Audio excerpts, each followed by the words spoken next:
Yo era un prodigio marcial dotado de un talento extraordinario, pero en el apogeo de mi destreza, destruí mi dantian y me convertí en un inválido. Todo porque hace un año un maestro supremo me dijo que el dantian es el mayor obstáculo en el camino de un artista marcial. Solo destruyéndolo se podía experimentar una metamorfosis completa. Sin embargo, no me atreví a revelar esta verdad a nadie de antemano. Porque si el Dao celestial detectaba este acto de desafiar el orden cósmico, desataría un castigo atronador sobre mí, incluso me fulminaría. Por lo tanto, a lo largo de este año, nunca revelé la razón a nadie, lo que me llevó a un amargo ostracismo dentro del clan y a soportar la mirada más fría del mundo. Hoy es el último día de ese año, pero ha ocurrido algo imprevisto. En la sala del consejo del clan Chu Xionggai, el patriarca del clan sentado a la cabecera, sostenía una hoja de papel. Sus dedos se habían vuelto azules y su rostro estaba sombrío y premonitorio. Chu Chen, ¿sabes lo que sostiene este anciano? Al instante, todas las miradas de los ancianos presentes en la sala se dirigieron hacia un joven que se encontraba de pie. Al ver esto, el joven negó ligeramente con la cabeza y respondió, no lo sé, maestro. Por favor, ilumíneme. Entonces te lo diré. Es la carta de anulación del clan Murong. Al oír estas palabras, la sala estalló en un gran alboroto. ¿Qué? ¿El clan Murong se atreve a anular el compromiso? Esto es indignante. Nuestra familia Chu se ha mantenido firme en la ciudad de Kanglan durante 100 años. Que el clan Murong actúe así no es más que humillarnos públicamente, exclamó alguien indignado. Sin embargo, otra voz replicó, no olvidéis que el clan Murong sigue siendo la fuerza más poderosa de la ciudad de Kanglan, mientras que nuestra familia Chu no es más que una fuerza de segunda categoría. El clan Murong solo aceptó este compromiso debido al talento innato de Chu Chen. Ahora que Chu Chen se ha convertido en un inválido inútil con el dantian destrozado, ¿qué tiene de sorprendente que el clan Murong quiera anular el matrimonio? Al mencionar la palabra inútil, los miembros más ancianos de la familia Chu presentes volvieron la mirada hacia el joven, y cada uno de ellos negó con la cabeza en silencio. Este chico había sido aclamado en su día como el prodigio más destacado de la ciudad de Kanglan, ¿de qué otra manera podría haber llamado la atención del clan Murong, que buscaba asegurarse su mano como yerno? Chu Xionggai fijó su mirada en el joven y le preguntó, Chu Chen, tengo mucha curiosidad por saber qué pensamientos ocupan tu mente en este momento. Ante estas palabras, la expresión de Chu Chen permaneció tan serena como un manantial, sin mostrar apenas fluctuaciones de principio a fin. Habló en voz baja, este contrato matrimonial nunca fue mi deseo. Ahora que la familia Murong desea anularlo, bueno, me parece bien. ¿Qué clase de actitud es esa? Rugió Chu Xionggai furioso. ¿No te das cuenta de que alinearnos con el clan Murong elevaría la posición de nuestra familia Chu en la ciudad de Kanglan? Ahora, debido a tu inutilidad, nuestra familia ha desperdiciado esta oportunidad. Eres una vergüenza para el linaje Chu. Tan pronto como Chu Xionggai terminó de hablar, el gran anciano sentado a su lado intervino con una sonrisa burlona, así es. Este viejo tonto vio hace mucho tiempo que este chico era un caso perdido. Que un inútil como él pudiera ocupar el puesto de joven maestro de la familia Chu. Chu Chen frunció ligeramente el ceño. Anciano, si no me falla la memoria, fueron ustedes, los ancianos, quienes me rogaron que aceptara el cargo de joven maestro, ¿no es así? Al oír la palabra, rogaron, la expresión del anciano vaciló. Aunque ansiaba refutarla, Chu Chen decía la verdad. La rivalidad entre los principales clanes de la ciudad de Kanglan por los recursos minerales era excepcionalmente feroz. Sin embargo, los ancianos de estos clanes rara vez intervenían directamente, ya que su participación inevitablemente derivaría en una guerra entre clanes, un conflicto destinado a provocar ríos de sangre y destrucción mutua. En lo que respecta a las vetas minerales, todos los clanes importantes se adherían a una regla, solo se enviaba a la generación más joven a competir por ellas. Bajo esta premisa, cuanto más destacada era la generación más joven dentro de un clan, mayores eran sus posibilidades de asegurar los recursos minerales a través del combate externo. Desde que tomó las armas para el clan Chu 3 años antes, Chu Chen había conseguido innumerables recursos y honores para su casa. Estos recursos marciales habían reforzado constantemente la influencia del clan Chu. Tales contribuciones eran imposibles de descartar abiertamente incluso para el patriarca mayor, por poco que apreciara a Chu Chen. Durante 3 años, he arriesgado mi vida por la familia, asegurando los derechos mineros de más de una docena de vetas minerales de diversa escala para el clan Chu. Confío en que usted, patriarca mayor, sea consciente de estos sacrificios. Sin embargo, ahora, simplemente porque ya no puedo contribuir al clan, desea negar todos mis esfuerzos pasados. ¿Es eso lo que quiere decir, patriarca mayor? Insolente. ¿Cómo te atreves a desafiar a este anciano en un momento así? ¿Te crees que sigues siendo el Chu Chen de antaño? Recuerda bien, no eres más que un niño abandonado que el clan Chu acogió. Si nuestra familia, probablemente habrías perecido hace mucho tiempo, devorado por las bestias. Al oír la palabra, niño abandonado, Chu Chen apretó los puños bruscamente y una emoción fugaz se reflejó inconscientemente en sus ojos. El gran anciano resopló con frialdad y luego se inclinó ante Chu Xionggai. Señor patriarca, Chu Chen ha perdido su don. Después de que el clan Murong repudiara el compromiso matrimonial, ha convertido a todo nuestro clan en el hazmerreír de la ciudad de Kanglan. Le imploro que dé prioridad al bien común y le despoje de su posición como joven maestro. No sucumba a la debilidad sentimental. Al oír esto, Chu Xionggai asintió ligeramente. El patriarca mayor habla con razón. A continuación, anunció con voz resonante, Chu Chen, tu falta de ambición ha avergonzado a toda nuestra familia Chu. Por la autoridad del cabeza de familia, por la presente te despojo de tu posición como joven maestro. A partir de hoy, Chu, hijo del patriarca mayor, será el nuevo joven maestro de la familia Chu. El rostro del gran anciano se iluminó de alegría. Gracias por su generosidad, patriarca. Me aseguraré de que mi hijo se entrene diligentemente de ahora en adelante, para honrar nuestro linaje Chu. La expresión de Chu Chen se ensombreció ligeramente. Jefe de la familia, ¿es esta realmente su decisión? Chu Xionggai soltó una risa fría, sin ofrecer respuesta. Al ver esto, Chu Chen no dijo nada más. Con un movimiento de muñeca, lanzó la ficha que simbolizaba el estatus de joven maestro hacia el anciano antes de darse la vuelta y marcharse. Después de que Chu Chen se marchara, un anciano de la familia Chu sacudió la cabeza. Maestro, Chu Chen prestó un servicio meritorio a nuestra casa. ¿Tratarlo ahora con tanta decisión, no es un poco imprudente? La mirada de Chu Xionggai se volvió gélida. Este asunto ha sido resuelto por este maestro. No se requiere más discusión. Tras abandonar la sala del consejo, Chu Chen atravesó el recinto de la familia Chu. Cuando era el joven maestro, todos los miembros del clan le mostraban el máximo respeto. Pero ahora que ya no ocupaba ese puesto, aquellos que antes le adulaban se apresuraban a evitarle, incluso señalándole con el dedo a sus espaldas con maliciosa alegría. Chu Chen sintió todo el peso de la frase, la inconstancia de la naturaleza humana, y no pudo evitar soltar una risa amarga. Sin embargo, tras esa sonrisa irónica, su mirada se endureció con una determinación sin precedentes. De regreso a sus aposentos, Chu Chen dejó a un lado toda emoción. Momentos después, sacó de su pecho un antiguo jade de diseño sencillo, con forma de llama titilante, que llevaba grabados en su superficie los caracteres Emperador del Este. Este jade se lo había dejado su madre biológica, pero Chu Chen no podía recordar sus rasgos ni su comportamiento. Según la leyenda, después de entregar al bebé Chu Chen a la familia Chu, su madre se marchó apresuradamente y nunca más se supo de ella. Solo más tarde Chu Chen supo que este jade era una reliquia familiar. Tales reliquias de jade solo estaban en posesión de clanes supremamente poderosos, y servían como receptáculos para transmitir linajes o artes divinas. Sin embargo, un objeto así nunca podría haber tenido su origen en la ciudad de Kanglan, ni siquiera en toda la provincia de Yang. Esto sugería que el verdadero linaje de Chu Chen probablemente provenía de uno de estos clanes supremos. Chu Chen se había preguntado alguna vez si los caracteres Dongguan, grabados en él representaban su verdadero apellido. Sin embargo, si su verdadera familia poseía un respaldo tan formidable, ¿cómo pudieron sus padres tener el corazón de abandonarlo en este remoto rincón de la ciudad de Kanglan? Contemplando el jade antiguo, Chu Chen se sintió invadido por una profunda duda. Por supuesto, nadie de la familia Chu le había revelado el asunto del jade ancestral. De lo contrario, dado el temperamento de Chu Xionggai, si se hubiera dado cuenta del verdadero valor del tesoro, nunca habría permitido que Chu Chen lo conservara todo este tiempo. Dejando a un lado estos pensamientos, Chu Chen se sentó con las piernas cruzadas y una expresión solemne, apretando el jade ancestral en su mano mientras cerraba lentamente los ojos. Poco después de entrar en el estado de meditación del vacío, un espacio vacío se desplegó abruptamente ante sus ojos. Ahora parecía como si estuviera de pie en medio de la Vía Láctea, frente a una inmensa extensión estrellada. Dentro de ese cosmos, un majestuoso salón flotaba suspendido en el vacío. Ante este espectáculo sobrecogedor, Chu Chen ya no se quedó boquiabierto como cuando llegó por primera vez, sino que sintió cierta familiaridad. Empujó lentamente las puertas del palacio y entró. «Ya has llegado», dijo en ese momento una melodiosa voz femenina. Dentro de la sala, una mujer de belleza incomparable estaba de pie con las manos a la espalda, mirando a Chu Chen con una leve sonrisa. Aunque Chu Chen había visto a esta mujer antes, su corazón aún se aceleró. Sin embargo, rápidamente se recompuso y preguntó, «Señorita Celestial, ¿cuándo exactamente debo cultivar el arte divino supremo del que hablaste?» La mujer vestida con túnicas púrpuras levantó ligeramente la mano y una torre se elevó, abarcando todo el salón. Debajo de ella, se arremolinaba una tormenta de energía de espada, aparentemente capaz de hendir el espacio con facilidad. Luego, con un gesto elegante de su mano de jade, señaló y dijo, «Entra». Chu Chen asintió solemnemente, respiró hondo y se dirigió hacia la torre con determinación inquebrantable. En el momento en que entró en la tormenta de energía espada, su rostro se sonrojó y dejó escapar un grito de agonía. La mujer vestida con túnicas púrpuras lo había dejado claro, su método implicaba remodelar sus cimientos, y la remodelación exigía primero la destrucción. En el momento en que Chu Chen entró en el dominio de la torre, innumerables energías de espada rugieron hacia él. Rayos de luz etérea de espada atravesaron su cuerpo, golpeando su dantian. Dolor, cada golpe le quemaba hasta la médula. Eran las espadas de las reglas. Cada golpe no solo destruía su dantian, sino que también establecía un nuevo orden dentro de su cuerpo. En el momento en que el dantian quedó completamente destruido, la nueva base comenzó a formarse. Este era el momento crítico, no ceder fácilmente. «Lo entiendo», rugió Chu Chen, apretando los dientes con resistencia. En realidad, no necesitaba que la doncella celestial se lo recordara, ya que esta agonía había sido su compañera diaria durante todo un año. Hace un ano, cuando Lin Che abrió por primera vez el espacio divino de Jade, quedó impresionado por la imponente visión de la doncella celestial. Fue entonces cuando esta misteriosa mujer le reveló estos asuntos. En ese momento, las palabras exactas de la doncella celestial fueron, los métodos de cultivo en este mundo en el que vive son demasiado atrasados.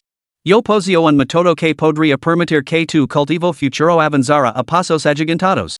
Sin embargo, este método require que abandons tu dantian y reconstruyas tus fundamentos desde cero.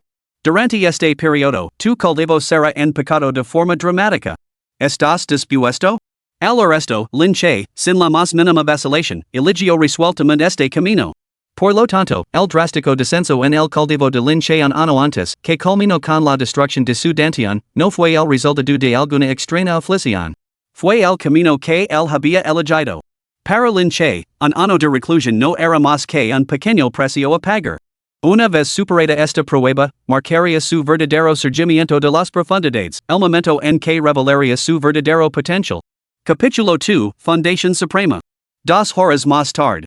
La fractura dentro del dantian de lin che se profundizó, debilitando aún más suya escasa base de cultivo. No sintió desánimo, ya que comprendía que esto lo acercaba a su objetivo. Sin embargo, el método era extremadamente doloroso y consumía una inmensa energía mental. La práctica excesiva resultaba contraproducente.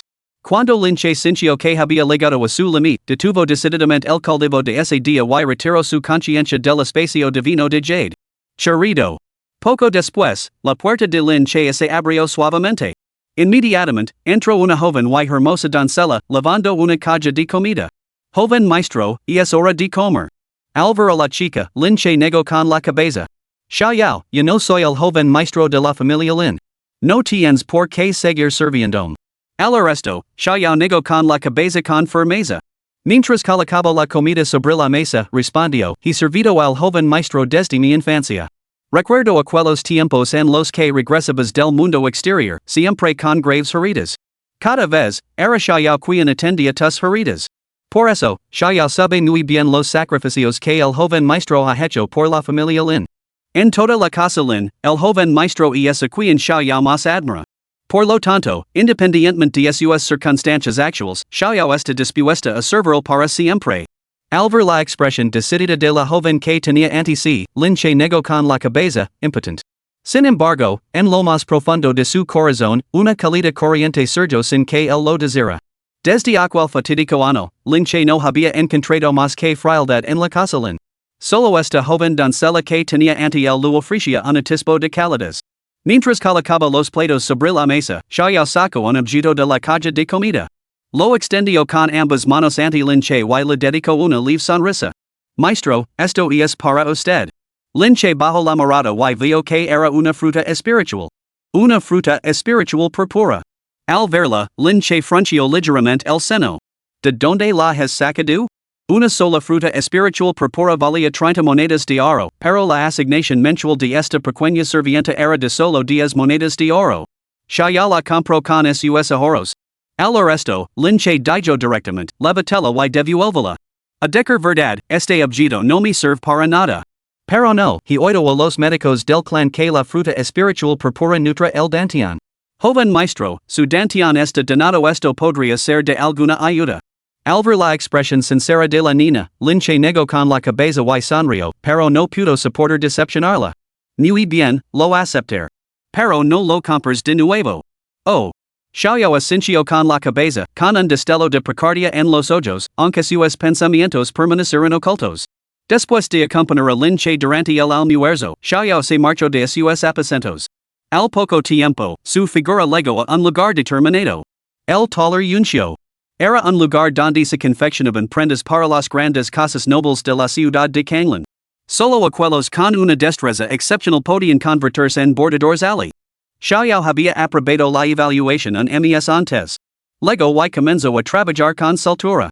Al poco tiempo, entró una mujer de mediana edad. Un pedido de la residencia del señor de la ciudad, 10 conjuntos de prendas que deben estar listos en un mes. 10 monedas de oro como pago. ¿Alguien se anima? La residencia del señor de la ciudad. Al oír estas palabras, la sala quedó en silencio. La residencia del señor de la ciudad ejerce una enorme influencia en la ciudad de Kanglan. Aunque el pago era generoso, sus estándares eran igualmente exigentes. El más mínimo defecto en las prendas supondría su devolución. Por lo tanto, todos los presentes dudaron un poco. Sin embargo, en ese momento, la voz de una joven resonó con determinación, yo lo haré. Al resto, la mujer de mediana edad se volvió hacia la joven llamada Xiao y asintió ligeramente. Ang solo levas un mes en el taller yuncio, tu bordado es excepcional, nunca ha tenido un solo defecto. Puedo confiar este encargo. Luego se volvió hacia los demás, hay alguien más que dice aceptarlo? Pero justo entonces, Xiaoyao se levantó y dijo, ese pedido. ¿Puedo aceptarlo yo sola? La mujer de mediana edad miró a Xiaoyao fijamente durante un largo rato. ¿Estás segura? Si no puedes completar 10 prendas en un mes, la residencia del señor de la ciudad. Tenga la seguridad de que, aunque tenga que saltarme comidas y dormir poco, completar este pedido a tiempo. Prometio Xiaoyao con determinación inquebrantable. Al resto, la mujer de mediana edad dudó brevemente antes de assentir. Muy bien, y este du tuyo. Mientras tanto, las mujeres que la rodeaban murmuraban entre ellas mientras observaban a la joven. Esa pequeña descarada debe de estar loca. ¿Terminar 10 conjuntos completos en un mes? ¿No team quemarse los ojos? Bueno, he oído que esta chica fue en su día la doncella personal del joven amo de la familia Lin. Aunque no vivía rodeada de lujos, sin duda tenía una vida mejor que la mayoría de los jóvenes de familias normales. Pero ahora, con el joven amo destituido de su cargo, ella también ha quedado en desgracia. Y es bastante lamentable, la verdad. Un phoenix quedó no es mejor que un pollo. Xiaoyao parecía allana a estos murmulos. Si termino este pedido, ganaré 10 monedas de oro. Mi asignación mensual de la casa Lin también es de 10 monedas de oro. Eso hay que añadir 2 horas de trabajo cada día en el pabellón del inmortal borracho. De esa manera, el maestro podrá tener una fruta del espíritu purpura cada mes. En un rincón, Xiaoyao cantaba con los dedos, con una sonrisa de esperanza iluminando su rostro. Durante el mes siguiente, su pequeña figura se vio consumida por el ajetrio. Aun así, cada día, a la hora de comer, seguía levando la comida a Lin Che. Durante este periodo, Lin Che notó que Xiaoyao parecía cada vez más demacrada cada vez que se veían. Sin embargo, cada vez que le preguntaba al respecto, ella se limitaba a sonreír y negar con la cabeza. Lin Che no le prestó mucha atención, ya que sentía que su cultivo había llegado a un punto crítico. En este día en particular, Lin Che entró en la torre de las sombras, donde innumerables energías de espada estallaron de repente en un caos frenético. Zaz. Zaz. Zaz. Las violentas energías de espada bajo la torre atravesaron su cuerpo. Lin Che abrió mucho los ojos mientras un dolor insoportable le contraía el rostro y le provocaba espasmos en el cuerpo. Sin embargo, comprendió que en ese momento crítico debía perseverar. De lo contrario, todos sus esfuerzos del último año se habrían perdido. Rumble. Finalmente, después de 2 horas, un rugido atronador estalló desde el interior del cuerpo de Lin Che. Su dantian había sido completamente destruido. Sin embargo, de esa destrucción surgió el renacimiento. Lo he conseguido. ¿Es esto el mar de Chi? Mirando hacia su interior, Lin Che vio que su dantian había desaparecido de su abdomen inferior, sustituido por un vasto mar de Chi. Mientras este mar se agitaba, un chi celestial y terrestre ilimitado se precipitó hacia él.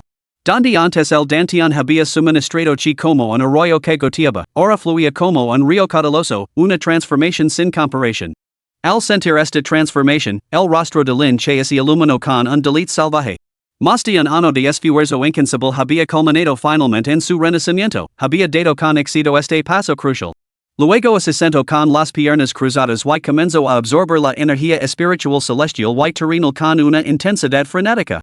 Después de una noche entera, Lin Che había absorbido hasta el último rastro de energía, y su cuerpo sufrió un cambio repentino y dramático. Quinto nivel del reino de la recolección de Chi. Lin Che abrió los ojos de golpe, con el corazón rebosante de emoción al sentir su nuevo nivel de cultivo.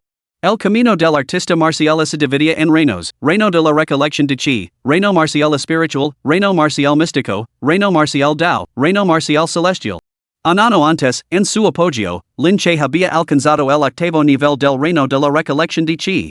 Sin embargo, después de que su dantian se hiciera añicos, había quedado en pecado hasta el primer nivel del reino de la recolección de Chi. Sin embargo, ahora, con el mar de Chi naciente dentro de él, su cultivo había vuelto a subir al quinto nivel de la recolección de Chi. ¿Cómo no iba a estar emocionado? ¡Qué decepción! La mujer de purpura le lanzó una mirada de reproche. Esto es solo el comienzo. Aunque tu cultivo se desplomó el año pasado, fue debido a que tu dantian se rompió. Ahora que tus cimientos se han reconstruido, parte de tu cultivo vuelve naturalmente. Sin embargo, cualquier avance adicional dependerá por completo del mar de chi que ha surgido dentro de ti. Un mar de chi? Preguntó Lin Che con expresión desconcertada. Devora. Busca todas las sustancias espirituales que puedas consumir, hierbas espirituales, venas espirituales, todo tipo de tesoros raros. En resumen, llegarás a comprender el formidable poder del mar de chi. Bueno, hoy estoy cansada. Concluimos aquí. La mujer de túnica purpura reveló un atisbo de fatiga, sacudiendo ligeramente la cabeza mientras hablaba. Muy bien. Aunque innumerables preguntas seguían revoloteando en la mente de Lin Che, al ver que la mujer no tenía intención de dar más detalles, solo pudo retirar su conciencia del espacio de jade espiritual.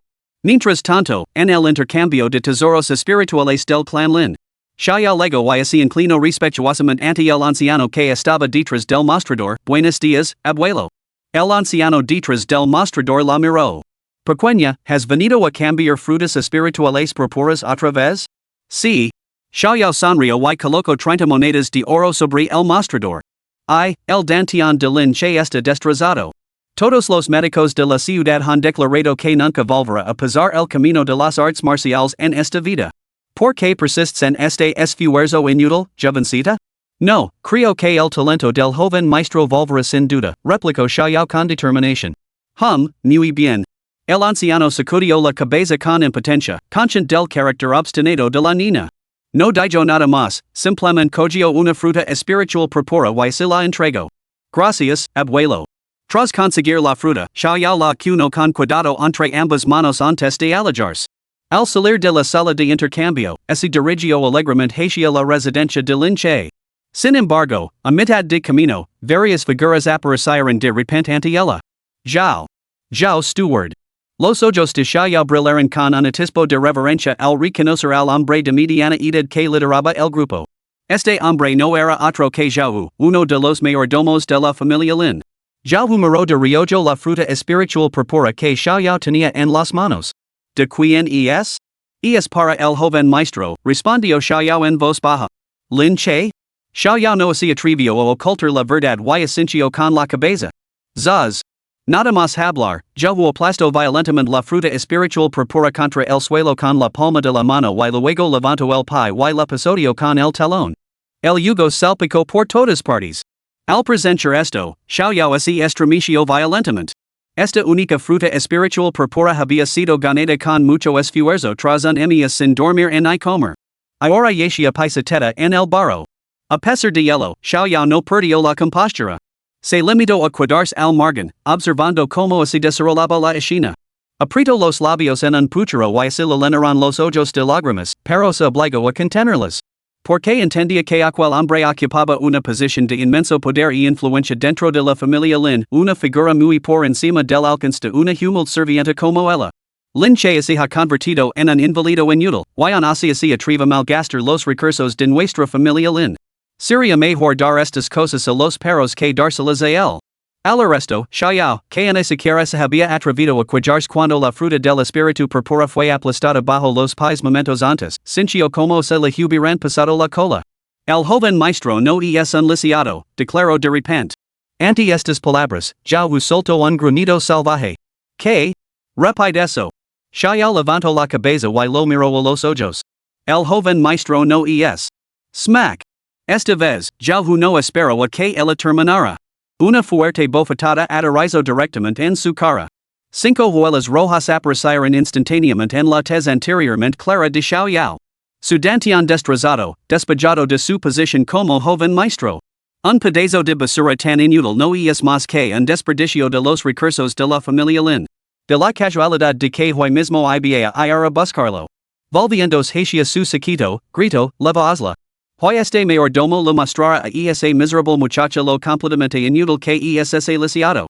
Con eso, el mayordomo ya condujo a sus hombres, con su ira palpable, hacia las habitaciones de Lin Che. Capítulo 3, El cielo como testigo. Bang!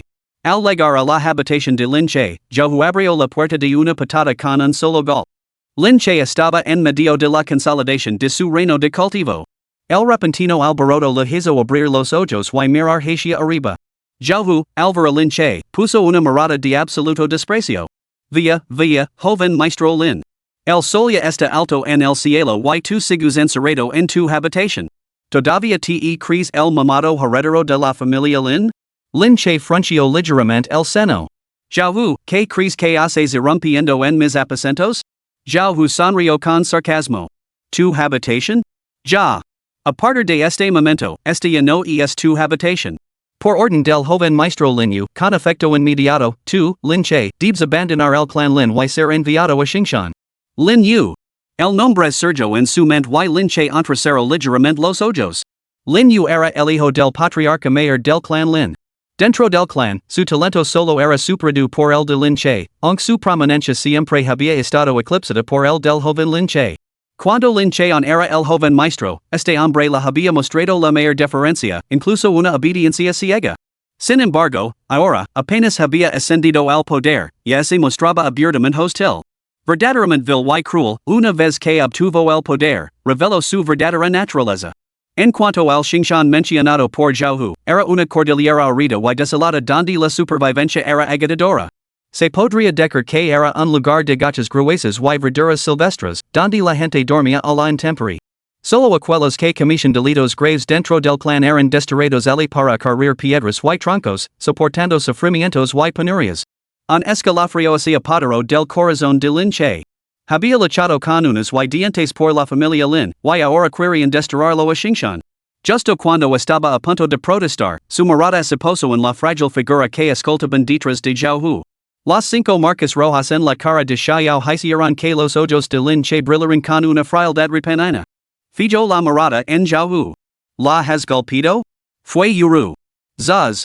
Antes de que Jiaohu pudiera terminar, Lin Che, que había estado sentado con las piernas cruzadas, se puso de pie de un salto. Al instante siguiente, se abalanzó sobre Jiaohu. Se movía como un tigre feroz. Al presenciar esto, el corazón de Jiaohu se estremeció con alarma. Sin embargo, rápidamente descartó el miedo, recordándose a sí mismo que el hombre que tenía delante no era más que un inválido con el campo tan roto. ¿Qué había que temer? Puño rompilas. Jiaohu rugió, lanzando un puñetazo que se abalanzó como un torrente embravecido, rebosante de fuerza. Al ver esto, Lin Che ni esquivó ni retrocedió.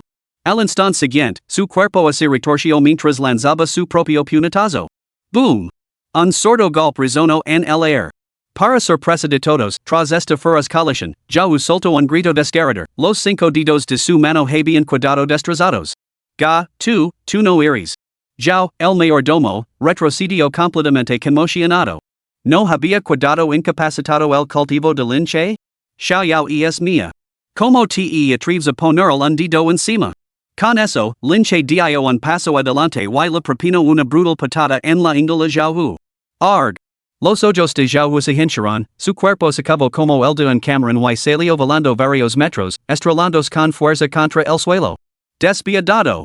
Cuando Lin Che representaba a la familia Lin en las batallas por las principales vidas minerales, había infundido miedo en los corazones de muchos jóvenes talentos de la ciudad de Kanglin precisamente porque sus acciones siempre eran despiadadas y decisivas.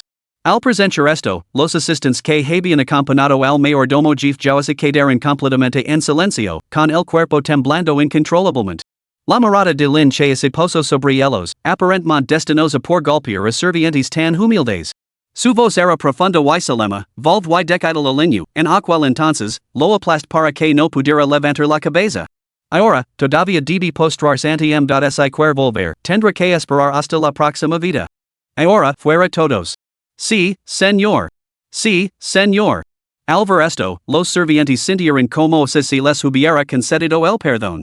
Ayudaron al mayordomo jefe Jiao, que estaba tan flacido como un perro muerto, a ponerse en pie y huyeron aterrorizados de la habitación de Lin Che. Joven maestro, usted ha recuperado su cultivo. Xiao se quedó clavada en el sitio, tras haber presenciado toda la escena. Tenía la boca abierta y los ojos brillantes de asombro. Lin Che asintió. Part DL. ¿De verdad? Eso es maravilloso. Al resto, Xiao inmediatamente se alegró con entusiasmo. Estaba claro que la perspectiva de que Lin Che recuperara su cultivo le produjo una alegría genuina a la joven. Sin embargo, su alegría duró poco. Se dio cuenta de algo y la preocupación se apoderó de su voz. Joven maestro, pero Lin Yu es ahora el heredero aparente de la familia Lin. Ese mayordomo ya vino en instancias suyas. Lo dejaste en ese estado, no lo dejará pasar. Lin Yu? Lin Che sonrio levemente. Cuando luhi temido alguna vez? Xiaoyao hizo una pausa y luego asintió enfaticamente. Cierto, joven maestro. Usted fue una vez el prodigio más destacado de la ciudad de Kanglan. Con sus talentos restaurados, sin duda recuperará su posición como joven maestro de la familia Lin. Ningún joven del clan Lin podría amenazarlo jamás.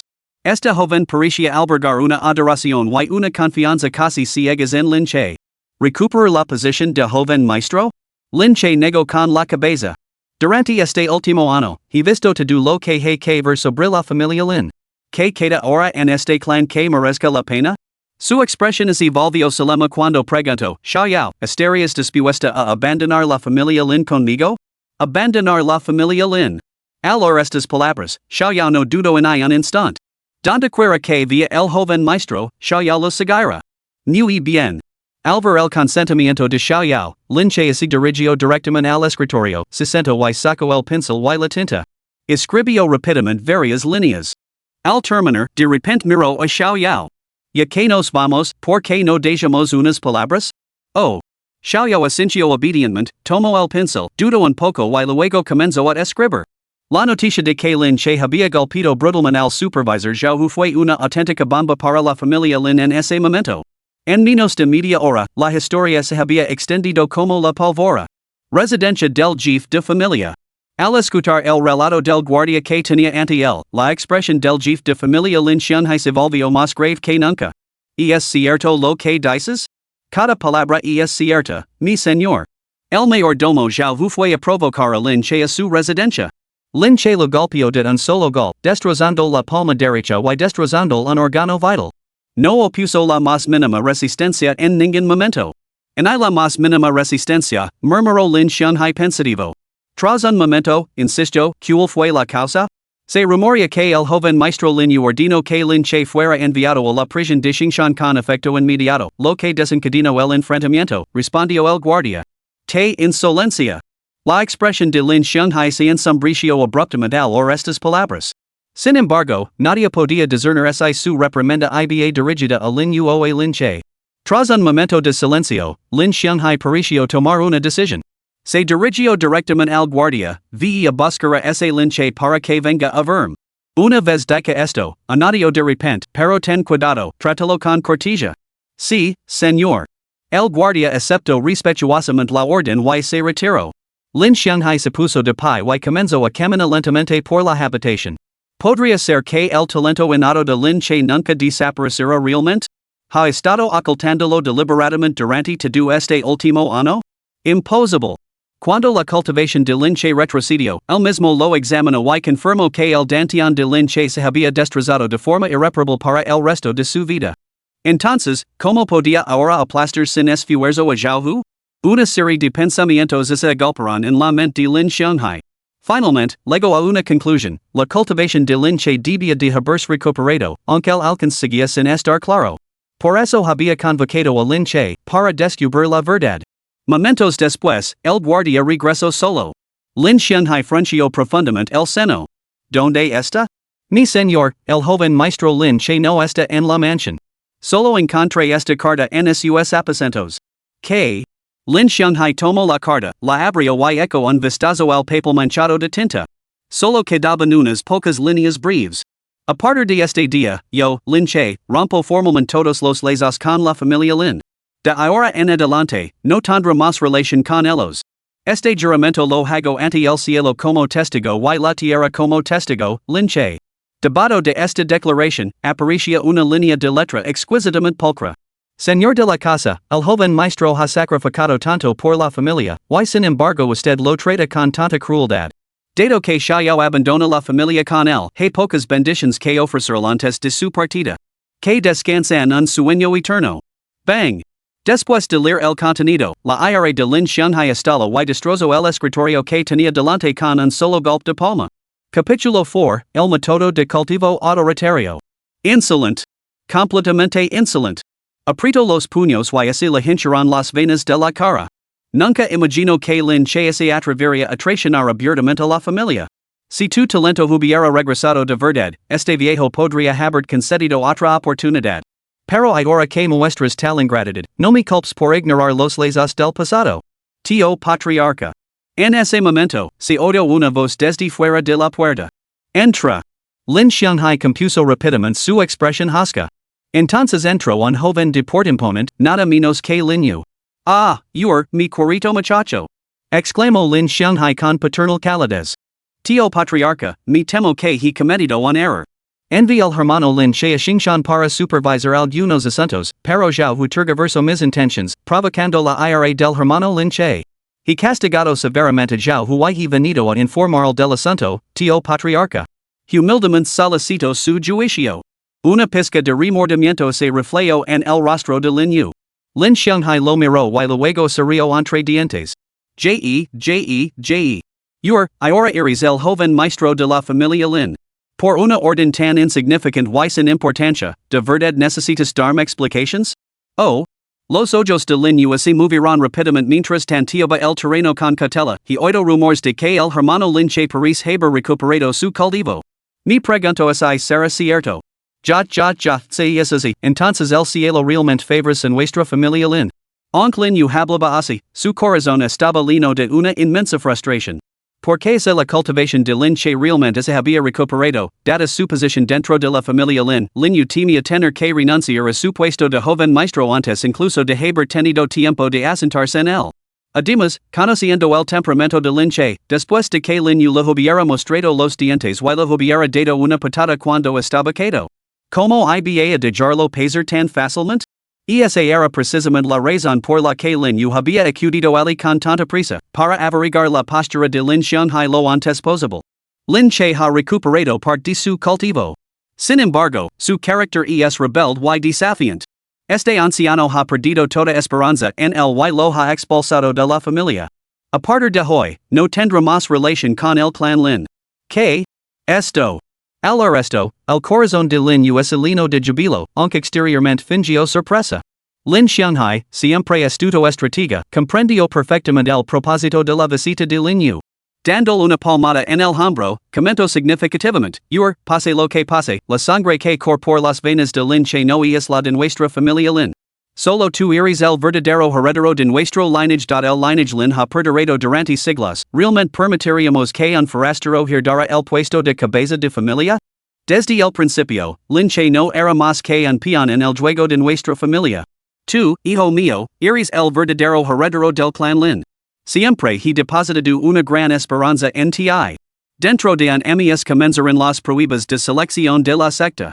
En ese momento, la Academia Daozong, la fuerza más importante de Yangzhou, descenderá sobre la ciudad de Kanglin para reclutar discípulos.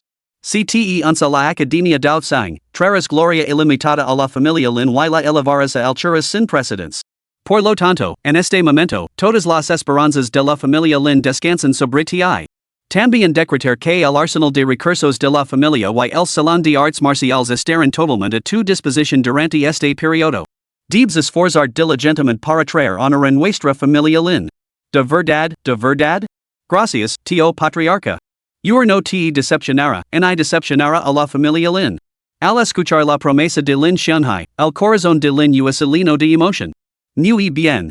Si no hay nada más, puedes retirar de tu entrenamiento. Sí, padre. Me retiro. Al ver partir a Lin Yu, Lin Xianghai recuperó la carta que había dejado Lin Che una vez más. Con un movimiento de muñeca, la redujo a polvo. Tras un largo silencio, un destello fugaz de frialdad brilló en sus ojos. Montañas Shinfeng.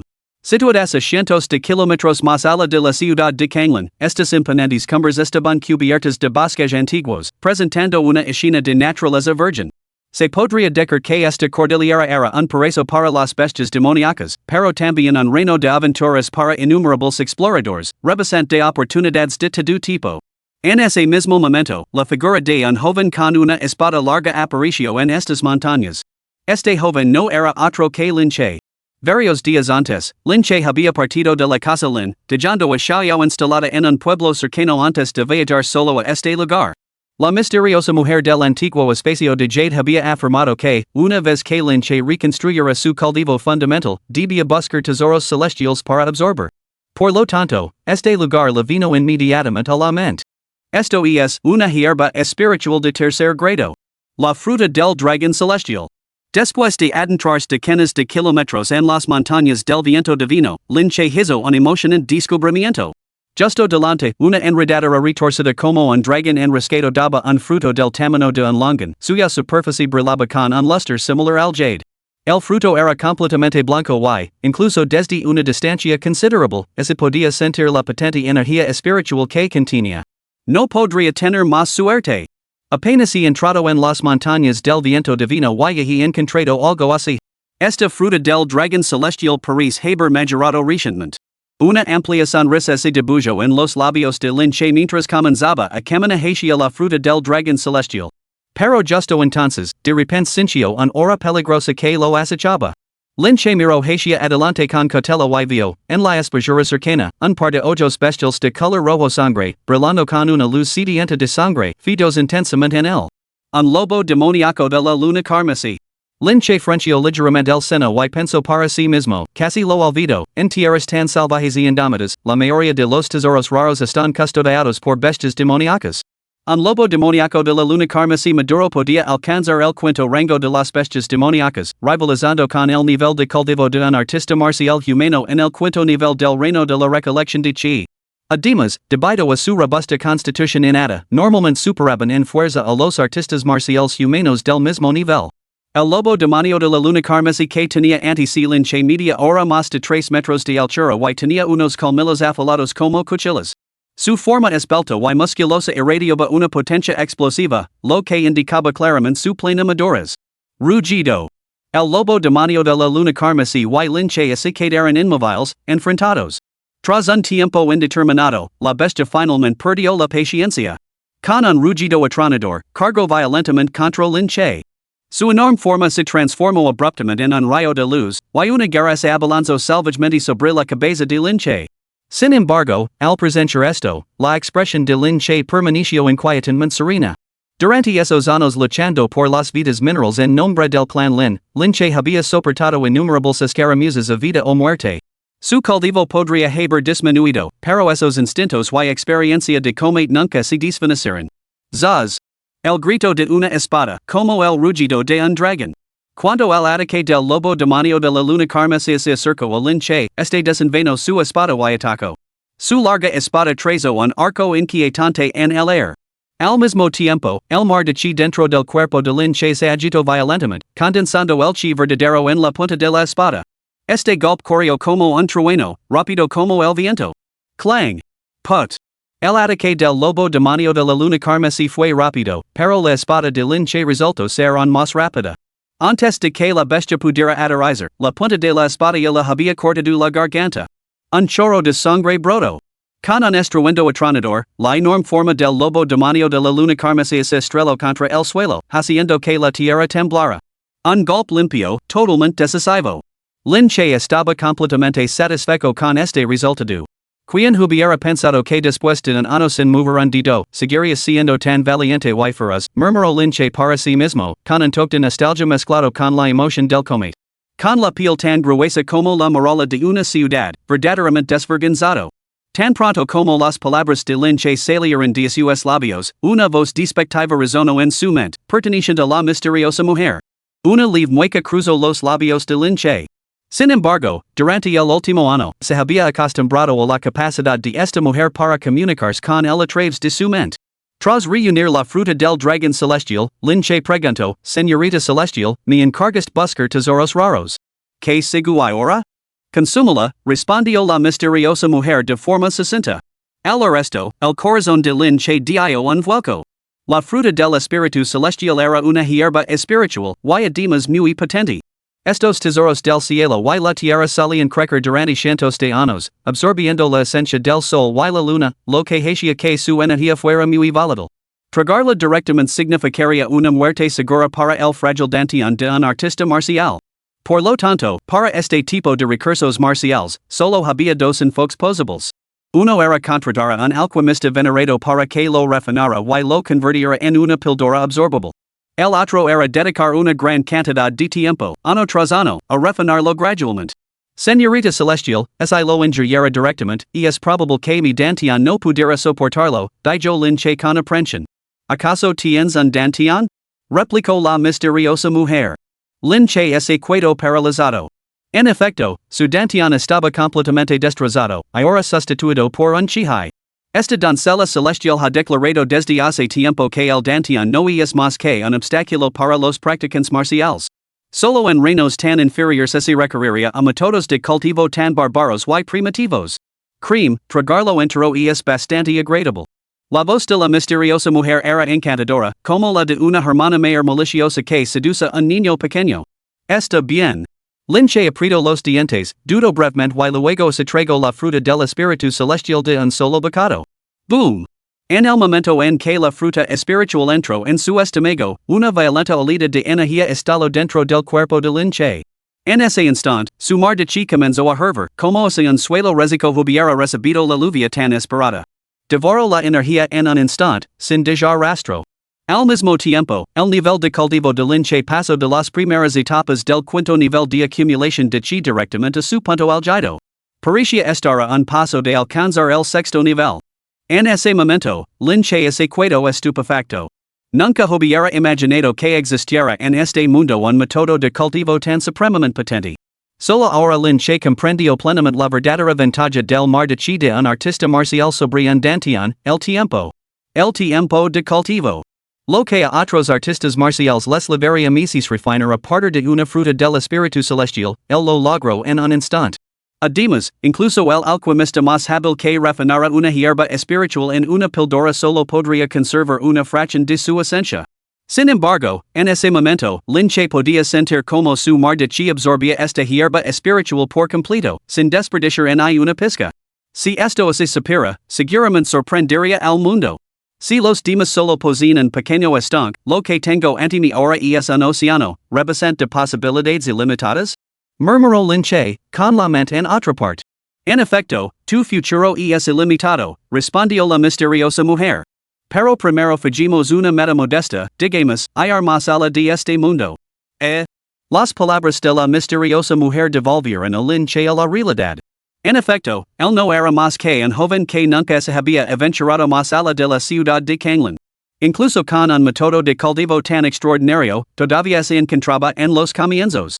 El camino que tenía por delante estaría plagado de innumerables pruebas y tribulations. Adelante. Recobrando la compostura, Lin Che decidió adentrarse más en las montañas del viento divino. Sin embargo, a diferencia de antes, ahora rebosaba confianza. Con una técnica de cultivo tan formidable, recuperar su antiguo nivel de cultivo en un mies parecía quizá no tan imposible después de todo. Capítulo 5. Fuerte Dragon Negro. En lo profundo del corazón de las montañas del viento divino, en un gran desfiladero sin nombre. Una onda se propagó por el aire y un rayo de luz atravesó el cielo. Este rastro luminoso se posó sobre una piedra verde en la cima de una montaña, revelando la figura de un hombre. Caminando sobre el aire. Presenciar este espectáculo habría llenado a cualquier observador de profundo asombro. Porque para atravesar los cielos sin ayuda se requería al menos el cultivo de un artista marcial del reino Xuanwu. Y un solo pensamiento de un ser así podía sumir en la ruina total a una ciudad fronteriza como Kanglan. Incluso en Yangzhou, una tierra repleta de héroes marciales, un ser así podría hacer temblar la tierra con un simple pisotón. Era una mujer, cejas arcuadas, nariz recta, ojos brillantes, dientes relucientes. Vestada con una túnica negra que acentuaba su exquisita figura, su piel parecía tan blanca como la nieve, su belleza incomparable. La belleza vestada de negro apenas había llegado cuando varios silbidos más atravesaron el aire. Tres figuras, vestidas con capas platidas y máscaras platidas, se apresuraron hacia ella, inclinándose respetuosamente. Su excelencia. La mujer vestada de oscuro los miró, entreabriendo ligeramente sus finos labios. ¿Lo habías encontrado? Informemos a Lord Luo, respondieron, que no hemos podido localizarlo. Después de que el taoísta nueve dragons huyera a esta zona, desapareció como si se hubiera esfumado. No encontramos rastro alguno de él. Al arresto, la mujer vestada de oscuro asintió. No importa, comentó con calma. Esta cordillera está salada. Lo encontraremos. Y es solo cuestión de tiempo. Sigan buscando, añadió tras una breve pausa. Sí, Alteza. A su orden, las tres figuras vestidas de plata se dispersaron inmediatamente para cumplir sus órdenes. En ese momento, la mujer de negro también se dispuso a partir. Sin embargo, al dar el primer paso, pareció percibir algo y así detuvo bruscamente. Su mirada se desplazó hacia un espacio vacío dentro del desfiladero. Una fría sonrisa se dibujó en sus labios. El lugar más peligroso suele ser el más seguro. Todos nueve dragones, eres inteligent. Haber escondido aquí todo este tiempo, casi en ganas incluso a mis ojos. Pero esconderse bajo mis narices debe de ser bastante estresante, ¿no? ¿Y que es tan angustioso, por qué no te muestras? En ese mismo instante, el vacío que ella observaba parpadeó tras un momento de silencio. Entonces, un anciano vestido con una túnica toista dorada se materializó de la nada. El resentimiento parecía arder en sus ojos mientras declaraba fríamente, yo, el toista de los nueve dragones, soy muy hábil en el arte de ocultarme en el vacío. Sin embargo, incluso así, mis six perseguidos sin descanso, sin ningún lugar donde esconderme. Los poderes de percepción del Señor Luo son verdaderamente extraordinarios. La mujer vestida de negro negó con la cabeza y sonrió. Toista de los nueve dragones, Tiberias Lamarut, cortador del vacío. Se te conoce como el ladrón fantasma del vacío hace 10 años, cambias tu identidad y te infiltraste en nuestra academia d'audición, para finalmente robar las escrituras marciales calian del salón de las escrituras. ¿Y dica algo falso? Así es. Sin embargo, hay un punto que no logro comprender. Hace 10 años, durante la agitación en la academia d'audición, el señor Luo soportó un trato tan injusto. No se había desilusionado hacia tiempo y había decidido retirarse de los asuntos mundanos? Entonces, ¿por qué ahora lucha tan ferozmente por la academia d'audición? Al resto, la mujer vestida de oscuro respondió, y es cierto que no me preocupan las luchas de poder. Sin embargo, crecí en la academia d'audición, educada por las enseñanzas de mi difunto maestro. Nunca olvidar esa deuda de gratitud. El Sutra Marcial Kalyani es una de las tres escrituras supremas de la academia. Para una institución de artes marciales, es nada menos que una reliquia sagrada. Robar esta técnica de transmisión del corazón equivale a socavar los cimientos mismos de la academia d'audición. Dices, que si no recupero esta escritura, ¿cómo podré enfrentarme al cultivo de mi difunto maestro? Basta, basta. El toista nueve dragones sacudió la cabeza con impotencia. Muy bien, reconozco mi derrota. Señor Luo, si entrego el sutra marcial gelon, ¿me perdonarás la vida? La mujer vestida de oscuro reflexionó brevemente antes de responder, entrega el sutra y corta un brazo. Entonces quizá te perdón la vida. Si te niegas, morirás sin lugar de sepultura. De acuerdo. Tras una prolongada vacilación, como si hubiera tomado una decisión, el toista de los nueve dragones hizo un gesto con el brazo. Un antiguo tomo salió volando directamente de su manga. La mujer vestida de negro lo atrapó con su mano de jade y bajo la mirada para examinarlo. Efectivamente, se trataba de las escrituras marciales gelon. Sin embargo, antes de que la sonrisa pudiera extenderse por completo en sus labios, de repente sintió que una peligrosa energía se acercaba. El toista de los nueve dragones dio un paso adelante en el aire, acortando la distancia a una velocidad vertiginosa. Ya. Luo ro. En tu juventud, tu iPhone feung fuistias aclamados como la pareja sin igual de la academia d'audición. Sin embargo, yo también he vagado por este mundo durante décadas. Hoy ver como este joven advenedizo pretende matarme. Boom. Antes de que sus palabras se desvanecieran por completo, el toista de los nueve dragones lanzó un puñetazo. Este golpe tenía la fuerza suficiente para mover montañas y volcar mares, y parecía celar toda la posición de la mujer vestida de negro. Resultó que el toista de los nueve dragones había fingido devolver la escritura marcial solo para adormecer a esta mujer llamada Luo Ro, preparando el escenario para este golpe tronador. Turca y obstinada. Al presenciar esto, la mujer vestida de negro llamada Luo Ro frunció ligeramente el seno, pero su rostro no reveló ningún atisbo de pánico. Zaz. Al instante siguiente, extendió su mano de jade hacia adelante, lanzando un golpe con la palma tan vasto como un mar estrellado. Boom. Bajo la mirada horrorizada del toista de los nueve dragones, la fuerza de la palma lo envolvió al instante. Esto. Imposible. El toista de los nueve dragones rugió con amarga rebeldía. Solo después de que la mujer vestida de negro atacara, el toista de los nueve dragones comprendió verdaderamente el abismo que los separaba, un abismo totalmente imposible de salvar. Ni siquiera había tenido una oportunidad contra su único movimiento. En el instante siguiente, el cuerpo del toista de los nueve dragones, junto con el espacio circundante, se hizo añicos, desapareciendo sin dejar rastro. El golpe de palma de la mujer vestida de negro había reducido el cadáver del tourista de los nueve dragones a polvo tan fino que era imperceptible a simple vista, sin dejar el más mínimo rastro. Resistir significaba morir sin entierro. Hay que decir que la mujer había hablado a su y, efectivamente, había actuado en consecuencia. Después de matar al tourista nueve dragones, la mujer vestida de negro no se marchó. En cambio, envió un mensaje y esperó en silencio a que regresaran los dispersos guardias de la sombra platita. Mientras tanto, no muy lejos de este gran canon. Tras matar a una bestia demoníaca serpiente gigante, Lin Che obtuvo una vez más una hierba espiritual de tercer grado.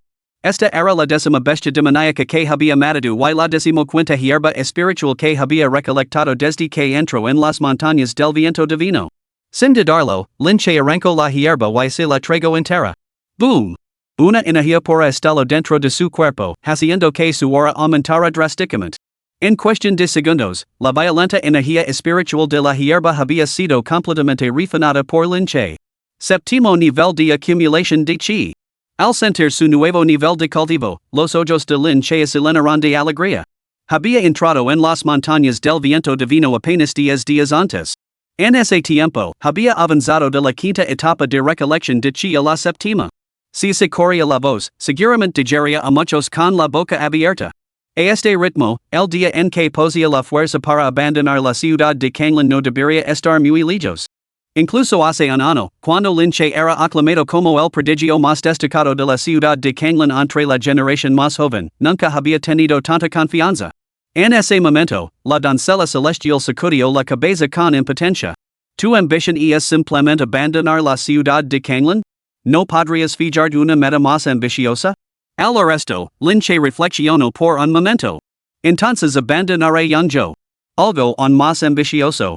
Entonces her que mi nombre razón por todo sangfung. Sí. Eso es. Me convertir en el guerrero más destacado de todo el reino de sangfung.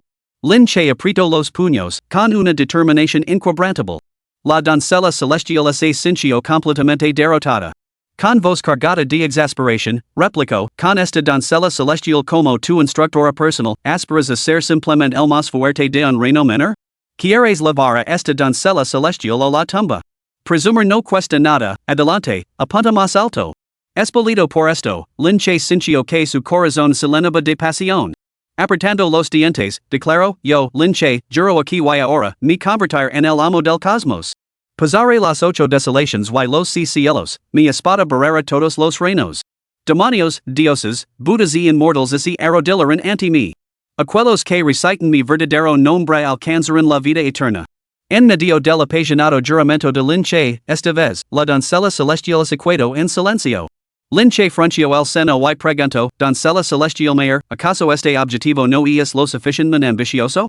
Basta, basta. Para ser sincera, a mí también me gusta esa ambición. Pero no seas tan ambicioso en el futuro, Vale, la doncella celestial murmuró en voz baja. Lin Che. Después de un momento, Lin Che no pudo evitar preguntar, doncella celestial, en el año que hemos pasado juntos, y notado que siempre pareces disfrutar burlando de mí. ¿Tenemos algún rencor entre nosotros? No te guardo rencor, pero tal vez sea tus padres. Lin Che se quedó paralizado. ¿Por qué? Esta doncella celestial fue celada en este espacio para vigilar tu crecimiento. ¿Quién más que tus padres haría algo así? La doncella celestial apretó sus dientes perlados, con un tono tenido de resentimiento. Esta misteriosa mujer había sido celada dentro del jade divino de la herencia por sus propios padres? ¿Cómo era posible? Aunque Lin Che no sabía nada sobre su nivel exacto de cultivo, reconoce que su poder trascendía este reino. ¿Podrían sus propios padres ser tan formidables como para encarcelarla aquí? ¿Ha conocido esta doncella celestial a mis padres biológicos? Podría decirme dónde están ahora y por qué me abandonaron en la ciudad de Kanglan, but Lin Che volvió a preguntar. No puedo decirlo. Parece que parte de los recuerdos de esta doncella celestial han sido barridos a la fuerza. Al déspota, me encontré dentro de este antiguo jade. La doncella celestial soltó un resoplido frío, que hizo que a Lin Che se le helara la sangre. Dado que probablemente ella guardaba rencor a sus padres, estaba buscando la muerte al entrenarse bajo su tutela? Ten por seguro que esta doncella celestial nunca te haría daño. Tu vida está ahora ligada al espacio interior de esta antigua herencia de jade. Si pareces, yo también dejaré de existir. Además, para escapar de las restricciones de este jade, solo tú poses el poder de levantarlas. Pareciendo discernir la aprensión de Lin Che, la misteriosa mujer le ofreció una explicación. ¿Puedo liberar a la doncella celestial? Todavía no. Debes hacer más fuerte. Solo cuando hayas alcanzado la fuerza suficiente podrás hacerlo. Así que eso es lo que pasa. Lin Che finalmente entendió por qué esta misteriosa mujer lo estaba enseñando a cultivarse y se sintió considerablemente más tranquilo. Al menos, antes de que la doncella celestial saliera del espacio del jade divino, no debería suponer ninguna amenaza para él. Thud, thud, thud. Justo cuando Lin Che reflexionaba sobre esto, un violento temblor sacudió repentinamente el suelo bajo sus pies. Miró hacia delante confundido y vio a un grupo de hombres corpulentos montados en bestias salvajes que cargaban en la distancia. Los bandidos del dragón negro. Al reconocer su vestimenta, Lin Che identificó su origen. Los bandidos del dragón negro eran una notoria organización bandida que merodeaba perpetuamente por los alrededores de la ciudad de Kanglan. Abundaban los rumores sobre sus actos depravados violations, saqueos y todas las atrocidades imaginables que sembran el terror en los corazones de innumerables ciudadanos dentro de las murallas de la ciudad. ¿Qué demonios hacen estos tipos aquí? Al presenciar esta escena, Lin Che frunció ligeramente el seno. Luego, impulsado por la curiosidad, ocultó su presencia y los siguió en silencio. Capítulo 6, Técnicas de comedia de nivel espiritual. Tercer al mando, antes mencionaste que habías visto a una belleza por estos lares. No estarás engañando a este jefe, ¿verdad? Mientras los bandidos del dragón negro avanzaban, un hombre con el rostro marcado por cicatrices se volvió hacia uno de ellos y le preguntó. Al arresto, el hombre respondió obsequiosamente, jefe bandido, mis palabras son absolutamente ciertas. De hecho, acabo de ver a una mujer cerca de este desfiladero. Su belleza era verdaderamente incomparable y, lo más importante, parecía viajar sola. Ya. Excellent. Si tu informe es cierto, este jefe te recompensará generosamente. Al mencionar la belleza sin igual, una chispa de codicia cruzó los ojos del jefe dragón negro antes de ordenar a los hombres que aceleraran el paso. Poco después, los guerreros de la fortaleza dragón negro llegaron a la base de un acantilado. Jefe, mira. La belleza está justo ahí. Los hombres siguieron la mirada. Efectivamente, en lo alto de un acantilado escarpado, una mujer vestida con un traje negro se encontraba de pie, serena, al borde del precipicio. Su cabello que encascada como una catarata, sus ropas se hinchaban con el viento y poseía una gracia etérea y sobrenatural, como se pudiera ascender con el viento en cualquier momento, como una inmortal queda. Preciosa. Demasiado hermosa. Todos los miembros de la fortaleza del dragón negro quedaron completamente hipnotizados, incapaces de apartar la mirada. Los ojos del jefe de la fortaleza brillaban, casi saliendo de sus órbitas. Tercer hermano, realmente no has engañado a este jefe. He llegado con muchas mujeres, pero nunca había visto una belleza así. Hermanos, rodedla. A la orden del jefe de los dragones negros, numerosos guerreros montados en bestias salvajes cargaron hacia la cima de la montaña, acercándose para rodear a la belleza vestida de negro. Maldita sea, así que estos sinvergüenzas pretenden secuestrar a una doncella inocente. En ese mismo momento, Lin Che, que había estado siguiendo al grupo, fue testigo de la escena y comprendió al instante su verdadero propósito. Habiendo crecido en la ciudad de Kanglan, Lin Che sabía que estos bandidos eran capaces de cualquier atrocidad. Si esa mujer vestida de negro cae en sus manos, su destino sería absolutamente terrible. Con este pensamiento, Lin Che decidió no quedarse de brazos cruzados. Sin embargo, cuando dio su primer paso, la voz de la doncella celestial resonó de repente. ¿Qué estás haciendo? Rescatarla. Ella no necesita tu ayuda. ¿Por qué? Preguntó Lin Che, desconcertado. Esta mujer es formidable. Lin Che se quedó paralizado. ¿Cómo de formidable? La doncella celestial le lanzó una mirada resignada. Con tu fuerza actual, ella podría aplastar con solo mover un dedo.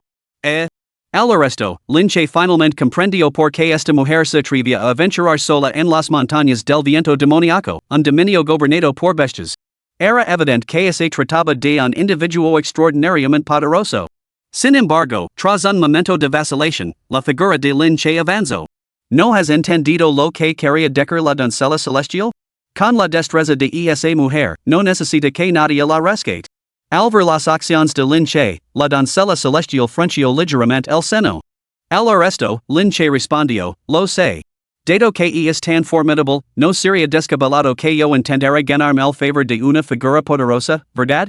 Doncina celestial. Mientras tanto, los guerreros de la fortaleza del dragón negro ya habían rodeado a la bella mujer vestida de oscuro. Muchacha, con tu aspecto, ven con nosotros a la fortaleza. Lo pasaremos muy bien. El jefe del dragón negro la miró lascivamente, con expresión lasciva. Luego observó a este grupo de figuras amenazadoras, frunciendo sus delicadas cejas y con sus hermosos ojos brillando de disgusto. Que molestia. No importa a dónde vaya, siempre hay tantos imprudentes. Sacudiendo ligeramente la cabeza, se preparó para lidiar con estos idiotas lascivos. Sin embargo, antes de que pudiera actuar, de repente se oyó una voz. Alto. Mientras la orden resonaba, una figura joven y erguida se acercó a ellos, con una espada larga colgada al hombro. No había duda, era Lin Che. Se detuvo ante la mujer vestida de oscuro y miró a los bandidos del dragón negro. Con justa indignación, declaró, atreverse a acosar a una mujer inocente a plena luz del día es totalmente intolerable. Dica esto, se volvió hacia la mujer vestida de oscuro con una cálida sonrisa y se dio una palmada en el pecho. No temas, bella doncella. Conmigo aquí, tendrán que pasar por encima de mi cadáver para hacer daño. Mujer vestida de oscuro. Incluso con su temperamento, la mujer vestida de oscuro no pudo evitar registrar un destello de extrañeza en sus ojos ante este joven tan repentino. Mientras tanto, dentro del reino divino de Jade, la doncella celestial fue testigo de las acciones de Lin Che y finalmente comprendió lo que él quería decir con ganarse el favor de los poderosos. Que de caro. Que existe tal audacia en este mundo, no pudo evitar despreciarlo interiormente. Que actor tan consumado. Tu eres. Lin Che. Al mismo tiempo, el jefe de los dragones negros pareció reconocer al joven que tenía ante sí, y su expresión cambió abruptamente. Lin Che. Al oír ese nombre, los guerreros dragones negros reunidos dieron instintivamente un paso atrás, como ese el mero sonido evocara una reverencia primitiva. La razón era simple. A lo largo de los años, la fortaleza del dragón negro se había enfrentado con frecuencia a las facciones de los clanes de la ciudad por los recursos cercanos a la ciudad de Kanglan. Sin embargo, entre aquellos a los que más temían enfrentarse, aparte del clan más importante, la familia Morón, no era otro que la familia Lin. Aunque la influencia de la familia Lin nunca se había considerado de primer orden, la presencia de su joven maestro, Lin Che, garantizaba que fueran prácticamente imparables en las disputas por los recursos. Además, a juzgar por las batallas pasadas, aunque Lin Che era una figura joven, sus acciones siempre eran decisivas y despiadadas, del tipo que lucaba sin importarle en absoluto su propia vida. J.E. ¿Quién hubiera pensado que reconoceríais a este joven maestro? Bueno, ¿alguno de vosotros tiene ganas de morir? Dad un paso al frente. Declaró Lin Che con frialdad. Ante estas palabras, los bandidos del dragón negro parecen genuinamente intimidados, y todos dudaban en avanzar. En ese momento, el jefe del dragón negro rugió con furia. ¿De qué tenías miedo? Ese chico destrozó su dantian hace un año. Ya no es el Lin Che que era. Ahora no es más que un lisiado, pero sigo creyéndose un hero que rescata a damaselas en apuros. Todos vosotros, atacad. Matadlo por mí. Ante esta orden, los guerreros bandidos del dragón negro se reafirmaron en su decisión. Por supuesto. Ese muchacho quedó lisiado hace un año por razones desconocidas. ¿Qué había que temer? Clatter. Con este pensamiento, los bandidos cargaron contra Lin Che como se les impulsara la adrenalina. Cada uno parecía decidido a ser el primero en derribar al joven, ansioso por impresionar a su jefe.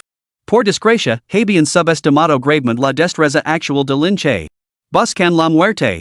Lin Che observó la formación de ataque sin mostrar en ahí una pizca de pánico. En cambio, se enfrentó a su embestida de frente. Zaz.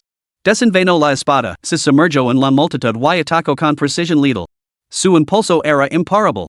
Aunque los guerreros de la fortaleza del dragón negro la superaban en número, la mayoría solo estaban en el tercero cuarto nivel de cultivo de chi gathering. Frente a Lin Che, ahora en el séptimo nivel, no ofrecieron resistencia alguna. No fue más que una masacre unilateral. No. Esto es malo.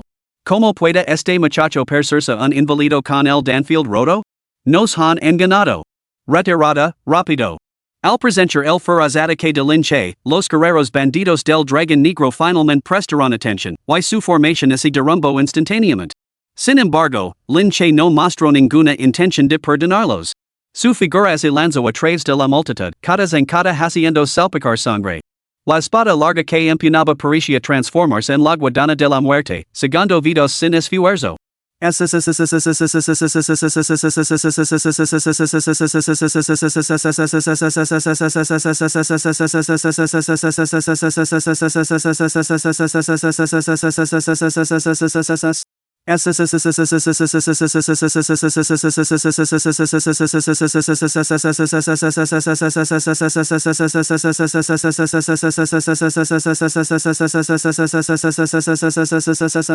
El líder de la fortaleza del dragón negro, al presentar esta escena, es equado completamente estupefacto.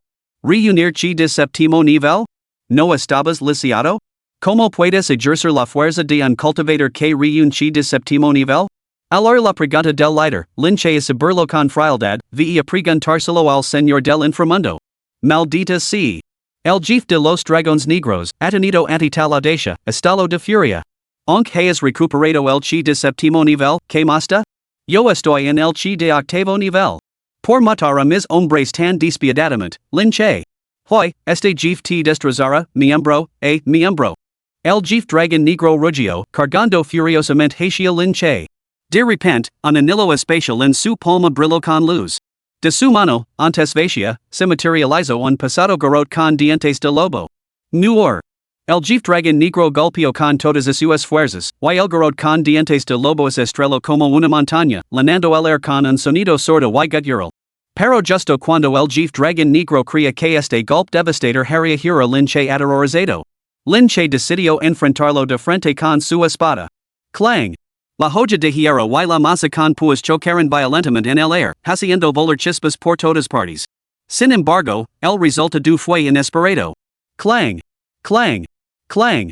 Lin Che permaneció inmóvil como una montaña, mientras que la imponente figura del jefe del dragón negro retrocedió 7 pasos por el impacto. ¿Qué acaba de pasar? El jefe dragón negro sintió un dolor agudo y entumecido en la palma de la mano, y su expresión se volvió sombría. Su oponente estaba un reino por debajo de él. ¿Cómo podía estar en desventaja en un choque puro de fuerza bruta? Solo Lin Che comprendía la verdad, desde que su dantian había sido reemplazado por un Chihai, no solo su cuerpo físico se había vuelto increíblemente poderoso, sino que la calidad de su chi verdadero superaba con creces la de los artistas marciales del mismo nivel. Era incluso suficiente para sostenerlo en batallas contra oponentes de nivel superior. El jefe del dragón negro percibió algo peculiar en este joven que tenía ante sí y se dio cuenta de que no podía juzgarlo con criterios ordinarios. No se atrevió a subestimarlo por más tiempo. Al darse cuenta de esto, el jefe del dragón negro activó inmediatamente una técnica de combate. Las técnicas de combate mejoran significativamente el control de un artista marcial sobre su chi verdadero.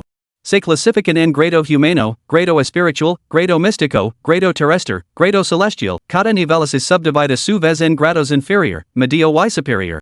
Esta técnica de combate de nivel espiritual era un tesoro que el jefe de la fortaleza del dragón negro había descubierto en una antigua caverna hacía mucho tiempo. La había guardado como una posición preciosa, cultivándola en secreto. Solo ahora, al percibir la amenaza que emanaba de Lin Che, finalmente la desató. Por hacer que este anciano recurra a esta técnica, morirás con los ojos cerrados. Con un rugido atronador, el jefe dragón negro pisoteó 9 veces el suelo, cada paso amplificando la ferocidad que irradiaba su figura. 9 golpes del chaos inverso. Al llegar el noveno paso, su aura se había fusionado en una intensidad singular y penetrante, mientras el garrote con dientes de lobo descendía con una fuerza salvaje. Boom! Lin Che podía sentir que la fuerza detrás del garrote con dientes de lobo del jefe dragón negro ahora superaba varias veces su poder anterior. Incluso con su formidable físico actual, no se atrevía a intentar otra colisión frontal. Con ese pensamiento, Lin Che se apartó en el último momento, evitando por los pelos el golpe. Rumble. El suelo bajo su antigua posición se hizo añicos, dejando una hendidura de varios metros de ancho a su paso. Al presentar esto, la mirada de Lin Che se agudizó. Las técnicas de combate de nivel espiritual son realmente formidables. Podía imaginar fácilmente que, si hubiera decidido soportar el golpe de frente, habría sufrido, como mínimo, fracturas óseas y desgarros tendinosos. Sin embargo, tras el impacto inicial, una leve sonrisa se dibujó en los labios de Lin Che. Y es una pena, sin embargo. Paris que no dominas del todo esta técnica de come de nivel espiritual. Al leer las palabras de Lin Che, el rostro del jefe del dragón negro es ensombrecido. El hombre decía la verdad. Limitado por su talento innato, el jefe solo había comprendido alrededor del 50% de la esencia de la técnica tras adquirirla. YK. Aún así, hoy te matar. El jefe dragón negro se armó de determinación y volvió a declarar. Con eso, volvió a reunir su aura, preparándose para lanzar un golpe cargado. Ah, sí. Sin embargo, en ese momento, Lin Che soltó una risa fría. Lin Che había discernido que, aunque la técnica de come que empleaba el jefe dragón negro poseía un poder inmenso, cada golpe requería un periodo de carga. Si realmente la hubiera dominado a la perfección, esta limitación no existiría. Sin embargo, precisamente porque el dominio del jefe del dragón negro era incompleto, el momento de acumular poder se convirtió en su vulnerabilidad más fatal. Zaz. El aura del jefe del dragón negro apenas se había fusionado cuando la figura de Lin Che irrumpió hacia adelante. Una luz de espada frenética y dominante se incendió. Un golpe, rápido como el viento, rápido como un rayo, alcanzando la cima de la velocidad. Thud. El filo de la espada descendió, cortando limpiamente la cabeza del jefe de los dragones negros. La sangre brotó a borbotones. Solo unos instantes después, su cuerpo cayó pesadamente al suelo, emitiendo un sordo golpe. Capítulo 7, Rápido Avance. El campamento de bandidos dragón negro, que había aterrorizado a la ciudad de Canlan durante años, fue completamente aniquilado por Lin Che. Después de deshacerse de hielos, Lin Che despejó inmediatamente el campo de batalla. Después de despojar a los bandidos dragón negro de todas sus posiciones, se acercó a la bella mujer vestida de oscuro. Señorita, aunque le ofrecí ayuda, no fue más que un gesto insignificante. No hay necesidad de dar las gracias. No hay necesidad de dar las gracias. Luego permaneció en silencio, con la mirada fija en el joven que tenía delante. Lin Che sintió una pizca de incomodidad. Sabía que ella era una formidable fuerza bajo la superficie, y que la mirara así la hacía sentir un poco incómodo. Quizás, ¿podría compartir parte del botín con usted? No es necesario. Quédeselo usted. Esta vez, la mujer vestida de negro finalmente habló, con una voz bastante fría. En ese caso, mi marcha. Hasta que nos volvemos a ver.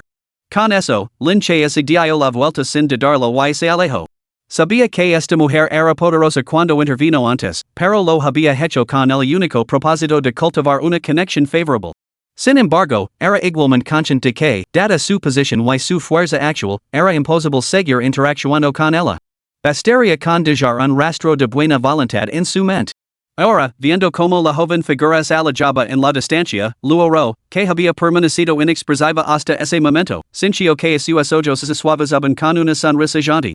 Realmente es un muchacho intrigante. Alteza, creo que este joven simplemente está sobreestimando sus habilidades. Tan pronto como luego terminó de hablar, unas ondas perturbaron el vacío cercano, revelando a un hombre vestido con túnicas plateadas. Con la destreza de su excelencia, eliminar a estos hombres no sería más que un simple movimiento de muñeca. ¿Por qué debe intrometerse este joven? Al esto, luego respondió, lo importante es que él no sabía que yo tenía los medios para defenderme. Su voluntad de actuar según sus principios demuestra que su carácter es de la más alta calidad. ¿Podría ser que el chambelán le haya tomado gusto a cultivar el talento? Al esto, luego negó con la cabeza. Hace tiempo que me retiro de los asuntos mundanos y no tengo ningún interés en cultivar a la generación más joven. Sin embargo, tampoco me gusta estar en deuda con nadie. Seguelo y busca una oportunidad para pagar el favor. Entendido.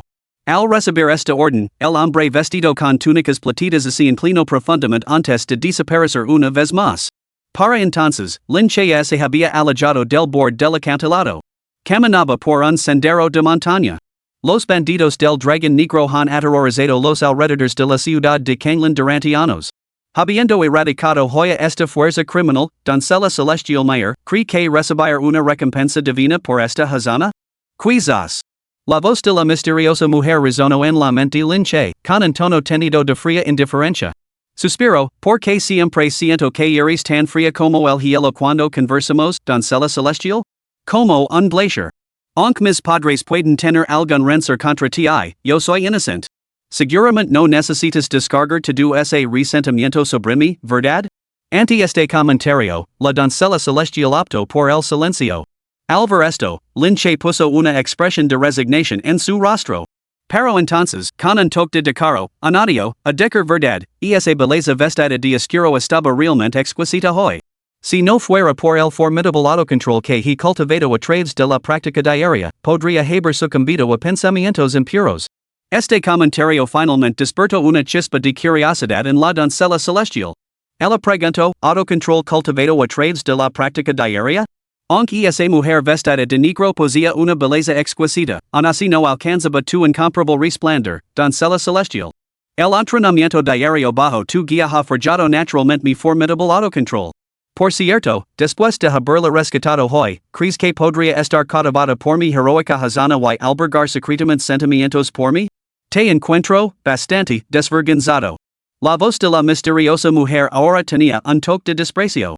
Por supuesto, a cualquier mujer, especialmente una belleza, no le importaría que elogiaran su apariencia. Aunque el tono de la doncella celestial era destinoso, dentro del espacio de jade oculto y invisible para Lin Che, una cavateño, casi imperceptible, levantó las comisuras de sus labios blancos como la nieve. Una sonrisa que podía cautivar al mundo. No puedo decir esa entonces lo ligaste al corazón. Pero si sé que tus acciones te han traído algunos problemas. Tras una pausa, la doncella celestial habló de repente. Lin Che se quedó paralizado. ¿Qué problemas? La doncella celestial no respondió, sino que dijo, durante los próximos días, sigo buscando tesoros celestiales. Pero no debes utilizar tu mar de chi para devorarlos, y mostrar casualmente tus métodos de cultivo. ¿Por qué?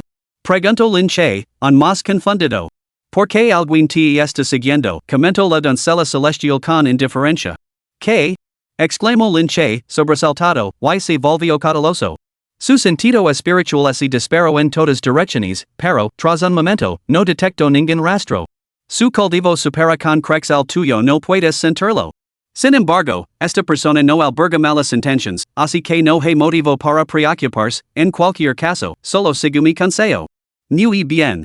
Aunque desconcertado por las palabras de la doncella celestial, Lin Che se abstuvo de hacer más preguntas. Durante los días siguientes, Lin Che continuó recorriendo las montañas del viento divino en busca de diversas hierbas espirituales, lo que inevitablemente le llevó a entablar sangrientas batallas con todo tipo de feroces bestias. Hay que decir que, para los artistas marciales, solo a través del cometa vida o muerte se puede lograr un rápido avance. Aunque su reino de cultivo permaneció estancado en el séptimo nivel de reunión de chi, los instintos de comet, las técnicas y la experiencia de Lin Che avanzaron a un ritmo visible. Doncella celestial, ¿cuándo podré refinar estas preciosas hierbas exactamente? Finalmente, después del décimo día, Lin Che no pudo evitar preguntar. En realidad, durante esos 10 días, había reunido no menos de 30 hierbas raras. Si hubiera podido refinarlas dentro de su mar de chi, su cultivo habría aumentado una vez más. Sin embargo, durante todo ese tiempo, la doncella celestial no había mencionado ni una sola vez su cultivo, lo que hacía que Lin Che se sintiera como si estuviera custodiando una montaña de tesoros, pero sin poder entrar en ella. ¿Estás ansioso por avanzar? En efecto. Las pruebas de selección de la secta en la ciudad de Kanglan están a menos de 7 días. Lin Che apretó ligeramente el puño. Habiendo roto los lazos con la familia Lin esta vez, dada la naturaleza despiadada de Lin Xianhai, sabía que el anciano sin duda eliminaría esta amenaza potencial una vez que se enterara de que Lin Che había recuperado su cultivo. Por lo tanto, Lin Che sospechaba que Lin Xianhai sin duda había tendido trampas fuera, esperando a que él mostrara su rostro.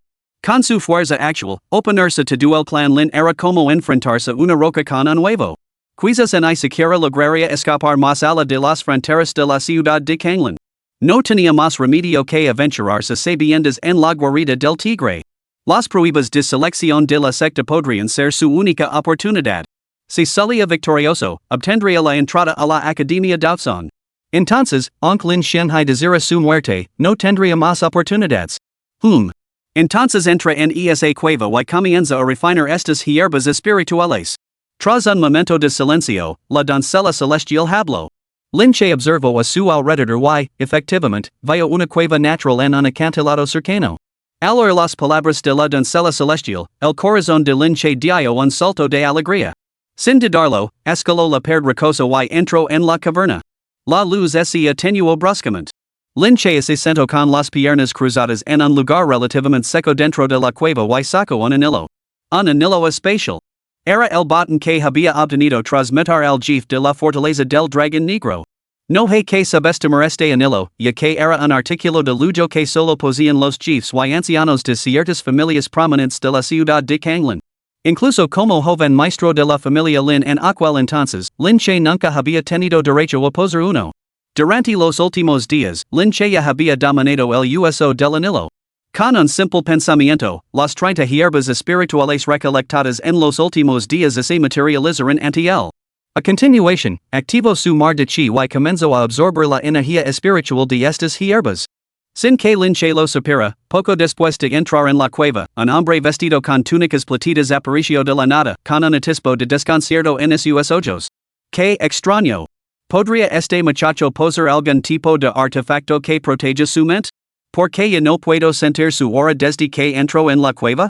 Sin embargo, la orden anterior del Señor Luo solo lo había instruido para que encontrara una oportunidad para saldar una deuda.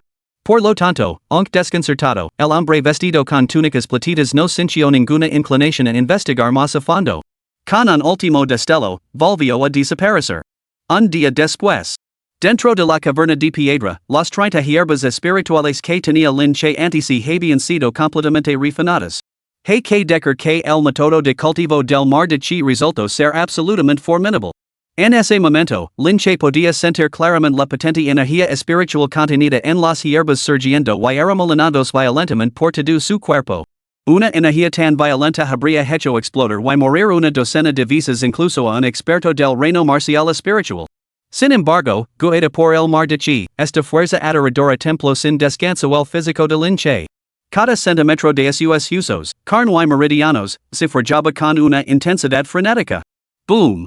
Finalmente, la barrera marcial dentro de Lin Che se rompió una vez más, y su cultivo rompió suavemente hasta el octavo nivel de chi gathering. Octavo nivel de chi gathering. Una mirada de intensa emoción se extendió por el rostro de Lin Che. Hace un año, antes de que mi base de cultivo decaera, ya estaba en el octavo nivel de la reunión de chi. Ahora, tras haber reconstruido mis cimientos, he vuelto a mi máximo nivel. Además, he cultivado desde la etapa 1 de la recolección de chi hasta la etapa 8 en solo un mes. Lin Che podía sentir claramente que, aunque su nivel de cultivo coincidía con el de hace un año después de que su dantian fuera reemplazado por un mar de chi, su destreza real en comet era incomparablemente mayor. Ahora, con cada movimiento casual, una explosión crepitante de chi estalaba dentro de él, un nivel de poder formidable que nunca antes había alcanzado. Capítulo 8, El Cuento Anciano. Señorita Celestial, este ritmo de cultivo es completamente antinatural. ¿Podría haber repercusiones más adelante?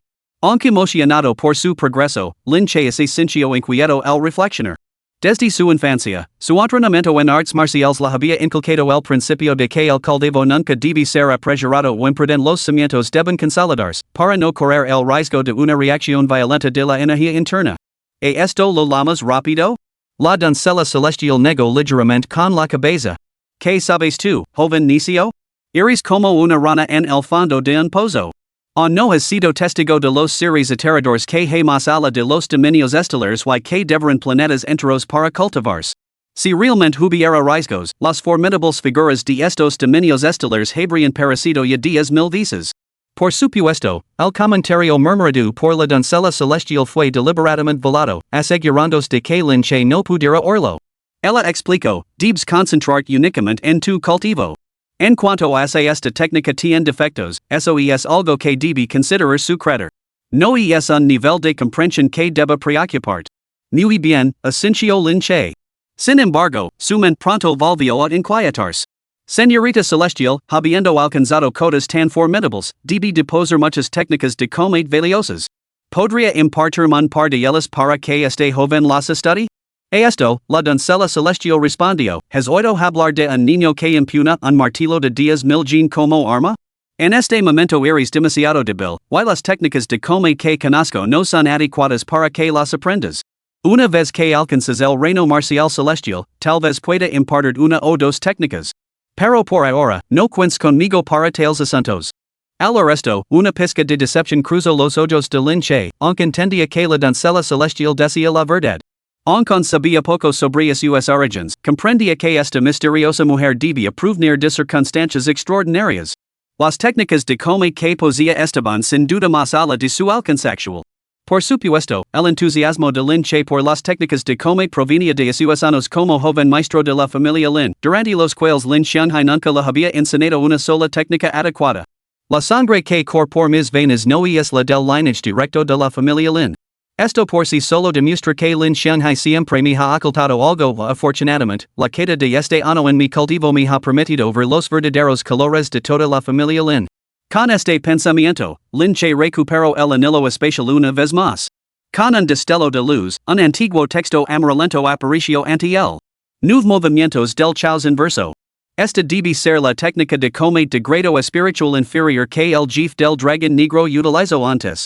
Incluso la posición más preciada del clan más importante de la ciudad de Kanglan, la familia Morón, no es más que un pergamino con una técnica de combate de grado espiritual inferior. Hay que admitir que el jefe del dragón negro tuvo mucha suerte al encontrarse con una oportunidad tan única y adquirir una técnica de este calibre. No, debería decir que yo tuve mucha suerte. Sosteniendo el antiguo texto, Lin Che reflexionó con un toque de satisfacción, sintiendo una gran sensación de alivio. Como mínimo, el nivel de esta técnica de combate no sería inferior al de las técnicas de combate ancestral satisfactorias por las principales familias de la ciudad de Kanglan. Durante los días siguientes, Lin Che comenzó a cultivar esta técnica de combate. La técnica era oscura y profunda, incluso el jefe dragón negro solo había dominado alrededor del 50% de ella. Sin embargo, no hay que olvidar que el talento innato de Lin Che superaba con creces el del jefe dragón negro. Así, tras solo 3 días, Lin Che lo había dominado por completo. 3 días después, Lin Che salió de la cueva. Sus ojos, acostumbrados a la penumbra de la cueva, se entrecerraron ligeramente ante la luz ahora un poco deslumbrante. Estirando cómodamente, respirando el aire fresco más allá de la entrada de la cueva a través de sus fosas nasales, Lin Che se sintió como si hubiera renacido. Hace un año, su cultivo se había desplomado. La familia Lin, que una vez la había dado un sentido de pertenencia, se había derrumbado por completo en su corazón de la noche a la mañana, dejándolo saborear la frialdad del mundo. Quienes no lo habían experimentado de primera mano nunca podrían entenderlo. Esta experiencia lo había enseñado a Lin Che una profunda verdad: en el mundo marcial, la fuerza reina suprema. Solo con poder se puede inspirar respeto. Quedan 3 días para que comiencen las pruebas de selección de la secta. Y es hora de regresar a la ciudad de Kanglan. Familia Lin, esperad. Os dar una sorpresa.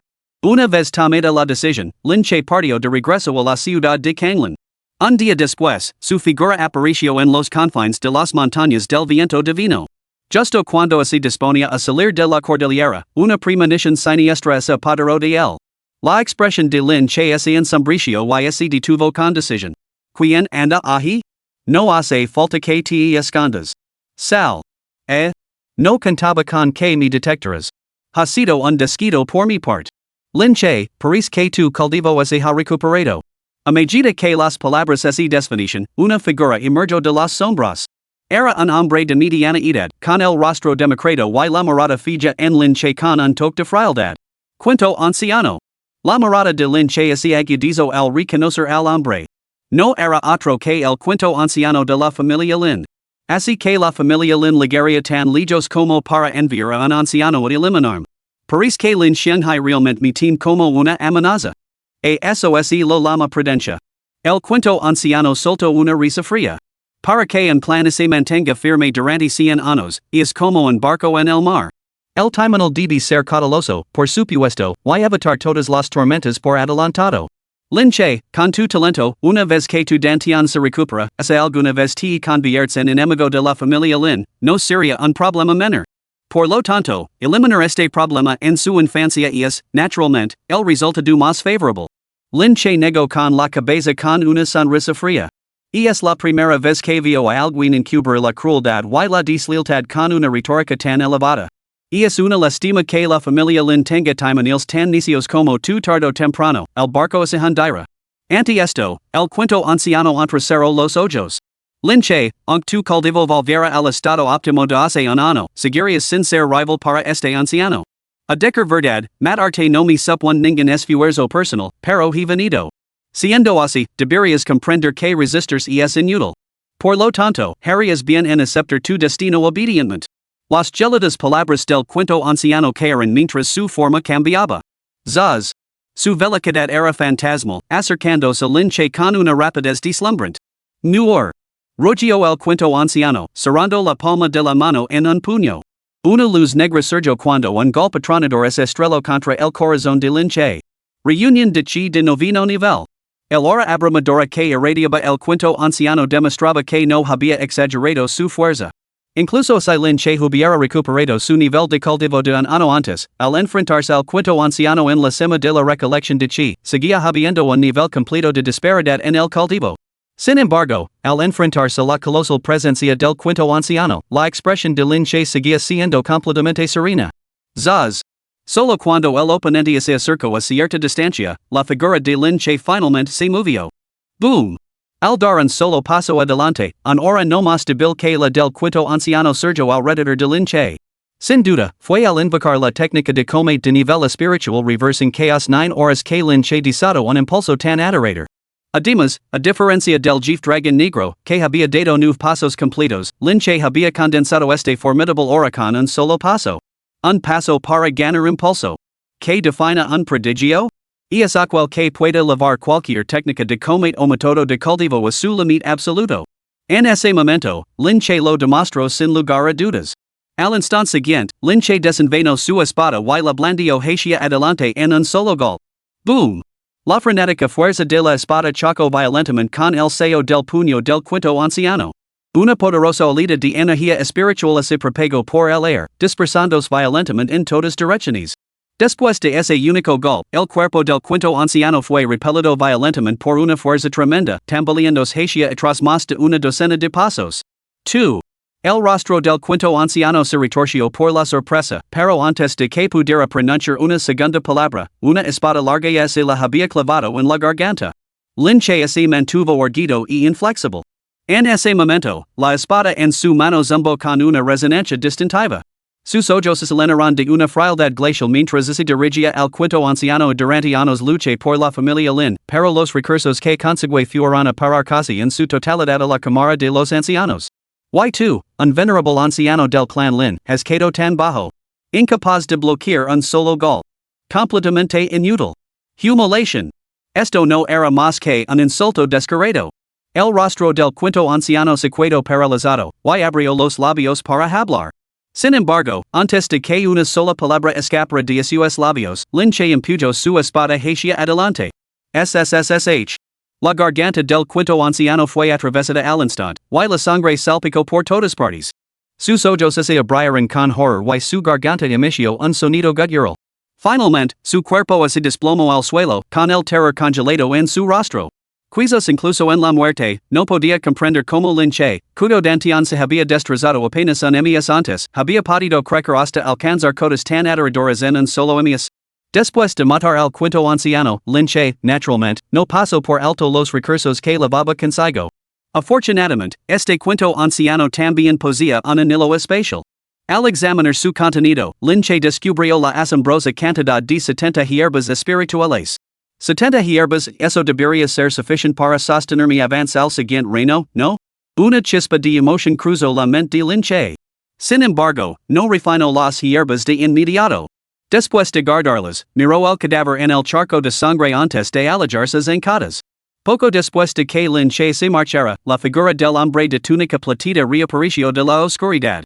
¿Cuándo ha avanzado este muchacho al octavo nivel de reunión de chi delante de mis narices? El hombre de túnica platita recordaba claramente que, durante la batalla de Linche con el Jeff Dragon Negro, solo había alcanzado el séptimo nivel de reunión de chi. Sin embargo, ahora, en solo unos días, su cultivo había alcanzado el octavo nivel. Además, no se había dado cuenta en absoluto de cuándo se había producido el avance. ¿Podría ser este joven un practicante del camino celestial? La leyenda hablaba de prodigios sin igual de la antigüedad que podían avanzar un reino con una sola batalla. Al participar en combates incesantes, podían lograr avances a través de percepciones trascendentales, ganándose el título de practicantes del camino celestial. La demostración actual de Linche había despertado esta absurda idea en la mente del poderoso hombre vestido con una túnica platita. Por supuesto, esos pensamientos solo pasaron por la mente del hombre vestido con túnica platita. Mirando el cadáver en el suelo, sacudió la cabeza con un toque de resignación. El maestro del palacio me ordino resolver un asunto por ti. Se suponía que esta era una oportunidad. Pero ahora parece que esta tarea debe continuar. Realmente es un dolor de cabeza. Capítulo 9, Batalla de Selección de Sectas. Después de abandonar las montañas del viento divino, Lin Che se dirigió directamente a un pueblo cercano. Antes de embarcarse en sus pruebas, temía que las montañas resultaran demasiado peligrosas y, por lo tanto, dispuso que Xiao se quedara allí temporalmente. Tras la emboscada del quinto anciano, Lin Che se sintió muy preocupado por la seguridad de la joven. Afortunadamente, cuando encontró a Xiao, la joven aún estaba llena de vida y no había corrido ningún peligro. Joven maestro, por fin ha regresado. Xiao lloró de alegría al ver a Lin Che. En el corazón de esta joven, él era ahora su único apoyo. Lin Che lo acarició la cabeza para tranquilizarla. ¿Te he causado preocupación estos últimos días? A continuación, preguntó, ¿se ha visto a algún miembro de la familia Lin en la ciudad recientemente? Sí. Xiao asintió solemnemente. Joven maestro, estos últimos días he visto a varios artistas marciales de la familia Lin merodeando por los alrededores. Parecen estar buscando, pero cada vez me escondi y no me descubrieron. Al oír esto, Lin Che frunció el seno. Parecía que, efectivamente, había subestimado la determinación de la familia Lin de eliminarlo. Con este pensamiento, Lin Che miró a Xiao y dijo, este lugar ya no es seguro. Debemos irnos. Joven maestro, ¿a dónde iremos? De vuelta a la ciudad de Kanglan, afirmó Lin Che directamente. Ah. Volver a la ciudad de Kanglan, pero. El rostro de Xiao delató su total asombro. En ese momento, Lin Che declaró, debo regresar. Para recuperar todo lo que una vez perdí. Ciudad de Kanglan. Ese día, la ciudad estaba repleta de gente. Casi todas las calles estaban abarrotadas de ciudadanos. Se podría decir que la ciudad de Kanglan no había sido testigo de tanta actividad en casi una década. La razón era simple, circulaban rumores de que los instructores de la Academia Daotsong llegarían ese día para seleccionar discípulos dentro de la ciudad. La Academia Daotsong era la fuerza más poderosa de Yangzhou. Se decía que cada año, la Academia Daotsong buscaba jóvenes artistas marciales excepcionalmente dotados en las principales ciudades de Yangzhou, reclutándolos para entrenarlos en sus salas. El territorio de Yangzhou era vasto, abarcando más de 1000 ciudades de diferentes tamaños. Sin embargo, la admisión anual de la academia estaba limitada a solo 100 alumnos. Esto significaba que solo las 100 ciudades más importantes, clasificadas por su fuerza general, reunían los requisitos para ser consideradas por la academia. Para la ciudad de Kanglan, esto supone su primera entrada en las 100 ciudades más importantes en casi una década. Tanto los clanes más importantes como la gente común de la ciudad llevaban mucho tiempo esperando este momento tan trascendental. Se rumorea que la Academia Daotsong solo ofrece una plaza para discípulos en cada ciudad. Esto significa que solo los jóvenes con más talento de la ciudad de Kanglan tienen la oportunidad de convertirse en discípulos de la Academia Daotsong. ¿Quién crees que será el afortunado genio de qué clan? Los principales clanes de la ciudad concedían una enorme importancia a esta batalla de selección de la secta. Si uno de sus jóvenes miembros se convierte en discípulo de la Academia Daotsong, sus perspectivas de futuro serían ilimitadas y su clan saltaría a la fama de la noche a la mañana. Las calles principales de la ciudad de Kanglan estaban abarrotadas de gente y el aire se llenaba de murmullos. Y el tema central de todas las conversaciones era, sin duda, este asunto. Queda algo de suspense. El clan Morong siempre ha sido la familia más importante de la ciudad de Kanglan. La hija del líder del clan, la señorita Morong Yen, también es reconocida como la prodigio más destacada de la ciudad. Creo que el primer puesto en este torneo de selección es para Morong Yen. No necesariamente. Para el torneo de selección de este año, todos los clanes importantes han abierto completamente sus recursos a la generación más joven.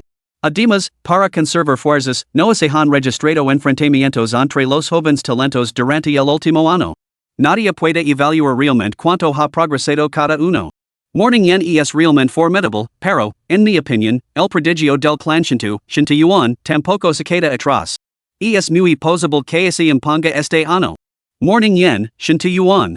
Estos dos eran los prodigios más comentados en la actual ciudad de Kanglan. Por lo tanto, el centro de atención de todas las conversaciones es centro naturalmente en estas dos figuras. Sin embargo, en ese momento, una voz suspiró, aunque son los principales candidatos al campeonato, declarar a cualquiera de ellos como el prodigio más destacado de la ciudad de Kanglan París algo exagerado. Después de todo, en años anteriores, ambos prodigios se vieron constantemente eclipsados por una persona. Su protagonismo este año se debe precisamente que esa persona no pueda participar en este torneo de selección de la secta. Al oír estas palabras, la imagen de un joven en concreto surgió inconscientemente en la mente de todos. Lin Che. A lo largo de los años, el prodigio más destacado de la ciudad de Kanglan, reconocido por todos, solo podía ser este joven. Cuando su talento innato permanecía intacto, ningún otro joven discípulo de la ciudad podía hacer el sombra. Lin Che era realmente asombroso en su mejor momento. Sin embargo, hace un año, enfermo de una extraña dolencia que destrozó su dantian, sumiéndolo en el abismo. Si se hubiera cuidado, la familia Lin habría conseguido una gloria sin precedentes. Su derrota en esta selección es probablemente la más devastadora de todas. Se rumorea que la señorita Morón Yen, del clan Morón, anuló unilateralmente su compromiso. No hace mucho, la familia Lin le despojó de su posición como joven maestro y lo expulsó, convirtiéndolo en el hazmorrer de toda la ciudad de Kanglan. Ahora, probablemente mendiga en algún rincón olvidado. ¿Qué más hay que discutir? Comentó uno con absoluto desdén. La mención de Lin Che provocó la compasión de algunos, suspiros de pesar de otros y schadenfreude de unos pocos. Sin embargo, cualquiera que fuera la emoción que despertara, solo brilló brevemente en los corazones de la gente. En el mundo marcial, solo los fuertes perderán en la memoria. Por muy glorioso que sea el pasado de alguien, una vez que sea en desgracia, se desvanece en el olvido. La bulliciosa avenida central de la ciudad de Kanglan. Alrededor de una colosal plataforma de comet, los representantes de los principales clans y facciones de la ciudad habían tomado asiento. En la posición designada para la familia Lin, el patriarca Lin Xianghai se volvió hacia Lin Yu. ¿Cómo han progresado tus recientes esfuerzos? Al oír la pregunta, Lin Yu respondió rápidamente con respetuosa deferencia, tenga la seguridad, tío patriarca. Desde que los recursos de la familia se abrieron por completo a este humilde sobrino, hace 3 días, tuve la suerte de cumplir con mi deber y avanzar al octavo nivel de chi gathering. Octavo nivel de chi gathering. Al observar la expresión de satisfacción en el rostro de Lin Yu, Lin Xianghai no sintió alivio al contrario, su expresión se volvió aún más sombría. Octavo nivel de chi gathering, un reino que Lin Che había alcanzado hacia un año. En comparación, el talento innato de Lin Yu palidecía significativamente frente al de aquel que había renunciado a la familia. Esto llenó a Lin Xianghai de un profundo arrepentimiento. Si no hubiera sido por ese accidente un año antes, la familia Lin podría haber albergado verdaderas esperanzas de ascender a la Academia Daotsung como su patrocinador. Sin embargo, las palabras ahora eran completamente inútiles. La familia Lin solo podía depositar sus últimas esperanzas en Lin Yu. Incluso si este Lin Yu era alguien a quien Lin Xianghai, en el fondo, no tenía en alta estima. En cuanto a Lin Che, con el cuento anciano ocupándose de él, probablemente haya aparecido en algún desierto desolado, ¿no? Aunque estos pensamientos pasaron por su mente, la expresión de Lin Xianghai permaneció totalmente imposible. Dando una palmada en el hombro a Lin Yu, lo dijo, no te preocupes. Esfuérzate con todas tus fuerzas. Aunque tenga que arriesgar mi vida, traer honor a la familia Lin. Durante más de una década, Lin Yu había estado a la sombra del brillante Lin Che, incapaz de levantar la cabeza. Ahora, sintiendo el genuino aprecio de su tío, respondió con una mezcla de sorpresa y gratitud. Se acerca el señor de la ciudad. Clac, clac, clac. En medio de los murmullos de la multitud, la calle central se llenó de repente del fuerte ruido de cascos. Un contingente de soldados acorazados galopaba hacia adelante, escoltando a un hombre de mediana edad con un rostro como el jade talado directamente hacia la colosal plataforma circular. Al presentar esta fuerza, los miembros de las familias prominentes de la ciudad de Kanglan se pusieron de pie en señal de respeto. Este era el poder de la mansión del señor de la ciudad. El hombre en el centro no era otro que Xiao Feng, señor de la ciudad de Kanglan. Aunque Kanglan contaba con numerosas familias prominentes, en ni siquiera las más importantes se atrevían a desafiar abiertamente a la mansión del señor de la ciudad. Esto no se debía únicamente a su formidable poderío militar, sino, más significativamente, a que esta autoridad representaba a la propia corte imperial. Al subir a la plataforma, Xiao Feng hizo un gesto imperioso con el brazo. Invitan al mentor G al escenario. Inmediatamente, apareció una suntuosa silla de manos.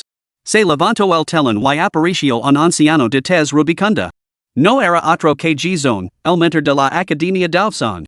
Mientras este anciano, cuyas decisiones podían determinar el destino de los grandes clanes de la ciudad de Kanglan, avanzaba, los miembros de las distintas familias que se alineaban a lo largo del recorrido le lanzaban miradas aduladoras. Sin embargo, el anciano, sin mirar a nadie, subió al estrado con air de solemne autoridad. El mentor G representa a la Academia Daufson en su primera visita a la ciudad de Kanglan. Si algún aspecto de nuestra hospitalidad resultara inadecuado, lo rogamos humildemente que se indulgent, comentó el señor Shao con una sonrisa. Jaja, el señor Shao es demasiado amable. Este anciano sirve la Academia Daufson, y mi único deseo es que todo salga bien.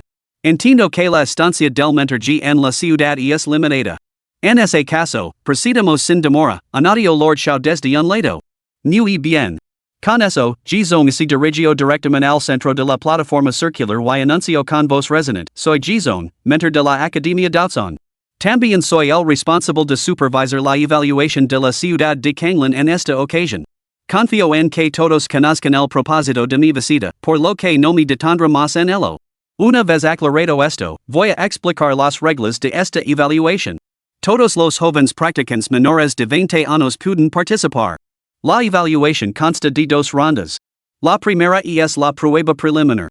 En cuanto al método para superar esta prueba preliminar, G-Zone hizo una pausa y luego agitó dramáticamente su manga. Zaz. Tres maniquís de madera aparecieron en la plataforma de combate. G-Zone continuó lentamente, todos los examinados subieron a la plataforma. Aquellos que permanezcan en pie después de que se consuma una varilla de incienso, soportando los ataques de estos tres maniquís, pasarán la primera ronda. Subid a la plataforma. Aquellos que permanezcan en pie después de que se haya consumido una varilla de incienso pasarán la primera ronda. ¿Sencillo? El anciano vestido con una túnica de brocado lo hizo parecer sencillo, pero al ver los tres maniquís de madera empuñando espadas de madera, todas las personas presentes pusieron una expresión de solemne gravedad. Porque habían sentido claramente, en el instante en que aparecieron estos tres maniquís de madera, un leve temblar en el aire y una poderosa fuerza opresiva descendiendo. Esto demostraba que los tres maniquís de madera poseían una formidable destreza en el combate. Un momento de silencio se cernió sobre la escena. Finalmente, después de un tiempo indeterminado, la primera persona subió a la plataforma de combate. Es. Son Lei, el hijo mayor de la familia Son.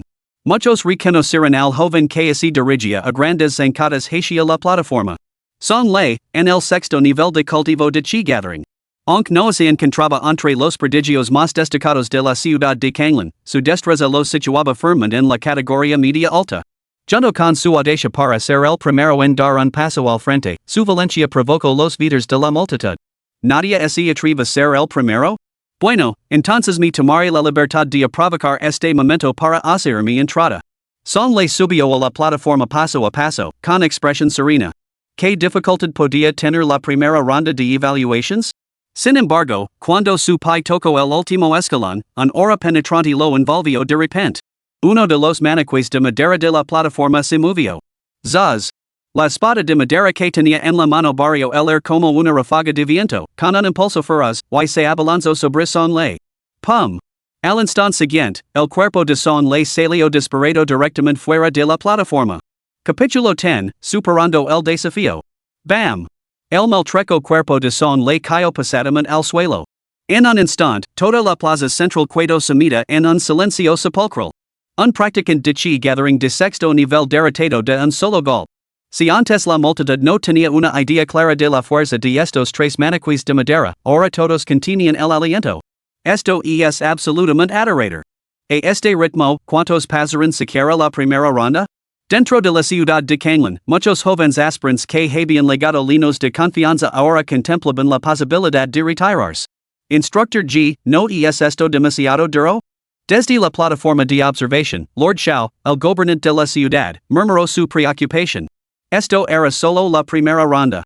Si la tasa de eliminación inicial resultaba tan abrumadora, se proyectaría una imagen bastante desfavorable de la ciudad de Kanglan si se corría la voz. Esta ciudad solo tiene un candidato para la Academia Daufson. El resto quedan eliminados. ¿Importa si es difícil, o no? Replicó el maestro G con una sonrisa. Por supuesto, es en una sola alma de la ciudad de Kanglan supera la primera prueba, este anciano volverá con las manos vacías. Al resto, ya fue mi secuedo en silencio.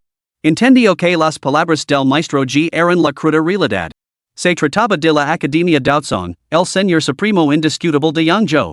Ser admitido era un honor para toda la vida para cualquier joven prodigio de Yangzhou. Por el contrario, convertirse en uno de sus miembros dependía únicamente de la propia destreza. Sin embargo, en comparación con el clamor anterior, la generación más joven de la ciudad de Kanglan parecía ahora bastante sombría y desanimada. La fuerza de son ley se situaba en la franja media alta dentro de la ciudad de Kanglan. Con su eliminación, muchos de los que se consideraban inferiores a son ley se habían rendido en silencio.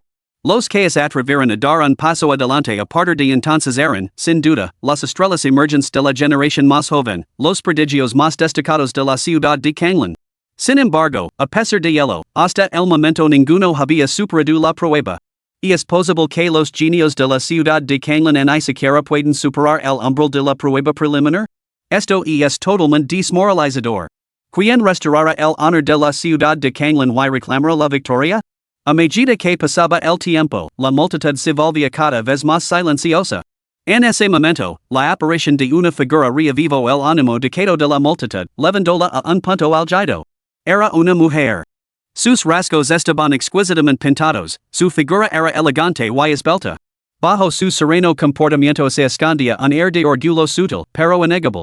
Esa confianza innata que irradiaba desde lo más profundo de su ser hacía comprender a primera vista lo que significaba ser una estrella en ascenso, una figura sin igual entre los hombres.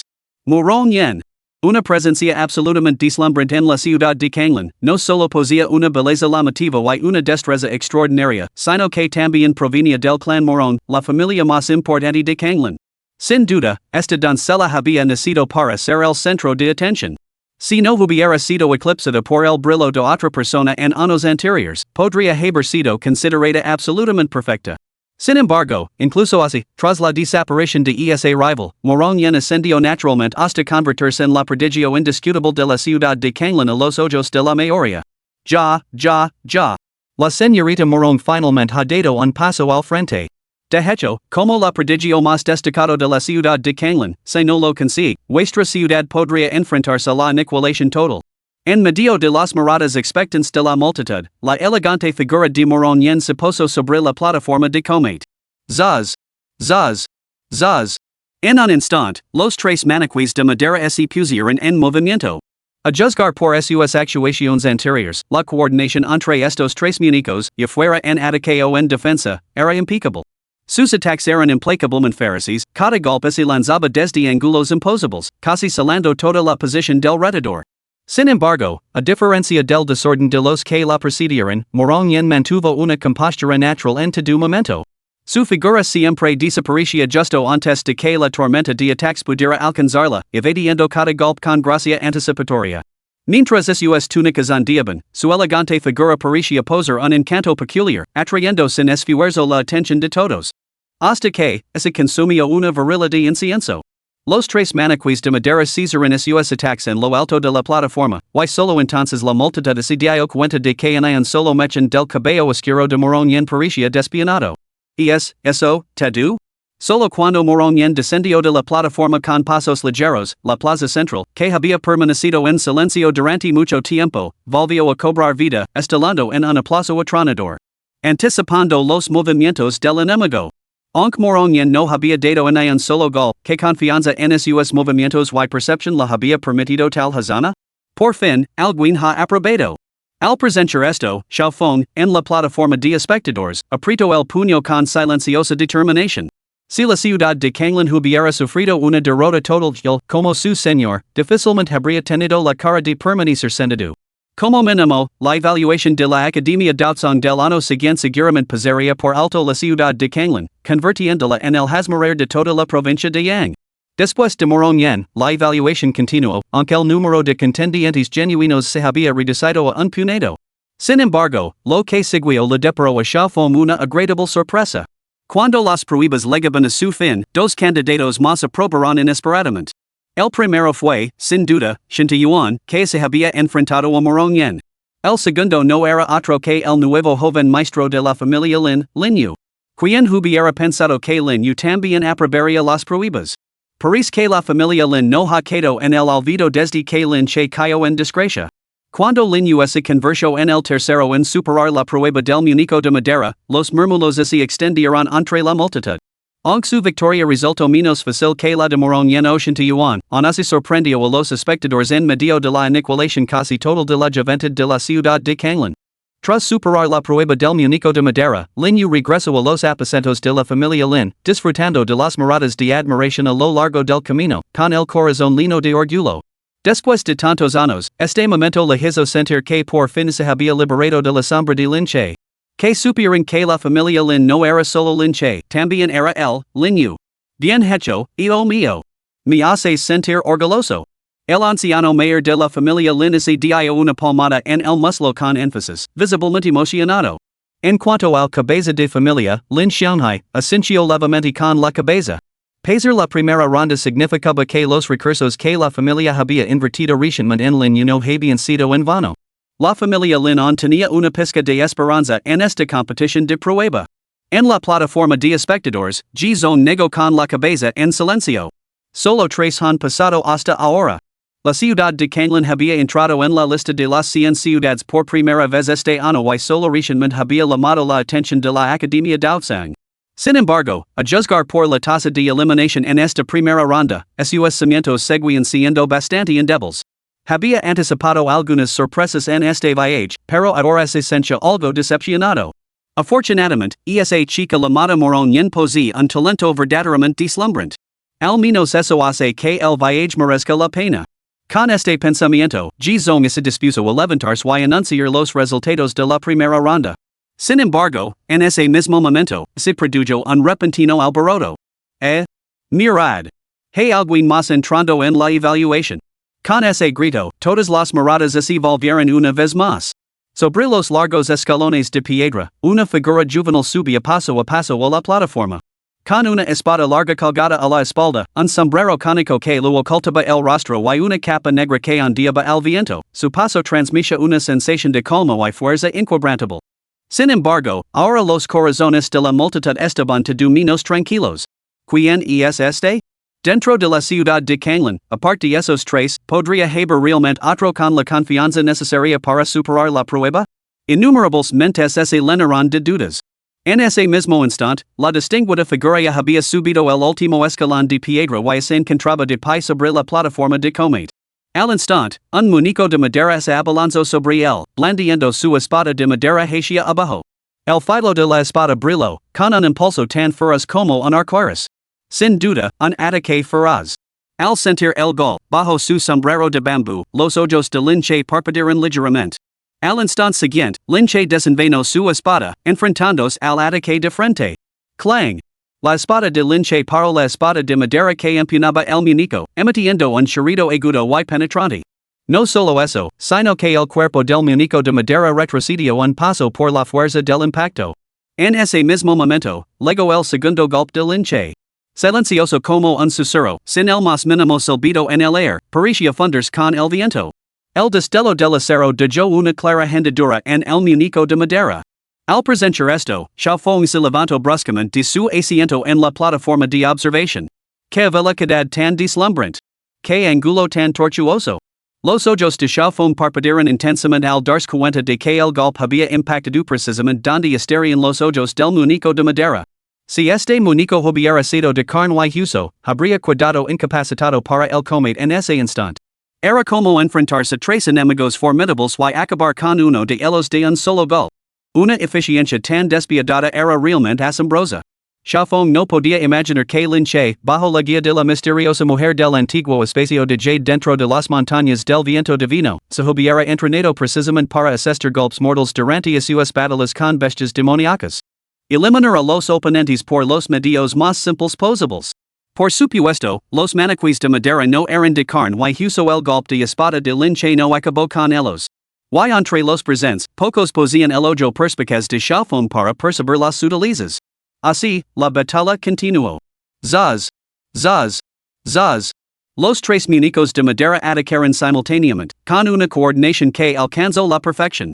Toda la plataforma de combate parecía envuelta en un aterrador hora de espadas. Sin embargo, Lin Che, lejos de evadir su embestida, impulsó sus pies contra el suelo.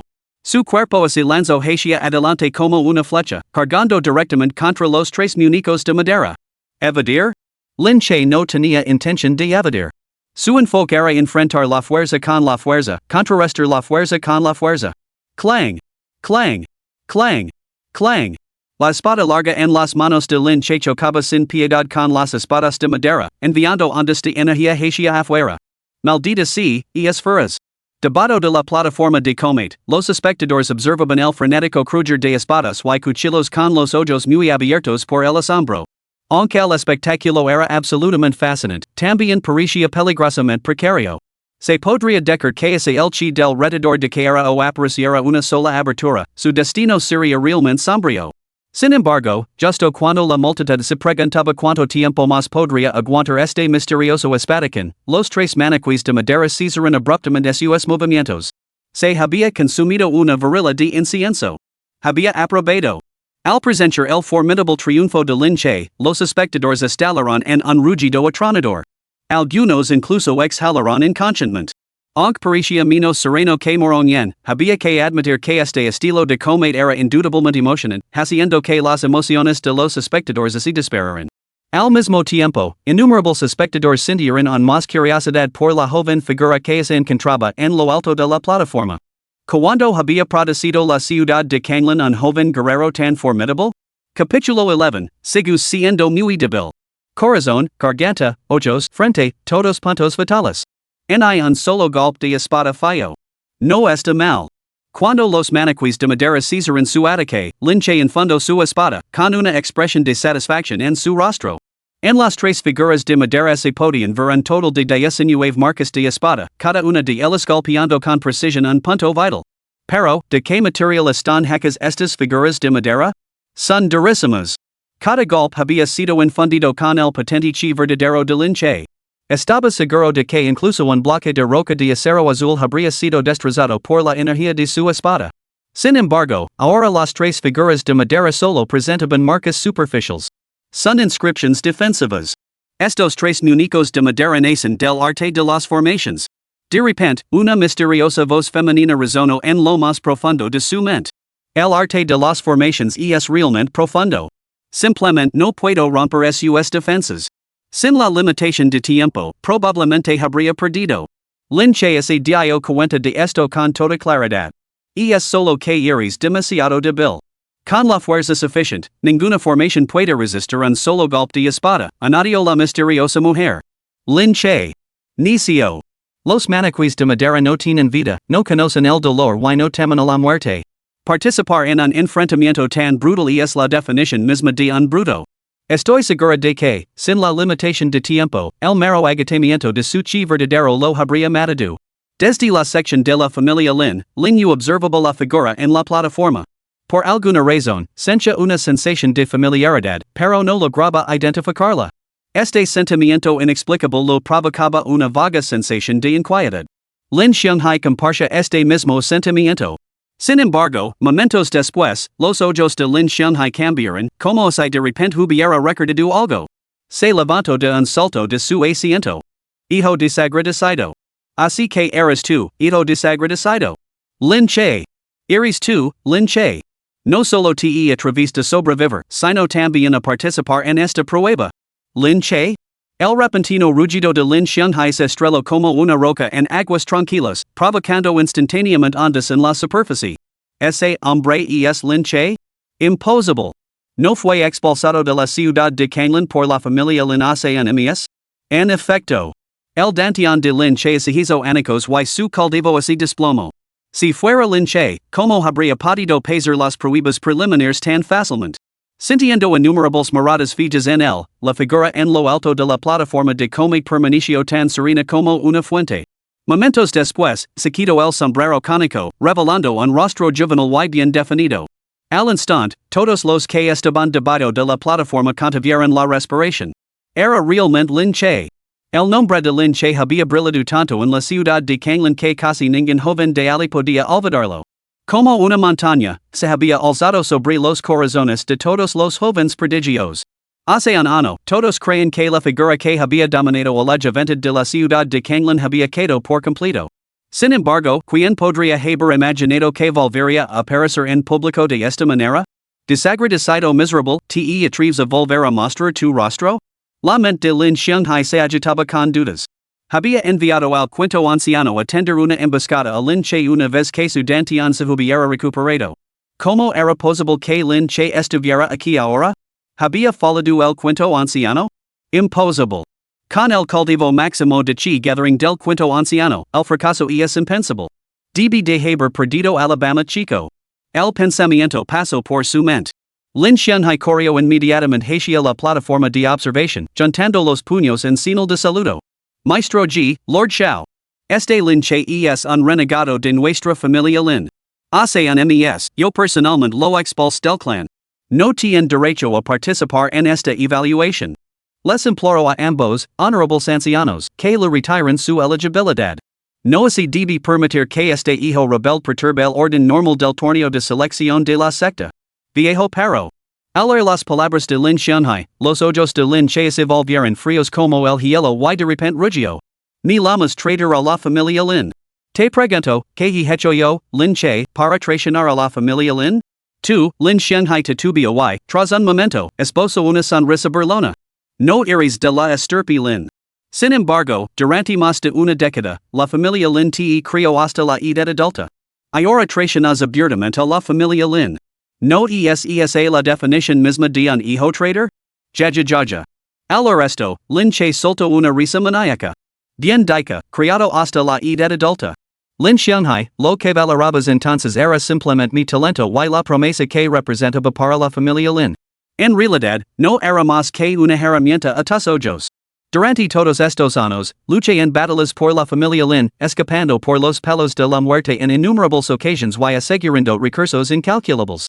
Sin embargo, las cosas por las que eres mi vida solo sirvieron para enriqueceros, un grupo de chupasangers sentados cómodamente entre bastidores. Aún así, yo, Lin Che, record tu bondad y nunca pronuncié una sola palabra de queja. Pero cuando mi dantian se rompió hace un año, ¿cómo me trataste? Me despojaste de mi posición como joven maestro, me desterraste Xingshani incluso permitiste que los servientes más humildes me pisotearan. Fue entonces cuando la verdadera cara de la familia Lin, nada más que una manada de bestias despiadadas y sedientas de sangre. Yo, Lin Che, no le debo nada a la familia Lin. Y ahora, he cortado todos los lazos con ellos. En cuanto a ti, Lin Xianghai, ¿qué derecho tienes a darme lecciones como mayor?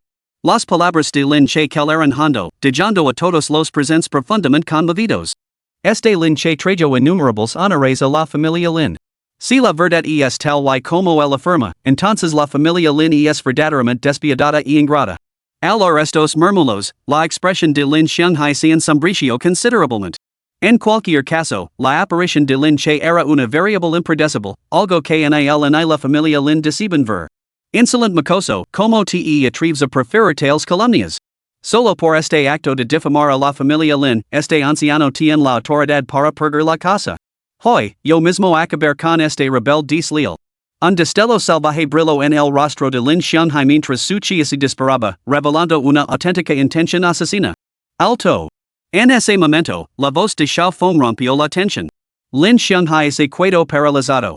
Señor Xiao, este es un asunto de disciplina familiar. No concierne a nadie más, ¿verdad? Lin Che ha roto los lazos con tu familia Lin. Ahora es participante en las pruebas de selección. Matarlo así. ¿No tienes ningún respeto por la Academia Daotsang? Efectivamente, mientras Xiao Feng lanzaba este desafío, la mirada de Ji Zong se posó fríamente sobre Lin Xianghai. Aunque esa mirada no transmitía ninguna hora abrasiva, hizo que el cuerpo de Lin Xianghai temblara. Esto ha sido realmente imprudente por mi parte. Aunque Lin Xianghai había albergado sinceramente intenciones asesinas hacia Lin Che, ahora comprendía la imposibilidad de llevarlas a cabo dada la situación actual.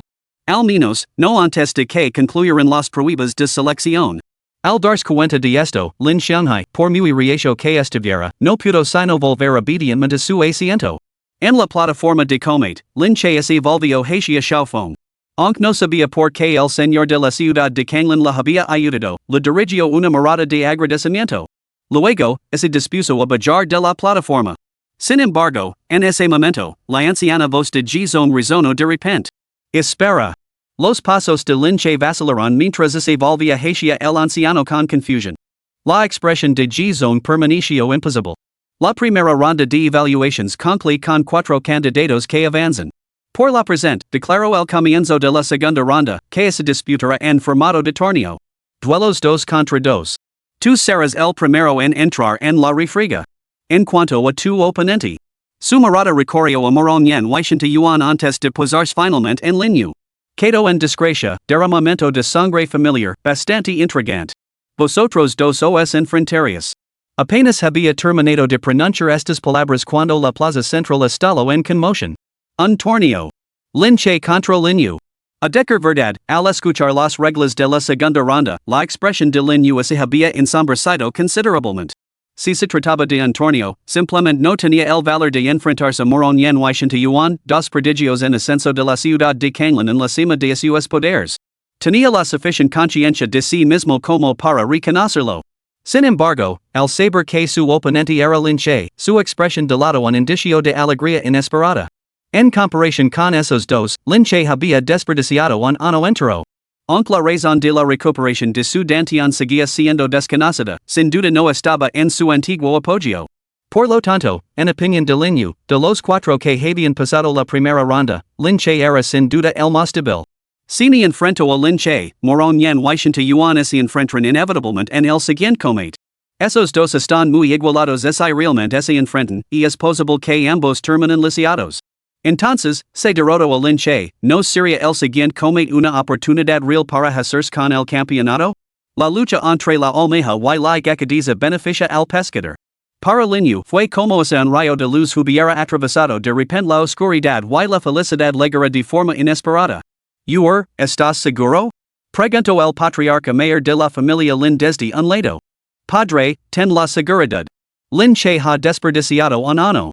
Aunque ahora se ha recuperado un poco, ya vistes como superó la prueba del maniquí de madera. Supongo que, tras un esfuerzo tan intenso, sus reservas de chi verdadero se han agotado en gran medida. Ahora que me enfrento a él, ¿qué suspense podría haber? Al oír la segura respuesta de Lin Yu, Lin Xianghai y el anciano asintieron con la cabeza. Bien dicha. Si se presenta la oportunidad, no lo dejes vivir, murmuró Lin Xianghai con mirada fría. Entendido. Con una sonrisa escalofriante, Lin Yu se dirigió directamente hacia la plataforma de combate. Unos instantes después, dos figuras se enfrentaban en la plataforma. Una sonrisa salvaje se extendió por los labios de Lin Yu mientras fijaba su mirada en Lin Che.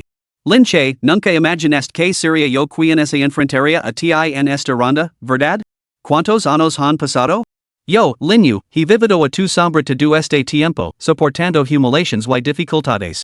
El mundo solo te conoce ti, Lin Che, y no a mí, Lin Yu. Ahora, por fin, tengo la oportunidad de demostrar a todos que yo, Lin Yu, no soy menos que tú. Tienes muy buena opinión de ti mismo, respondió Lin Che con frialdad. Al resto, la mirada de Lin Yu se volvió más venenosa. Lin Che, nunca debiste haber regresado a la ciudad de Kanglan. Pero ya que estás aquí, mejor que mejor. Hoy te convertirás en mi trampolín. Esta batalla marcará el comienzo de mi ascenso. Hablas demasiado, Lin Che se impacientó. Buscas la muerte. Lin Yu había estado hirviendo de resentimiento reprimido, pero la actitud indiferente de Lin Che le hizo sentir como si hubiera golpeado algodón, completamente frustrado. Al instante siguiente, dejó de hablar. Palma de piedra destructora. Zaz. Enfurecido, Lin Yu se lanzó hacia adelante como una flecha disparada por un arco, acercándose a Lin Che. Un aura formidable, escalofriante, brotó a su alrededor. Su enorme mano, como una tenaza de hierro, se abalanzó sobre el hombro de Lin Che. Se trataba de una técnica de combate de nivel medio de grado humano, formidable en su poder. Un golpe exitoso podía romper huesos y desgarrar tendones, infligiendo un dolor que atravesaba la médula. Ante este ataque, Lin Che dio un paso lateral hacia adelante. Entonces, lanzó un puñetazo. El golpe alcanzó la palma abierta de Lin Yu con una precisión milimétrica. Rápido, preciso, despiadado. Thud. En el instante siguiente, la figura de Lin Yu retrocedió a una velocidad aún mayor que su embestida inicial. Clump, clump, clump. En medio de una serie de pasados pasos, linho casi se por el borde de la plataforma de comate, logrando estabilizarse justo al borde. Parecía completamente desalinado. Linche lo observó, sacudiendo la cabeza con absoluto desprecio. He perdido mucho tiempo, dando un ano entero para crecer. ¿Cómo puedes seguir siendo tan débil? Capítulo 12, El loco marcial nato. Linche, te imitar.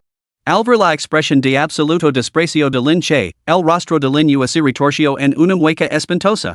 Me niego a creer que, después de desperdiciar todo un ano, puedas dar la vuelta a la situación. Con una feroz determinación, Linhu volvió a cargar hacia adelante. Esta vez, no se contuvo en absoluto. Reuniendo todo su chi verdadero, lanzó ambos puños simultáneamente. Cuando los furiosos puñetazos de Linhu golpearon, un rugido como el trueno de un león sacudió los alrededores. Violentas ondas de chi verdadero surgieron salvajemente hacia la posición de Linche. Puño del león celestial. Una técnica de nivel superior de grado humano, también una habilidad de comate ancestral de la familia Lin. Incluso Linche, que había ganado innumerables méritos militares para el clan Lin en su época, nunca había sido considerado digno de esta técnica. Sin embargo, hoy se desató a través de las manos de Linhu. Hay que decir que Lin Xianhai no había escatimado en gastos para garantizar que Linhu lograra un resultado deslumbrante en este torneo de selección de la secta. Por desgracia, aunque una técnica de combate de grado humano superior era formidable, su eficacia dependía del practicante y del oponente al que se enfrentaba. Ante el ataque aún más abrumador de Linhu, la expresión de Linche permaneció serena. Fuera. Cuando la figura de Linhu se acercó, Linche de repente empujó su espada hacia adelante con un movimiento de muñeca. Boom! Aunque desenvenenada, la hoja golpeó primero, y su fuerza contenida surgió como una inundación torrencial. Crash! En el instante siguiente, el cuerpo de Linhu pareció ser golpeado por una montaña, lanzado más allá del borde de la plataforma de batalla y estrelándose pesadamente contra el suelo. Escupió una bocanada de sangre, con el rostro congelado en incredulidad. Sin embargo, momentos después, se dio cuenta y su expresión se retorció de horror. Tú, has destruido mi dantian. Resultó que el golpe de Linche no solo lo había lanzado fuera de la plataforma, sino que también había golpeado su dantian. Su dantian estaba destrozado. No. Imposible. ¿Cómo es posible que haya perdido contra ti?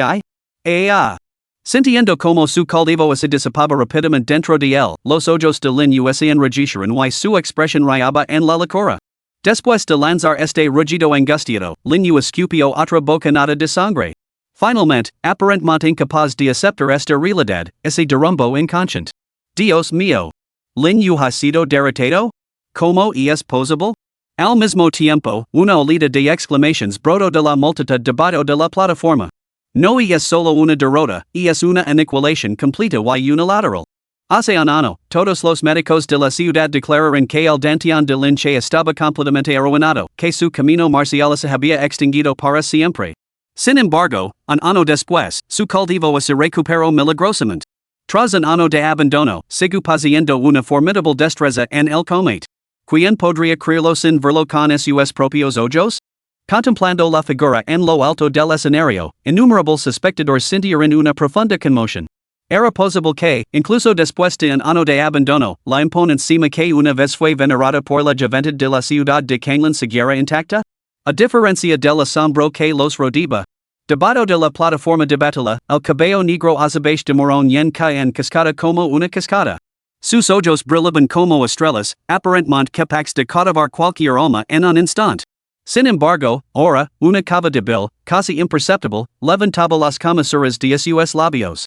Octava capa de chi gathering, sin progresos desde hace un año. Linche, me has decepcionado bastante. Con este comentario susurrado, Moronian cerró los ojos una vez más, como si el clamor a su alrededor no pudiera perturbar la serenidad interior. Hijo mío.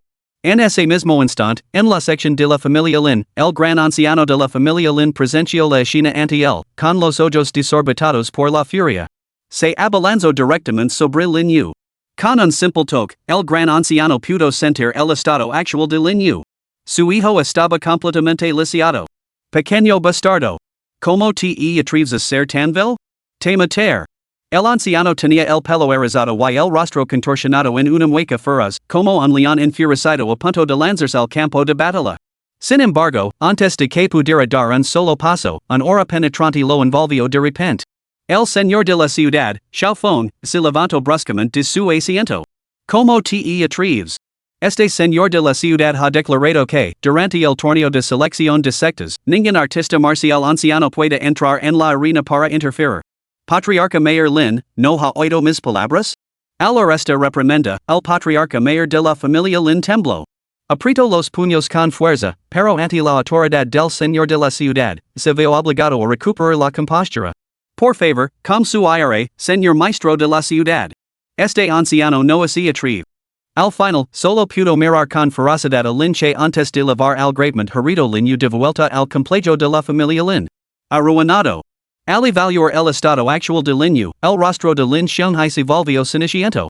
Mientras tanto, Lin Yu recuperó lentamente la conciencia. Miró a Lin Xianghai, con el rostro pálido y la voz débil. Tío patriarca. Ute ha decepcionado a la familia Lin. Humph. Al arresto, Lin Xianghai entrecerró los ojos. Dentro de sus amplias mangas, apretó con fuerza la palma de la mano.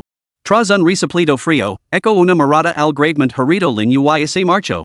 Al ver partir al patriarca, los numerosos miembros de la familia Lin presentes se quedaron clavados en el sitio durante un momento antes de seguir su ejemplo. Lin Yu había fracasado. Para la familia Lin, ¿qué sentido tenía quedarse allí? Solo Lin Yu y su padre se quedaron atrás. En comparación con la multitud que los rodeaba, el lugar de repente se sintió inquietamente vacío. Esto. El anciano mayor de la familia Lin parecía completamente desconcertado. Su hijo había sufrido graves heridas por el bien del clan. Aunque no había alcanzado la gloria, había pagado un precio terrible. Sin embargo, ahora se enfrentaba a una indiferencia tan fría. A su lado, el rostro de Lin Yu era igualmente sombrío. La sangre de la familia Lin corre por tus venas. Tú no eres como ese Lin Che. Todas las esperanzas de la familia Lin descansan sobre ti. No cargues con ningún peso. Esfuérzate con todas tus fuerzas. Las tiernas palabras de Lin Xianghai parecen resonar en sus oídos. Sin embargo, en ese momento, Lin Yu sentía como si todo su cuerpo se hubiera sumergido en una cámara frigorífica. En ese instante, incluso comprendió, con sorprendente claridad, lo que Lin Che debió haber soportado dentro de la familia Lin durante el último año. Sin embargo, pocos en el campo se preocupaban ahora por los sentimientos de este padre y su hijo. A todas las familias de la ciudad de Kanglan, si alguien sigue obstaculizando los combates de prueba, no culpan a este señor de la ciudad por no mostrar piedad. Esta es mi última advertencia. Después de que la familia Lin se marchara, Xiaofeng, sentado en la plataforma de espectadores, volvió a hablar. La conducta anterior de la familia Lin había provocado su ira.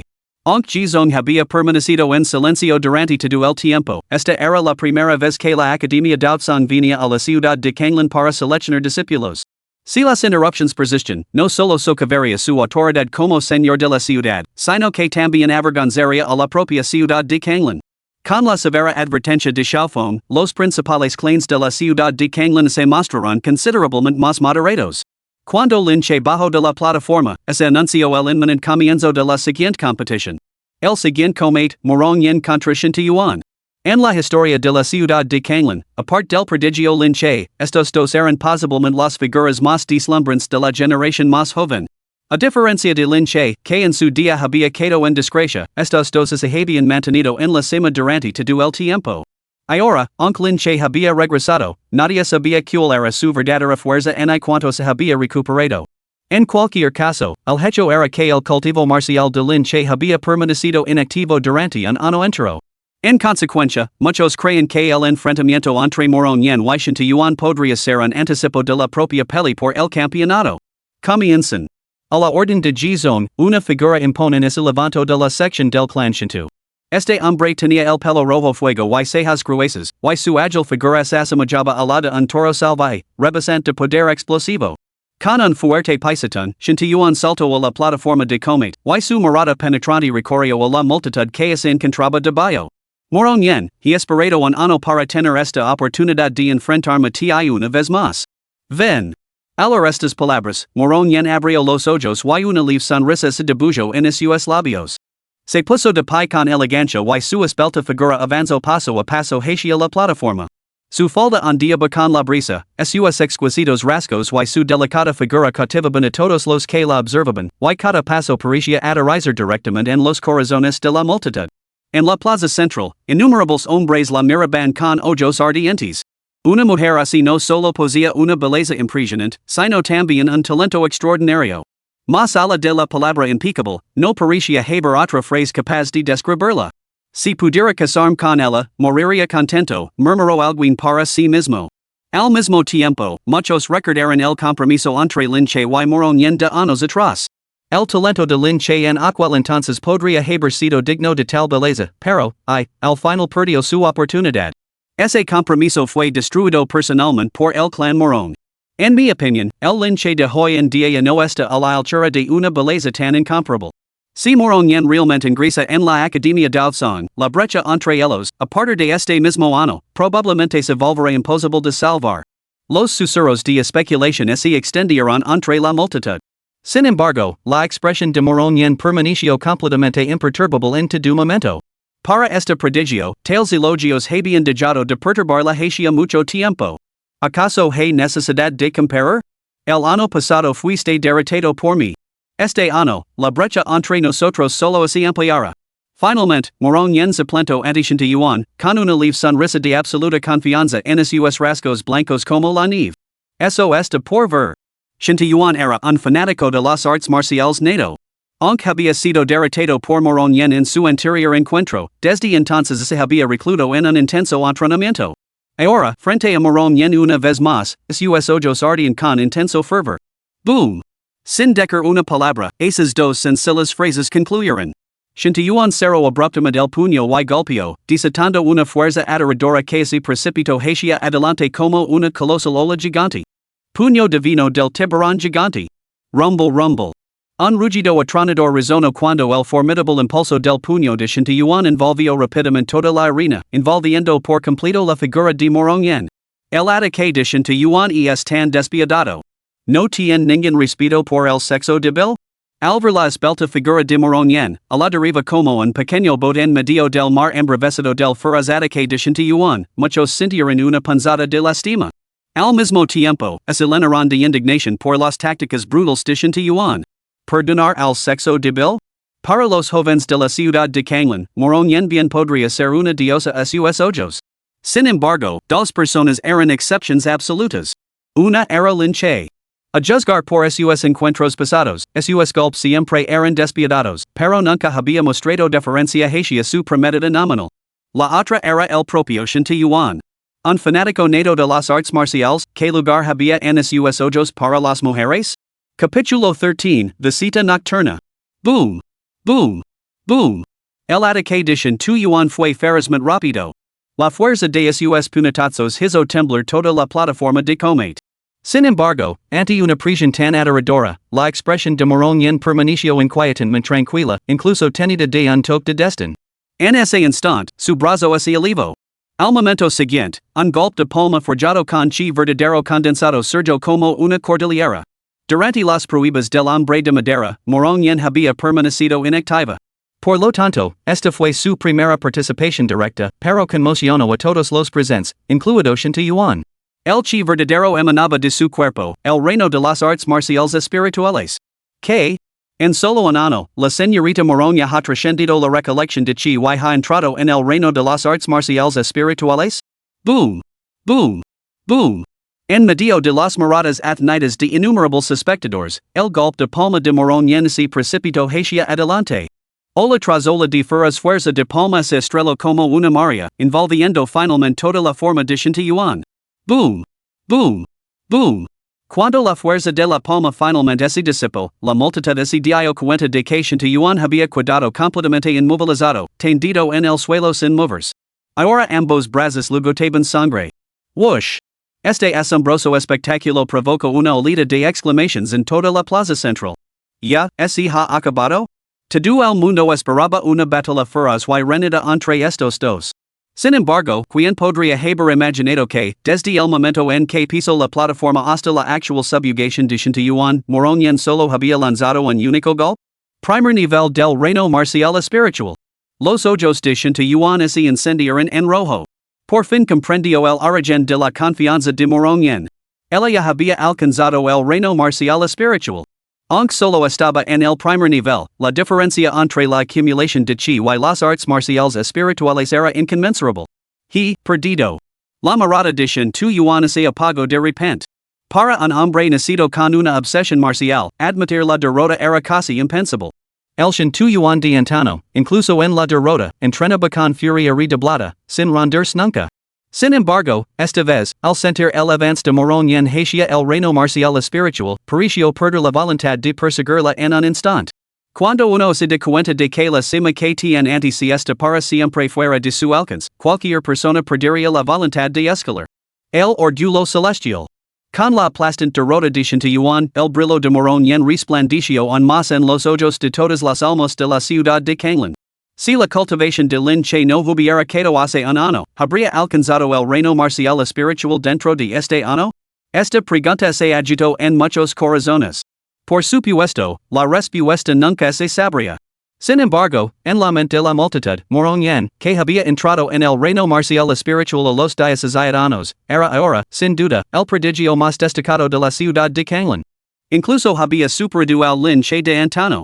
Solo queda la final, aunque parece que ya no hay mucho suspense. Una vez concluido este combate, solo quedaría la final del campeonato.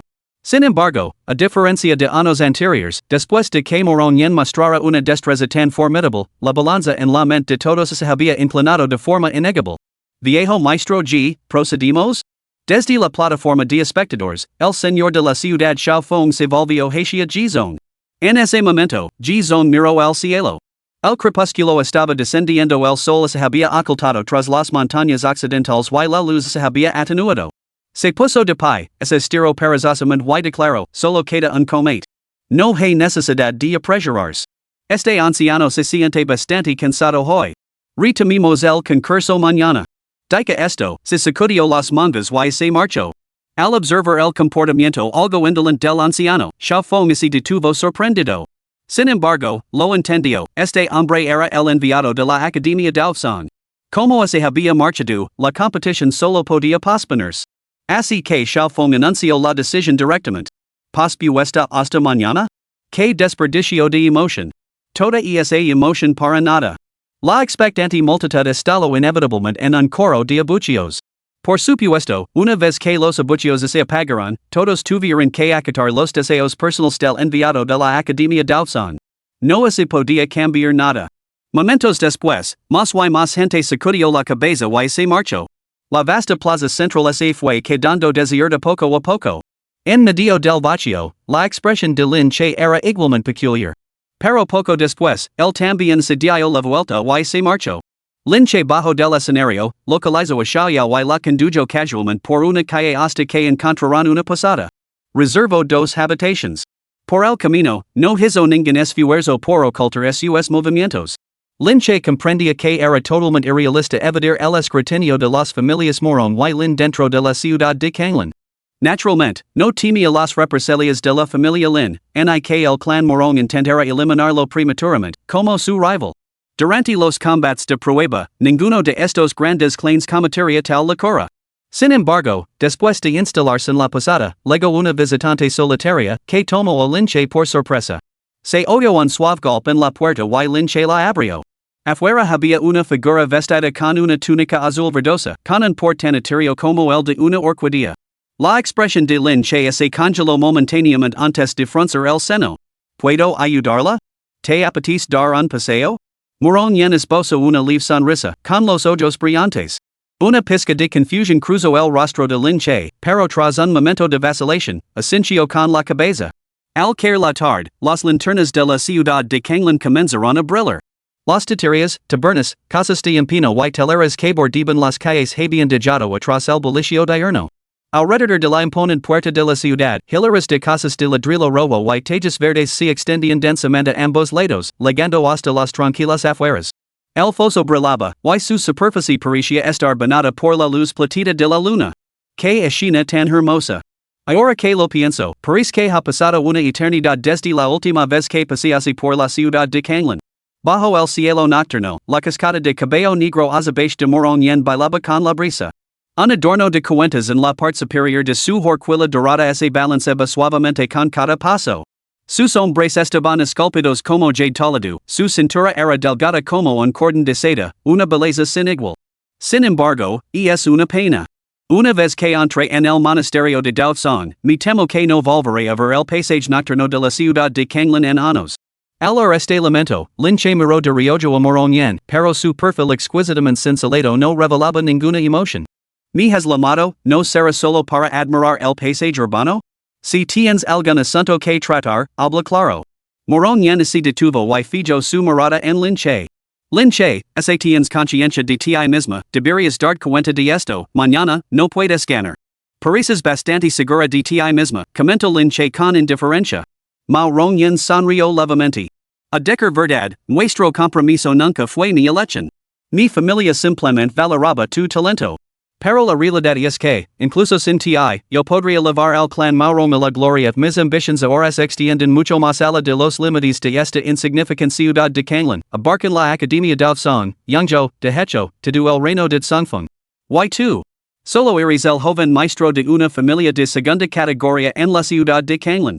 Oh, casi lo olvido, te han expulsado del clan Lin. Se podría decir que ahora eres un cultivador solitario y sin races. Se podía ver que cuando Moronian pronunció estas palabras, estaba completamente serena, irradiando un air de serenidad distante. Para Lin Che, parecía una superiora que evaluaba casualmente a un inferior. Lin Che frunció el seno. ¿Qué intentas decir exactamente? Al arresto, Moronian lo miró. Lin Che, si lo dices, puedes convertir en mi serviente marcial. Serviente marcial. Eso significaba firmar un contrato de sangre con una figura poderosa, prometiendo lealtad de por vida. Lin Che, la Academia Daotsong solo acepta un discípulo de toda la ciudad de Kanglan. Si entró en la Academia, tu eliminación es inevitable. Sin el respaldo de la Academia Daotsong, Lin Xianghai podría eliminar con facilidad. Con tu talento, sería una pena que perecieras tan pronto. Al convertir en mi serviente marcial, el clan Morón podría convertirse en tu apoyo. Quizás, como mi vasallo, incluso podrías conseguir entrar en la Academia Daotsong. Aunque no te convertirías en un discípulo formal, podrías servir como aprendiz manual, sería totalmente beneficioso para ti. El tono de Moronian era sincero, como si realmente tuviera en mente el bienestar de Lin Che. Sin embargo, la expresión de Lin Che seguía siendo profundamente sombría. Mirando fijamente a Moronian, solo un pensamiento ocupaba su mente. ¿De dónde sacaba esta mujer su sentido de superioridad? ¿Estás tan segura de que me derrotarás mañana? Moronian negó con la cabeza. Lin Che, eres demasiado ingenuo. Ya te lo he dicho, mañana perderás. Y gano. Ante esto, las delicadas cejas de Moronian se fruncieron ligeramente, y una pizca de irritación se dibujó en su rostro antes de que esbozara una sonrisa burlona. Lin Che, sabes que es lo que más desprecio de ti. Precisamente esa fachada santurrona y moralista que estás mostrando ahora. Esta vez, Lin Che sonrió. Así que, al parecer, negarse doblegar ante tus encantos te convierte en santurrona y engreída. Bueno, que convenient. Yo tampoco tengo en gran estima a las mujeres cuyos corazones están completamente consumidos por la ambición. Que alivio. Cuando los caminos se separan, no hay terreno común. Con eso, Lin Che se dio la vuelta y se alejó. Al ver su figura desaparecer en la noche, la mirada gelada de Moronian parpadeó ligeramente. Él lo había buscado no solo para hacerlo retroceder y abandonar el duelo del día siguiente, sino también porque realmente lamentaba desperdiciar su talento. Sin embargo, en términos de resultado, esta conversación había resultado bastante desagradable. Esa pequeña descarada es totalmente insolente. De regreso a la posada, antes de que Lin Che pudiera pronunciar una palabra, la voz de la misteriosa mujer resonó en su mente. DIOS ciudadanos y en el reino marcial espiritual, tienen todo el derecho a ser arrogant, respondió Lin Che sin comprometerse. Ese burló la misteriosa mujer. A su edad, yo ya estaba en el reino marcial Dao, pero seguía siendo bastante discreta. Lin Che.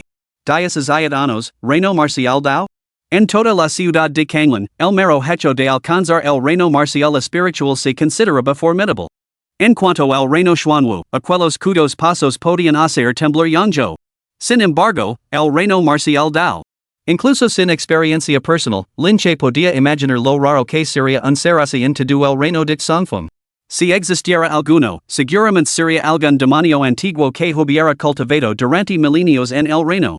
Y sin embargo, esta misteriosa mujer afirmaba haber alcanzado el reino marcial de los dioses ciudadanos. Maestra, ¿por qué revelar un hecho tan profundamente discreto? Percibo una profunda malicia.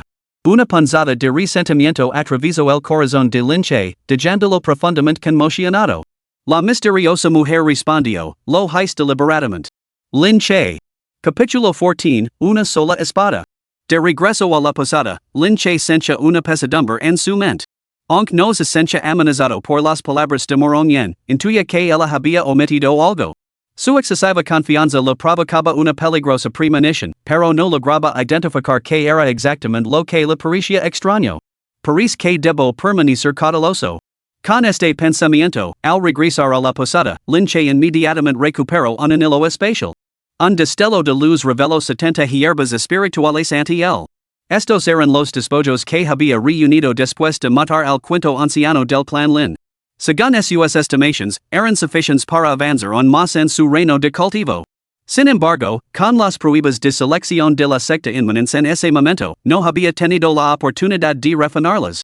El aplazamiento de la competición por un día me viene muy bien. Ahora es el momento de refinar estos recursos marciales. Devorarlos. Linche se sentó con las piernas cruzadas. Mientras sus manos trazaban intrincados patrones, su mar de chi se agitó, haciendo que sus meridianos vibraran al unísono. Al mismo tiempo, la pila de hierbas espirituales que tenía ante él se disolvió en una energía espiritual creciente, inundando su cuerpo como un maremoto. A simple vista, Linche parecía bañado en un resplandor divino. Clatter. A medida que pasaba el tiempo, se podía sentir el aura de Linche surgiendo salvajemente.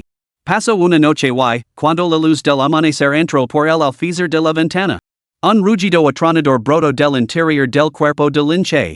¡Boom! En ese mismo instante, Linche abrió los ojos. Novena capa de acumulación de chi.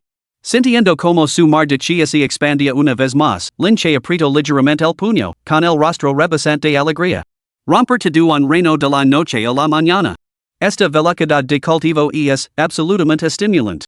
Recuperando la compostura, Linche se levantó para estirar las extremidades.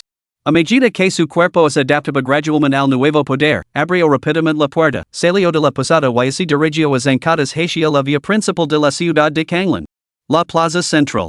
En comparación con la multitud de hoy no daba señales de disminuir.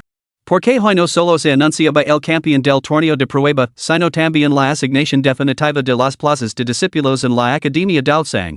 Convertirse en miembro de la Academia Daozang, el poder dominante en Yangzhou, era suficiente para alterar el caso de toda una vida.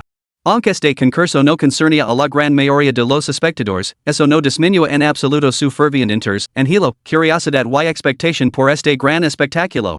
Yet está aquí. Linche por fin ha llegado.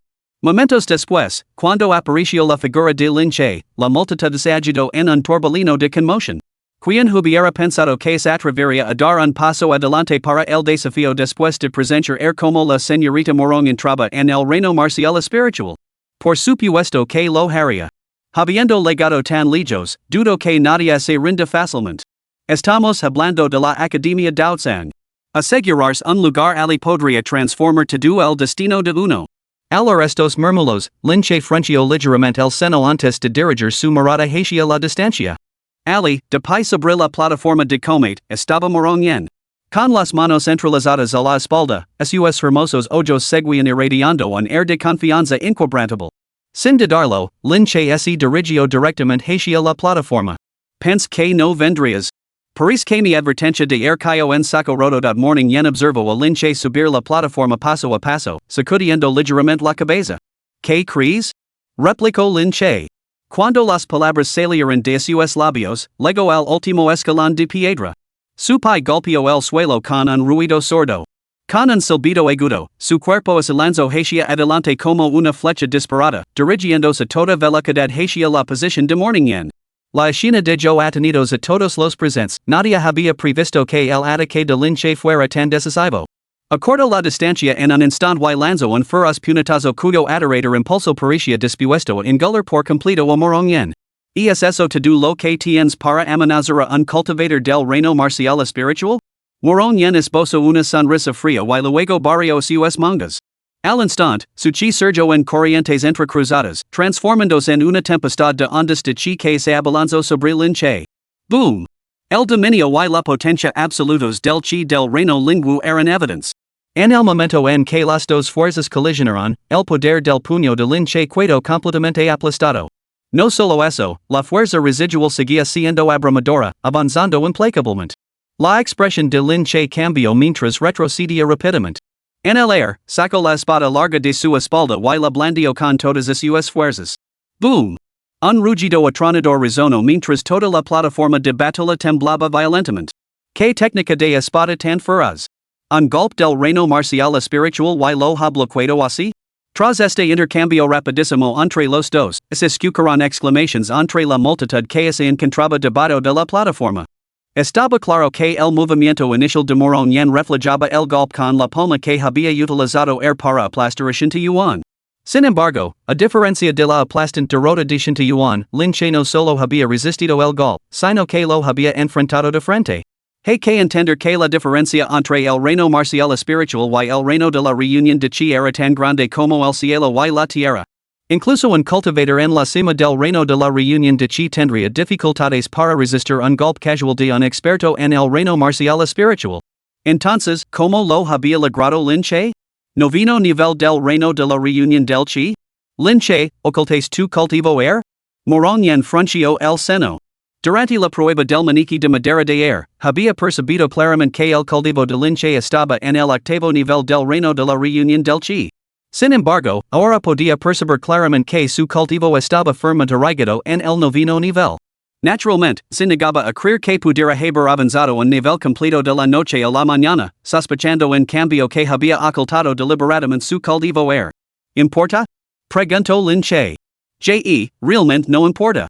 Morón yen esbozo una leve sonrisa. Mientras permanezcas en el reino de la reunión del chi, y si en el primer nivel o en la cima, no hay diferencia para mí. A veces, la confianza excesiva no es una verdad, especialmente cuando cruza la línea hacia la arrogancia.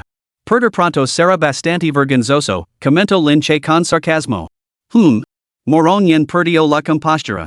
Se dio cuenta de que, cada vez que se enfrentaba a Lin Che, por muy serena que estuviera, este tipo siempre conseguía avivar las llamas de la ira en su interior con solo unas pocas palabras. Entonces observa atentamente como te derrotó. Al pronunciar estas palabras, rebasantes de absoluta confianza, la forma de Morón yen cambió. Su forma era elegante, pero su velocidad era aterradora. En un abrir y cerrar de ojos, se materializó ante Lin Che.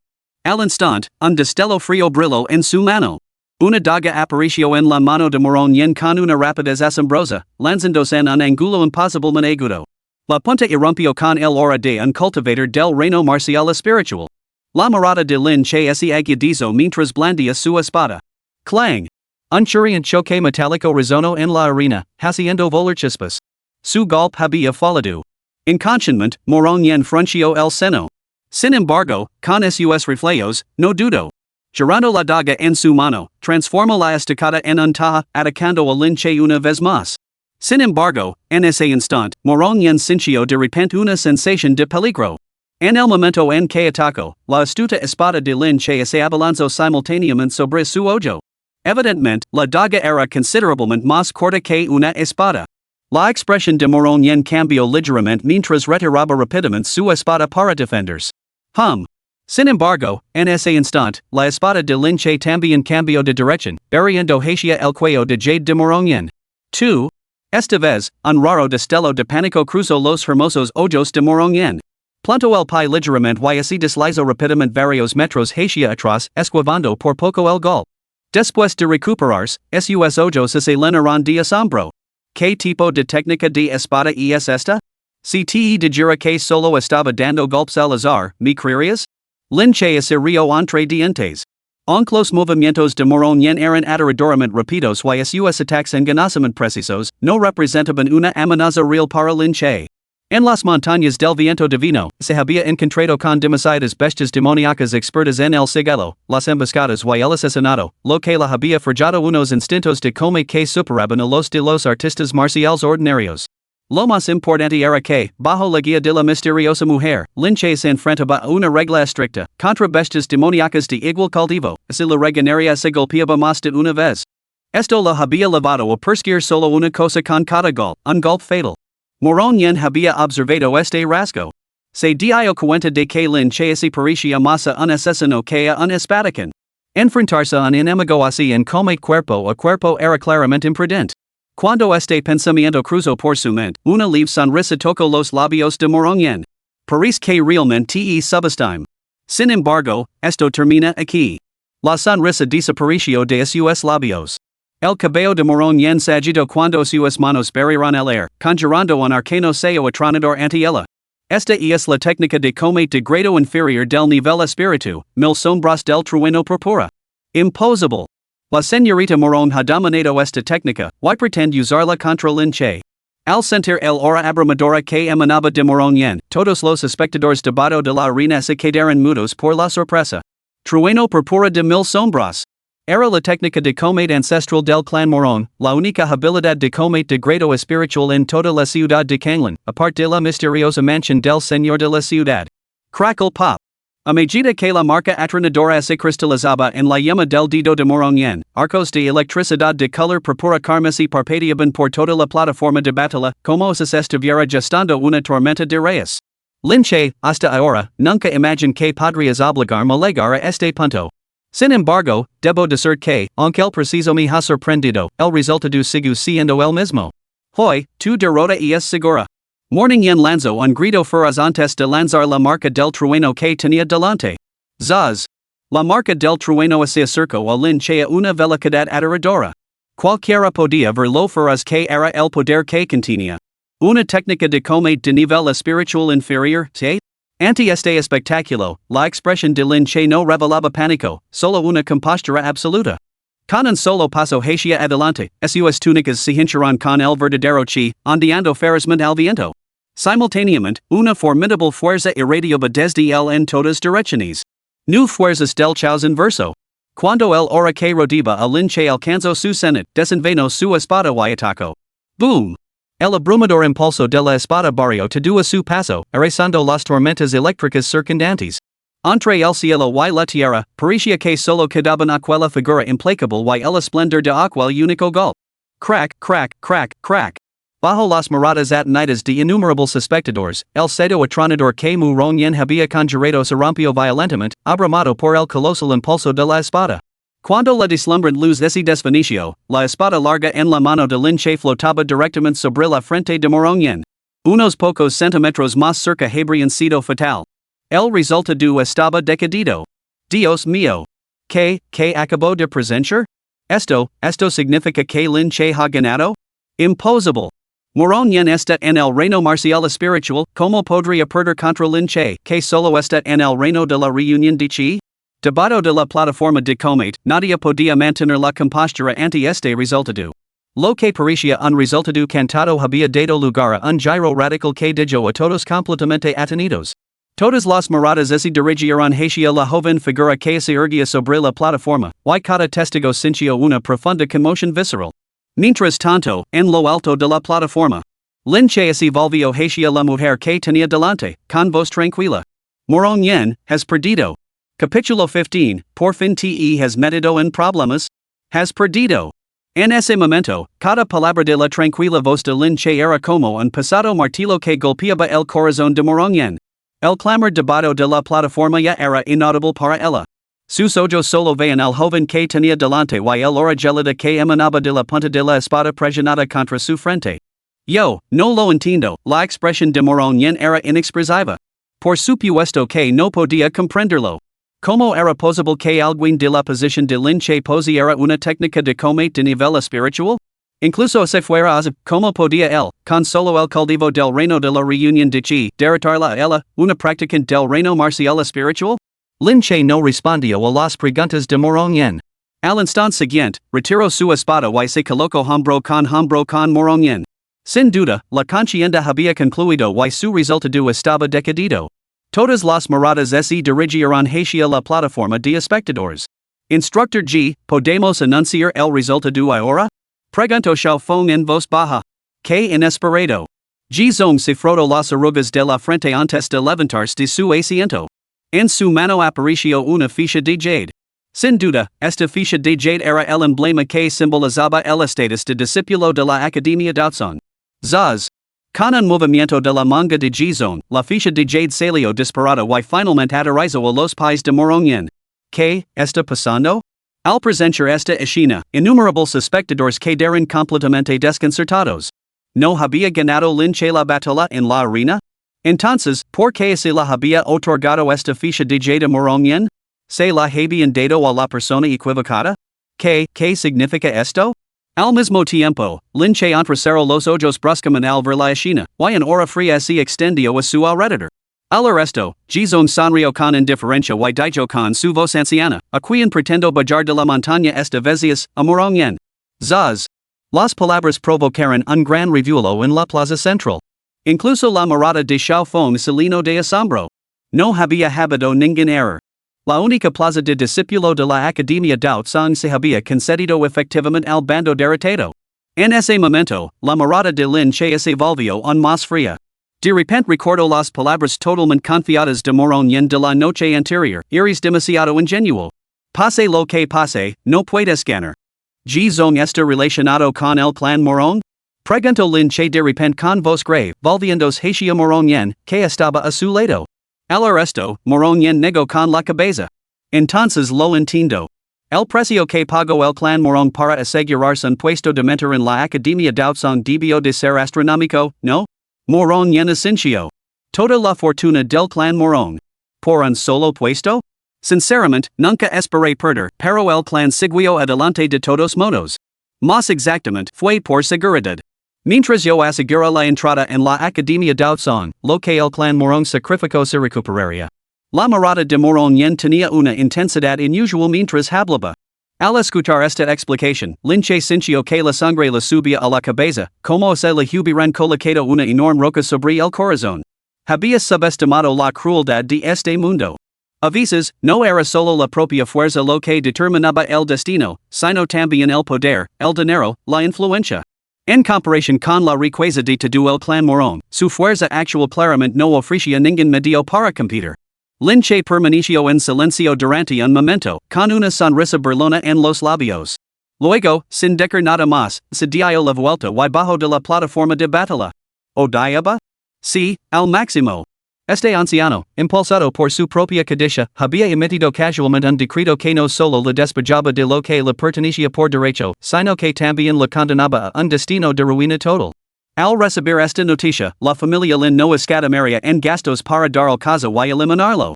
Dentro de la ciudad de Kanglin, lo que lo esperaba era probablemente una sangrienta batalla en la que la supervivencia estaba lejos de estar asegurada.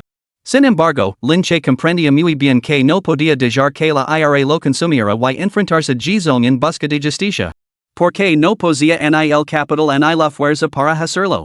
Actuar con bravuconería juvenil no sería una venganza rápida, sino una pura locura. Ante un hombre que podía aplastarlo con un simple movimiento de su dedo, la IRA, la sed de sangre, el resentimiento, eran ridículos. Esta ofensa debía ser vengada, pero solo permaneciendo con vida tendría la oportunidad de redimirse. Lin Che bajó los escalones de piedra paso a paso, con la mano que empuñaba la espada temblando ligeramente y los ojos ardientes y carmesí. Uno podía imaginar el odio que bullía en su interior. Pero justo entonces, una voz fría y clara resonó de repente desde el espacio divino de jade. No vayas. Enfrenta a él. Enfrente de él. La expresión de Lin Che se congeló. Pero no puedo derrotarlo. Podría morir. La misteriosa mujer respondió, ¿conmigo aquí, qué tienes que temer? Sus palabras detuvieron a Lin Che en seco. En un principio, Lin Che había decidido marcharse. Aunque seguiría enfrentándose a la implacable persecución de la familia Lin, al menos tendría la oportunidad de luchar hasta la muerte. Pero ofender a esta poderosa figura de la Academia Daotsung? Probablemente lo aplastarían en el acto. Por lo tanto, Lin Che había optado por aguantar, esperando el momento oportuno hasta hacerse más fuerte para vengarse. Sin embargo, al escuchar las palabras de la misteriosa mujer, Lin Che se dio cuenta de repente. ¿Por qué debía acobardarse?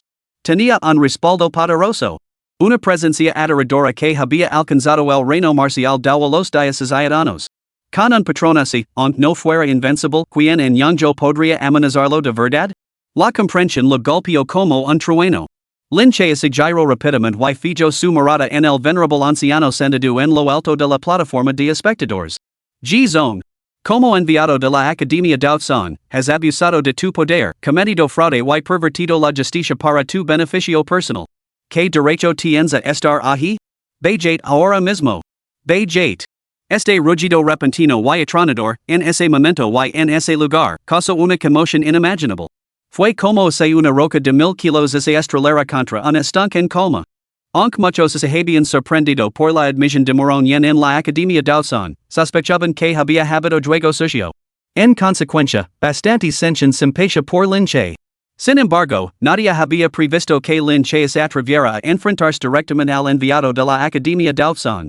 En ese momento, innumerables espectadores se quedaron boquiabiertos, incrédulos, convencidos de que habían oído mal.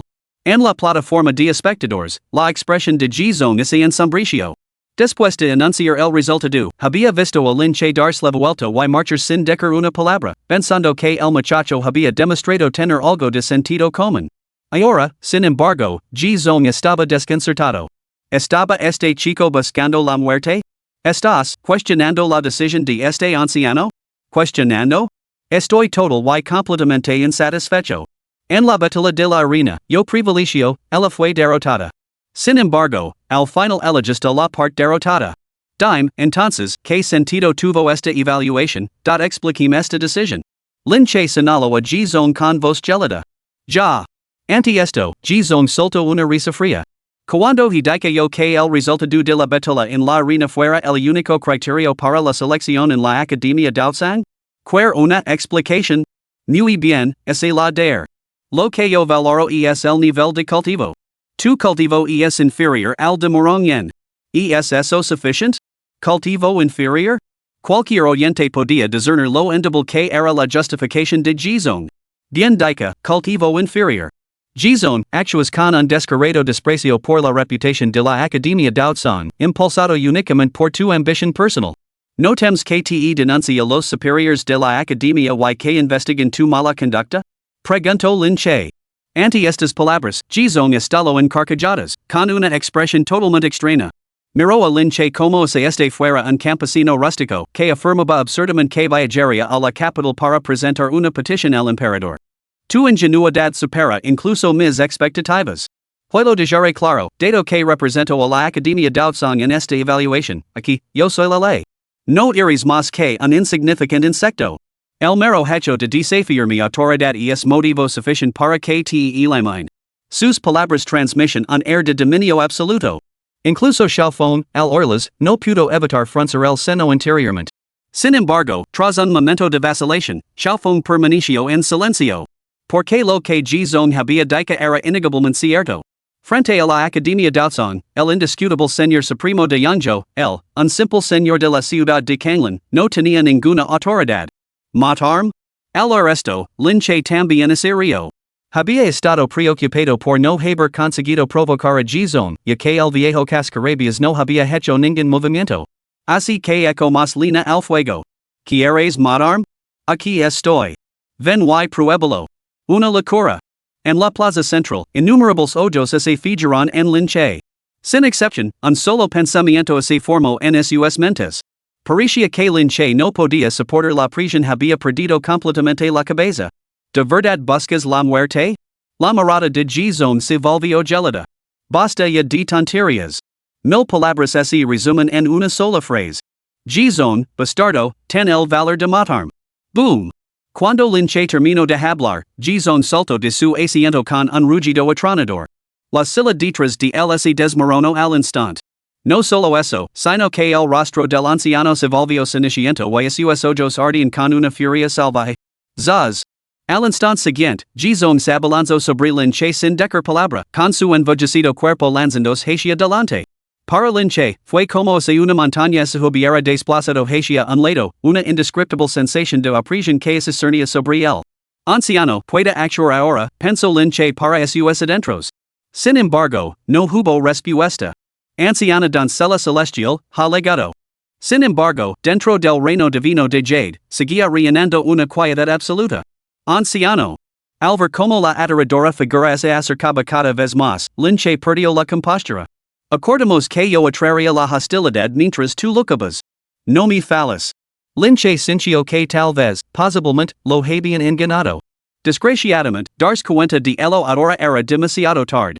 La figura de Ji Zong ya se había acercado a menos de 30 metros, y una mano colosal se abaixó desde los cielos. En un instante, la inmensa plataforma de batalla se agrietó bajo esta aterradora presión, y las fisuras se extendieron por ella como si estuviera a punto de romperse. En el epicentro de esta tormenta de fuerza palmar, Lin Che soportó un impacto aún más aterrador, como si todo su cuerpo fuera a romperse en cualquier momento. Ante una disparidad de poder tan absoluta, la resistencia parecía totalmente inútil. Aún así, Lin Che apretó la espada larga que sostenía en su mano. Si no podía confiar en los demás, solo podía confiar en sí mismo. Aunque la muerte fuera segura, moriría luchando. Zaz. Sin embargo, antes de que esa palma colosal pudiera descender, una fuerza aún más colosal se materializó de repente en el campo de batalla. Una torrente de chi verdadero surgió de los cielos, fusionándose ante Lin Che en una espesa y impenetrable pared de energía. Boom! La palma de Ji Zong golpeó la barrera, estalando en un rugido atronador. Tras el golpe, el anciano cuerpo de Ji Zong salió disparado decenas de metros por el poderoso retroceso. Put! Una bocanada de sangre brotó de su boca, haciendo que el rostro catido de Ji Zong palideciera aún más. Lin Che, sin embargo, estaba algo aturdido. Percibió claramente que esa misteriosa fuerza no procedía del espacio divino de Jade. Jaja. En ese momento, una figura imponente descendió junto a Lin Che. Vestido con una túnica platita de mangas anchas y con una máscara platita, el hombre solo llevaba una insignia dorada en el pecho, grabada con el pequeño carácter marcial. Aunque su rostro permanecía oculto, Lin Che percibió un resentimiento leve, casi imperceptible, en la mirada del hombre cuando lo miró. Entonces, la figura vestida con la túnica platita le dio una palmada en el hombro a Lin Che. Muchachos, los he estado siguiendo durante un mes. Por fin, se han metido en un lío del que no pueden salir. Lin Che? Capítulo 16, un día emocionante? Lin Che tenía una mirada de total desconcierto, pero más que eso, sentía un auténtico asombro brotando de su interior. Según recordaba, nunca había visto antes a este hombre vestido con túnicas platitas, y mucho menos se había cruzado con él. Entonces, ¿qué significaban las palabras del hombre vestido con túnicas platitas? ¿El señor reconoce este humil? No lo conozco. Entonces, no importa. Lo estoy ayudando por una deuda kármica. Aunque ese viejo chocho que mancha la reputación de la Academia Daotsung tampoco ha hecho ningún daño. El hombre vestido con una túnica platita hizo un gesto de desprecio con la mano, claramente sin ganas de dar más explicaciones. Al resto, Lin Che se sintió aún más desconcertado. Mientras tanto, Ji Zong se quedó mirando a esta figura vestida con una túnica platita que había aparecido de repente, con el rostro pálido como la muerte y el cuerpo temblando ligeramente. El enviado de la insignia dorada y la túnica platita. El salón marcial. Marcial. Un rugido ensordecido resonó en la cabeza de Ji Zong, dejando su mente en blanco por un instante. El salón marcial era una entidad totalmente prohibida dentro de la Academia Daotsung, un nombre que incluso los altos funcionarios de la Academia evitaban mencionar. Nunca hubiera imaginado que, mientras realizaba evaluaciones en este remoto rincón de la ciudad de Kanglan, se encontraría con este debut. ¿Cómo te llamas?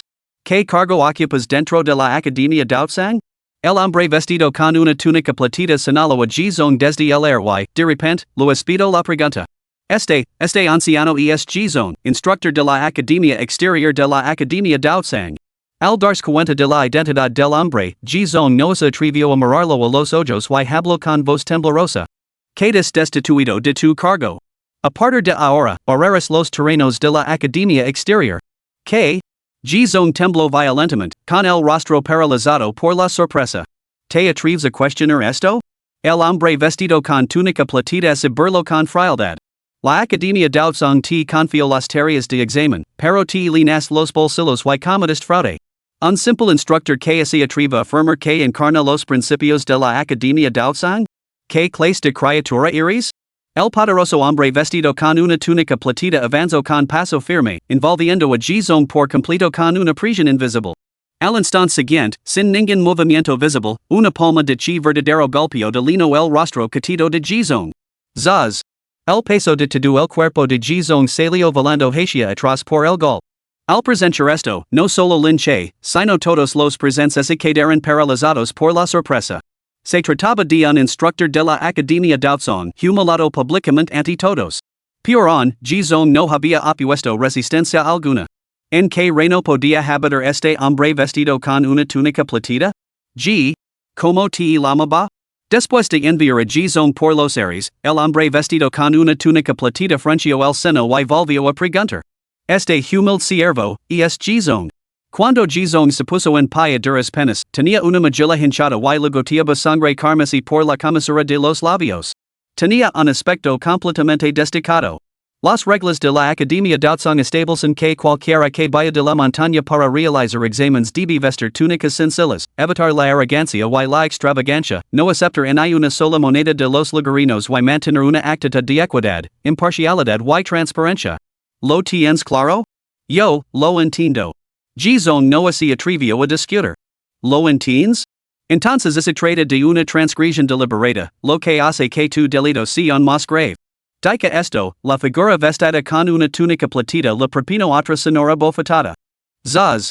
Esta vez, la otra mitad de la cara de Gizong se hinchó y se le cayeron varios dientes. Su cuerpo cayó pesadamente al suelo. Estos dos golpes dejaron a Gizong desalinado, con la boca llena de espuma y sangre. Al presentar esto, cualquiera habría pensado que la palabra lamentable le venía a la mente. Sin embargo, para Gizong, el miedo dominaba su corazón. Este anciano ha violado las reglas de la academia. Mi delito es imperdonable. Al regresar a la academia, aceptar mi castigo. Estoy dispuesto a renunciar a mi puesto de instructor y entregar todos mis bienes personales a la academia, por favor, deténgase. Gizong estaba completamente destrozado. Si no sería ahora, sus viejos usos podrían encontrar aquí su fin. Muy bien. Solo entonces la figura vestida con una túnica platida retiró esa prisión abrumadoramente formidable. Miró a Gizong. Por cierto, ¿cómo se llamaba usted? Gizong. Tu humilde servidor es Gizong. Gizong estaba al borde de las lágrimas. En ese momento, todos los presentes en la plaza se quedaron mirando en silencio, atenidos. Después de que le preguntaron su nombre 3 veces, la multitud, naturalmente, no supuso que la figura vestida con túnica platida tuviera mala memoria. Solo había una posibilidad, la identidad de un instructor de la academia externa tenía tan poco peso a los ojos de este poderoso hombre vestido con túnica platida que apenas lo consideraba digno de recordar. Lo recordaré. Cuando regrese a la academia, verificaré este asunto. No tienes que preocuparte por las tareas de evaluación restantes. Vuelve a la academia, concluyó la figura vestida con túnica platida. Sí. Gizong sintió como se le hubieran concedido un respiro. Sin atreverse a quedarse ni un momento más, se marchó apresuradamente, con una actitud de terror absoluto, yendo como un perro callejero. Un mentor de la Academia Daozong era, a los ojos de la gente de la ciudad de Kanglan, sin duda una figura de gran prestigio, a la que la gente común apenas se atrevía a acercarse. Sin embargo, ante este poderoso personaje vestido con una túnica platida, había sido reprendido como un polluelo reganado, completamente sometido. ¿Qué tipo de figura podía ser este poderoso guerrero vestido con una túnica platida? Toda la plaza central quedó sumida en un silencio sepulcral, tan profundo que se podía oír un alfiler. Innumerables miradas se posaron en Lin Che. Algunos incluso comenzaron a sospechar, la confrontación anterior de Lin Che con Gizong había sido impulsada por la confianza de tener un patrón tan formidable. Después de resolver los asuntos de Gizong, la figura vestida con una túnica platida extendió la mano y arrebató la ficha de madera verde de debajo de los pies de Morongen. Su mirada nunca se cruzó con la de ella. Luego, casualmente, le lanzó la ficha a Lin Che. Muchacho, ¿cómo te llamas? Lin Che, Señor, aunque si lo dijera, lo recordaría? Al resto, la figura vestida con túnica platida hizo un gesto de desprecio con la mano. Es cierto. No importa. Muchacho, te has ganado tu lugar en la Academia Daozong. Dentro de 2 días, una nave noob de la Academia vendrá a buscarte. Esperala. Con eso, antes de que Lin Che pudiera responder, la figura con túnica platida se movió. Como se disolviera en el vacío, desapareció ante los ojos de todos. Lego sin dejar rastro y ese marcho sin dejar sombra. Lin che ese cuedo clavado en el sitio, todavía aturdido por la sorpresa. Incluso ahora, seguía sin saber nada sobre los verdaderos orígenes de esta figura con túnica platita. A juzgar por el mito palpable de G-Zone, esta figura parecía ser un funcionario de alto rango y considerable prestigio dentro de la Academia Daotsang. Pero, ¿por qué una figura tan importante de la Academia Daotsang aparecería en una remota ciudad fronteriza como Kanglan? ¿Y qué quería decir con ha pasado un mes, muchacho? Por fin has ido y has causado problemas? Lin che sacudió la cabeza, claramente incapaz de comprender las respuestas a estas preguntas. Sin embargo, en ese momento, algo se agitó dentro de él. Un dragón que solo se ve de refilan. ¿Cuándo, exactamente, podré alcanzar tal poder? El mundo marcial era brutal. A decir verdad, incluso sin las artes marciales, este mundo no ofrecía una justicia absoluta. Simplemente, la existencia de la destreza marcial ponía al descubierto esta realidad con una crudeza inquebrantable.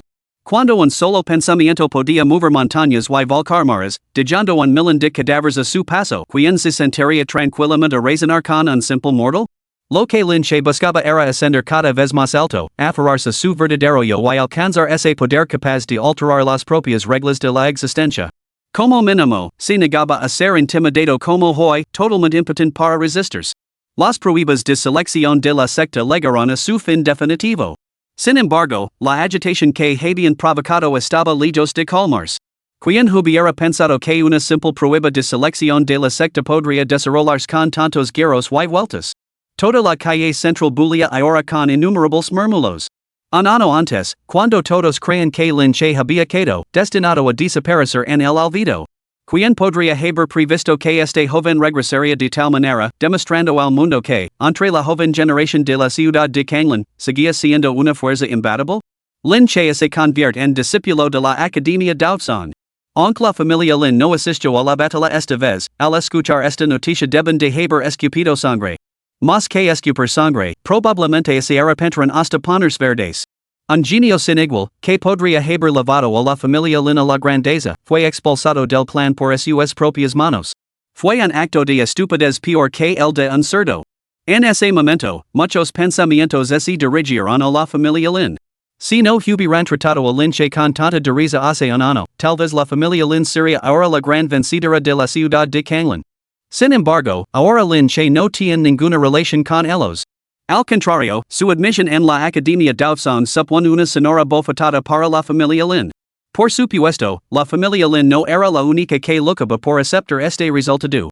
Entre la sección del clan Morón, los rostros estaban nublados por la tristeza. La joven en la que la familia había depositado todas sus esperanzas había perdido.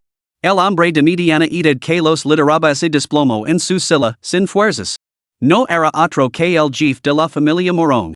Para asegurar la plaza en la Academia Daotsang, había agotado toda la fortuna del clan para sobornar a G-Zone. ¿Cómo podría explicar este resultado a toda la familia? En la plataforma de batalla, la expresión de Morón era de aturdimiento, su exquisito rostro había perdido todo color. Se volvió para mirar a su padre, que parecía haber envejecido una década de la noche a la mañana. Mordiéndose el labio con fuerza, se quedó completamente abatida. Derrotada. Todo lo que veía ante sus ojos lo dejaba dolorosamente claro, había perdido por completo. Aunque la Academia Daotsang admite discípulos cada año, la ciudad de Kanglan acababa de entrar en su punto de mira por primera vez. Seguía siendo incierto si el año que viene aseguraría un lugar entre las 100 ciudades. Incluso si la ciudad de Kanglan seguía siendo sede de los exámenes el año siguiente, la mancha del soborno de los examinadores por parte del clan Morón garantizaría su exclusión permanente de la Academia Daotsang. En otras palabras, independientemente del talento innato de Morón, nunca pondría un pie en la Academia Daotsang. Su destino estaba ahora sellado, una vida de crecimiento tranquilo, heredando silenciosamente la propiedad familiar en el futuro, quizás casándose, criando hijos y envejeciendo en el anonimato. Sin embargo, nunca podría escapar de los límites de la ciudad de Kanglan. Para ella, la ciudad de Kanglan era como una jaula. Ante este resultado, toda la confianza, el orgullo y la ambición que Morón había tenido hasta entonces, se hicieron añicos en ese mismo instante, aplastados sin piedad bajo sus pies. Al mismo tiempo, Lin che miró a Morón, negó ligeramente con la cabeza y luego se dio la vuelta y bajo de la plataforma. De principio a fin, no ofricio ninguna burla, ningún insulto, simplemente paso junto a ella con total compostura. Dejando atrás la vía central, el clamor de la multitud se fue desvaneciendo poco a poco. Lin Che regresó a la posada en silencio. Entonces, de repente, resonó una voz familiar. Un día emocionante, eh? Al oír esta voz, Lin Che perdió instantáneamente la compostura y estuvo a punto de gritar, Maestro, me has tendido una trampa. ¿No era el plan que yo atrajera la hostilidad mientras tú me cubrías? Casi me aplastan hasta matarme. Pero no estás muerto, ¿verdad? Respondió la doncella celestial con air incrédulo ante su exagerada reacción. No, señor, ¿sabías desde el principio que esa poderosa figura acechaba en las sombras? Por eso me hiciste provocar deliberadamente a Jizong, obligándola a actuar? Especuló Lin Che. ¿Tú qué crees? Replicó la doncella celestial. No se iré hasta que haya resuelto uno de tus problemas. Tener a este molesto siguiendome es simplemente irritante. Pero, ¿why es el poderoso personaje vestido con túnica platita no hubiera aparecido? ¿Habrías intervenido? Preguntó Lin Che con curiosidad. ¿Estás tonto? Recuerdo haber dicho que no puedo abandonar el reino divino de Jade. Entonces estoy prácticamente muerto? Por eso te pregunto si era emocionante, sí. La doncella celestial soltó una risita adorable, pero también irritante. Lin Che es equado completamente sin palabras, profundamente sin palabras. Penso, ¿estás llegando con mi vida, como no voy a ser emocionante? Pero la próxima vez, ¿podrías moderar un poco? Tenía que su corazón no pudiera soportarlo. Toc. Justo cuando la expresión de Lin Che se volvió amarga, se oyó un golpe repentino en la puerta. Lin Che se recompuso y se levantó para abrir la puerta. Un hombre de mediana edad, de aspecto llamativo y por distinguido, estaba fuera, con una cálida sonrisa. Este hombre no era otro que Xiao Feng, señor de la ciudad de Kanglan. Capítulo 17, Consecuencias. ¿Señor Xiao? Preguntó Lin Che, algo sorprendido. Ya, no se sorprenda, joven maestro Lin.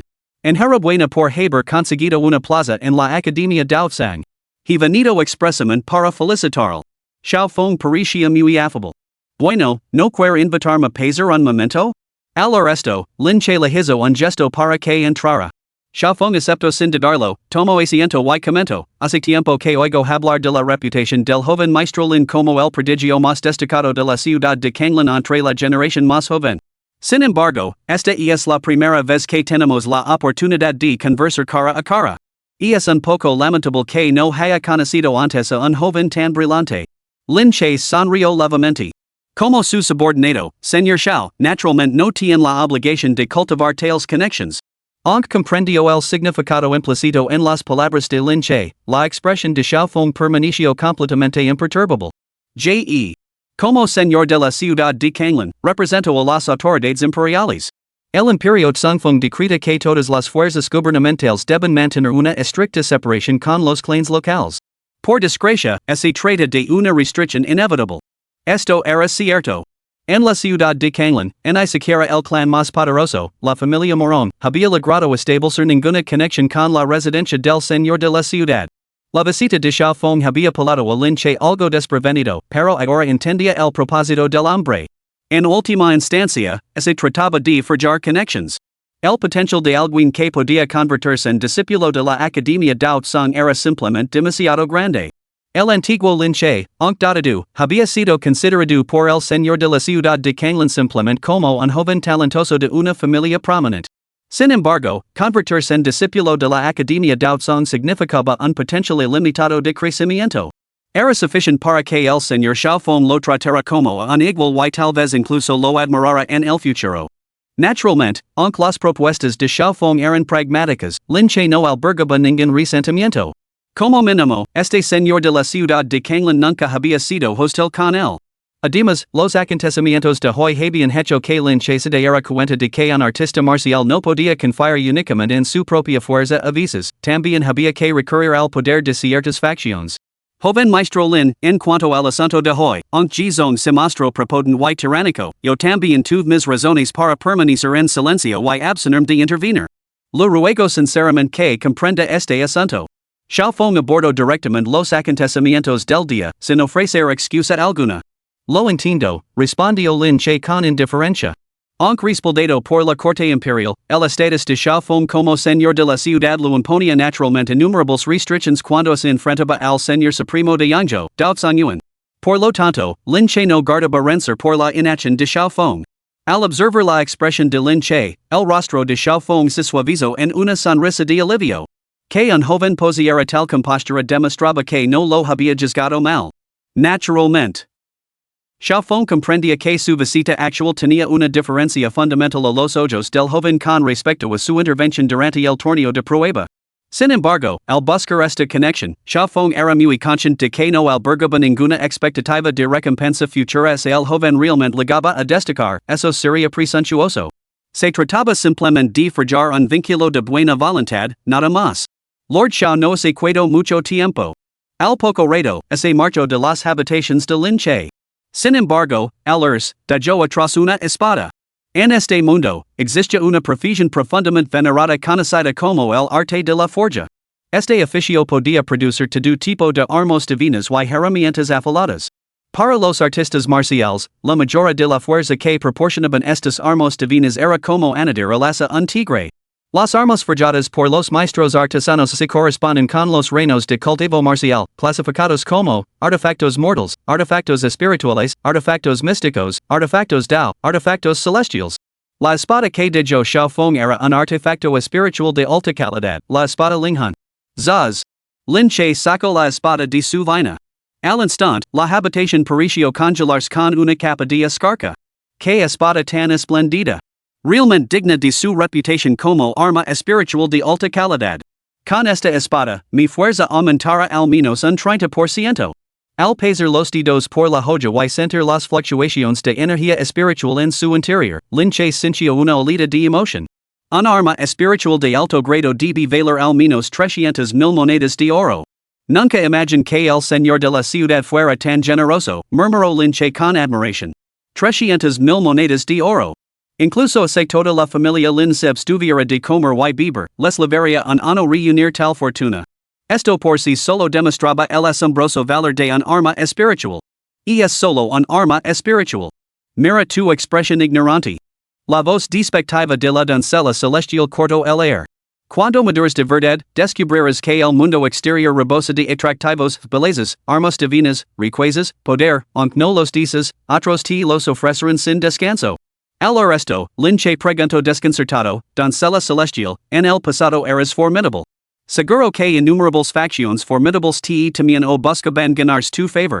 ¿Alguna vez te regalaron hombres apuestos? ¿Hombres guapos? La voz de la doncella celestial se volvió tan fría como el hielo. ¿Quieres aprender a escribir la palabra muerte? Un escalofrío recorrió el cuerpo de Lin Che. Al recordar las aterradoras escenas de su entrenamiento de un ano con esta misteriosa mujer, su curiosidad desapareció al instante. No. Mis disculpas. Durante los últimos 2 días, al enterarse de que Lin Che había triunfado en las pruebas de selección de la secta y se había convertido en discípulo de la Academia Daozuan, Xiao se había mostrado completamente encantada. Para esta joven de corazón sencillo, Lin Che era como su propio paraíso. Su deslumbrante logró la llenaba naturalmente de alegría sincera. Sin embargo, durante este tiempo, Lin Che había notado que la joven parecía estar escribiendo una carta. Así que, en una ocasión, la curiosidad pudo más que él y le preguntó, ¿a quién lo escribes? A mi hermano. Xiao nunca lo ocultaba nada a Lin Che. ¿Hermano? Al arresto, Lin Che se detuvo sorprendido. Según recordaba, la niña siempre había sido criada en la casa de los Lin, nunca había oído mencionar a ningún pariente. ¿Tienes un hermano mayor? Sí. Y mi hermano está en la Academia Daozuan. Ahora que el joven maestro se ha convertido en discípulo Ali, creo que pronto podremos vernos. ¿Tu hermano es discípulo de la Academia Daozuan? Mhm Xiao asintió con la cabeza. La expresión de Lin Che se tornó asombrada. Los discípulos de la Academia Daozuan eran genios dentro de la provincia de Yangzhou. Si el hermano de Xiao era uno de ellos, ¿por qué permitiría que su hermana entrara en la casa Lin como sirvienta? Al darse cuenta de la mirada de Lin Che, Xiao se apresuró a explicar, maestro, por favor, no se equivoque. Aunque mi hermano es discípulo de la Academia Daozuan, pasó una década entera como discípulo menor antes de ir ascendiendo gradualmente. Incluso dentro de la academia, sigo estando entre los escalones más bajos, un mundo aparte de genios como usted, que ingresarán en la academia por su puro talento y destreza. Así que era eso. El resto, Lin Che finalmente lo entendió. Incluso las instituciones más elitistas necesitan discípulos de baja categoría. Si un discípulo de baja categoría demostraba cierto talento, no era raro que fuera ascendido a discípulo de pleno derecho después de una década más o menos. Sin embargo, incluso después del ascenso, estas personas se enfrentaban a perspectivas de promoción muy limitadas, permaneciendo firmemente arraigadas entre los rangos más bajos. Por lo tanto, era comprensible que Xiao tuviera un hermano mayor que seguía sirviendo como criado en la casa de los Lin. Aun así, Lin Che sintió una punzada de confusión. ¿Tienes un hermano? Es la primera vez que oigo hablar de él. Xiao sonrió ante esto. La academia doutson está lejos de aquí. En años pasados, solo podía ver a mi hermano una vez al año, en año nuevo. Además, cuando eras el joven maestro de la casa Lin, pasabas la mayor parte del tiempo luchando en el mundo exterior. Naturalmente, tenías poco tiempo para dedicarle a una humilde sirvienta como Xiao. El resto, Lin Che se quedó en silencio por un momento. Todos estos años se había dedicado a la casa Lin, solo para encontrarse con la frialdad de la naturaleza humana.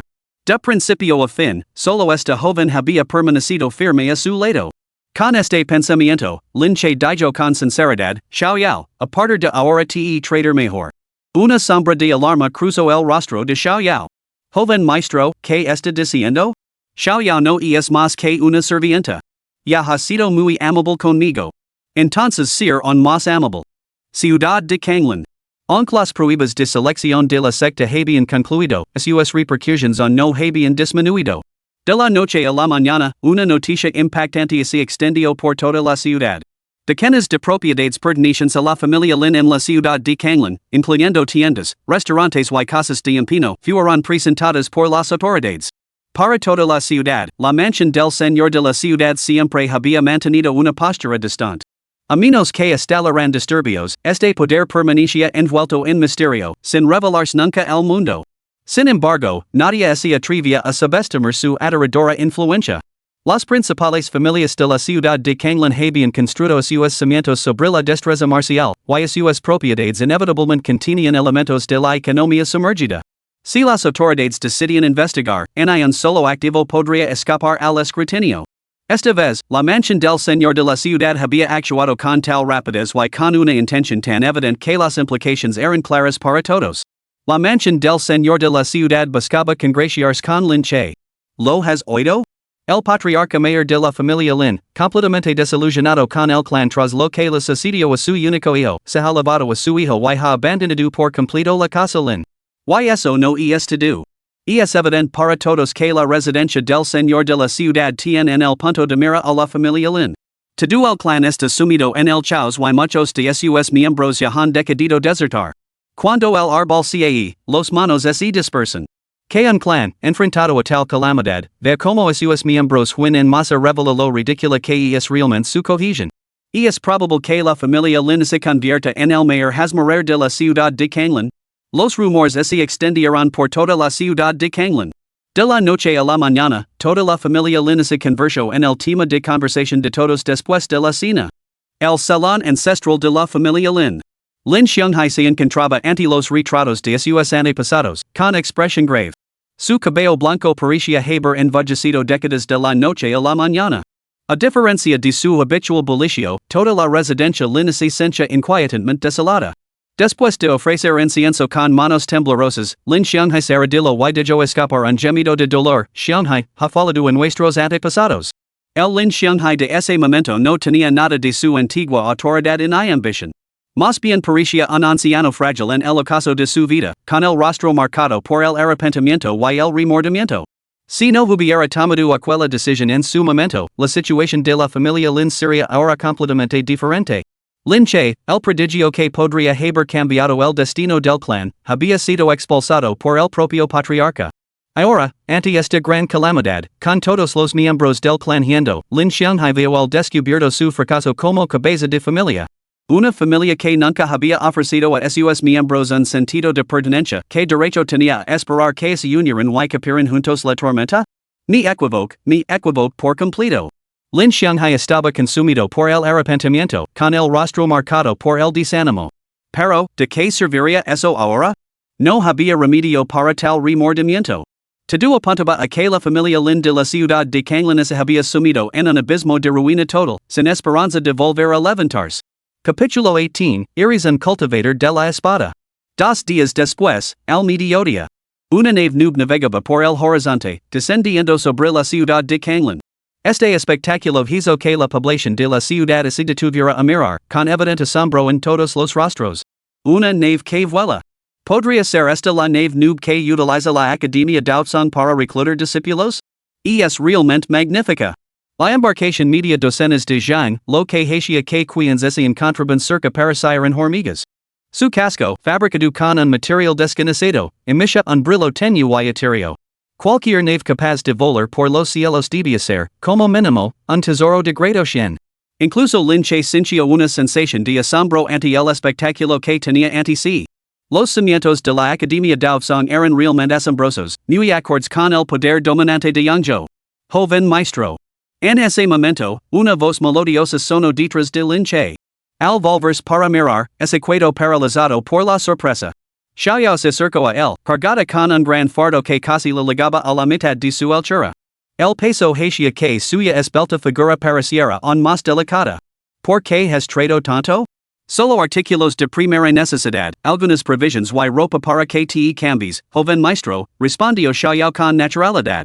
Al resto, Lin Che frunció ligeramente el seno antes de sacar un anillo especial y dárselo. Era el mismo anillo que había obtenido tras matar al quinto anciano del clan Lin. Toma el anillo. Guarda todas esas cosas dentro. No dejes que nadie las vea, no sé qué piensan que me estoy aprovechando de ti. Al ver esto, Xiaoyao negó rápidamente con la cabeza. Joven maestro, esto es demasiado costoso. Antes de que pudiera terminar, Lin Che la interrumpió. Si te niegas, esta noche calentarás mi cama. Ante esto, Xiaoyao se quedó paralizada, luego respiró hondo y respondió, sí. A bordo, no de la cama, del barco. Momentos después, la pareja subió a bordo de la nave nube. Se podía ver que albergaba más de 100 habitaciones. De pie sobre la nave nube, su enorme tamaño y grandeza se hacían aún más evidentes.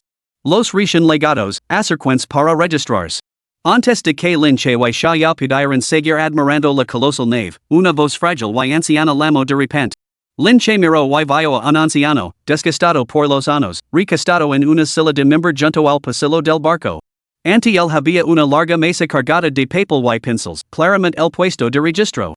Sin embargo, lo que sorprendió a Lin Che y a su compañero fue la avanzada edad del hombre. Su rostro y sus manos estaban marcados por arrugas como barrancos, y su cabello, que en otro tiempo había sido blanco, se había quedado en su mayor parte, dejando solo unos pocos mechones que se agitaban con la brisa.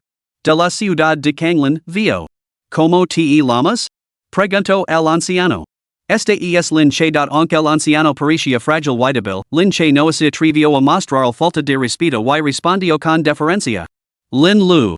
El anciano asintió con la cabeza y extendió su temblorosa mano hacia el papel para escribir.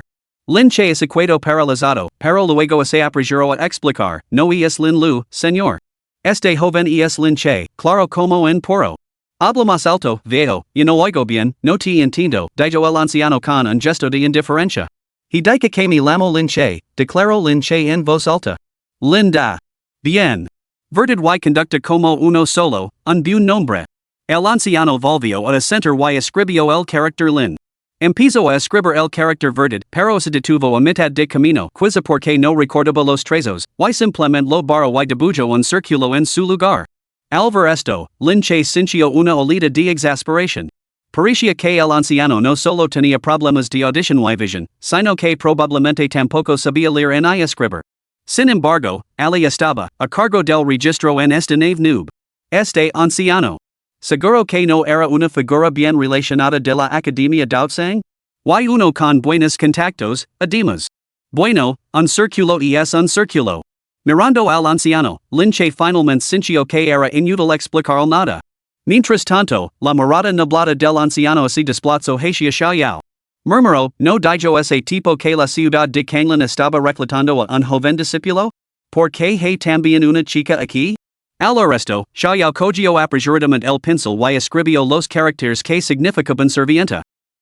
Una servienta. Muy bien. El anciano reconoció claramente estos caracteres y rápidamente le lanzó dos fichas de madera al lince. Los números de las habitaciones están inscritos en ellas. Asegurate de no confundir tu alojamiento. Este barco está lleno de prodigios de todas las ciudades importantes, cada uno más altivo que el anterior. Si los malentendidos dirán lugar a pelis, los frágiles usos de este anciano no se atreverían a intervenir. Muchas gracias por su consejo, anciano. Lin Che se inclinó respetuosamente con los puños juntos antes de partir con Xiaoyao. Su deferencia se debía a que Lin Che sospechaba que el anciano tenía una influencia considerable dentro de la Academia Daosan. Además, el individuo al que había mencionado probablemente no era otro que aquel poderoso personaje vestido con una túnica plateada. El mero hecho de que el anciano se atreviera a referirse a él de esa manera insinuaba conexiones más profundas. Naturalmente, Lin Che no descartaría a este anciano basando solo en las apariencias. Sin embargo, después de que la pareja se marchara, el anciano sería para sus adentros, hacía mucho tiempo que no me encontraba con un joven tan cortés. Y es realmente raro.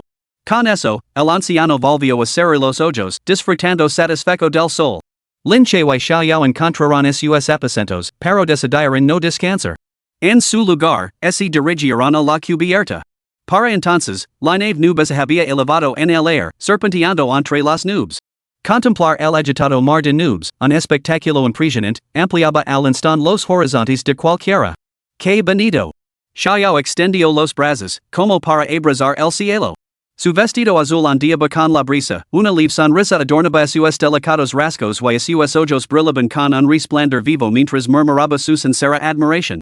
Esta escena hizo que Lin Che se detuviera en silencio, admirado. Hey que decir que este joven que lo había seguido desde la infancia poseía unos rasgos realmente llamativos. Aunque era joven, estaba claro que estaba destinada a convertirse en una gran belleza. En efecto, y es hermoso.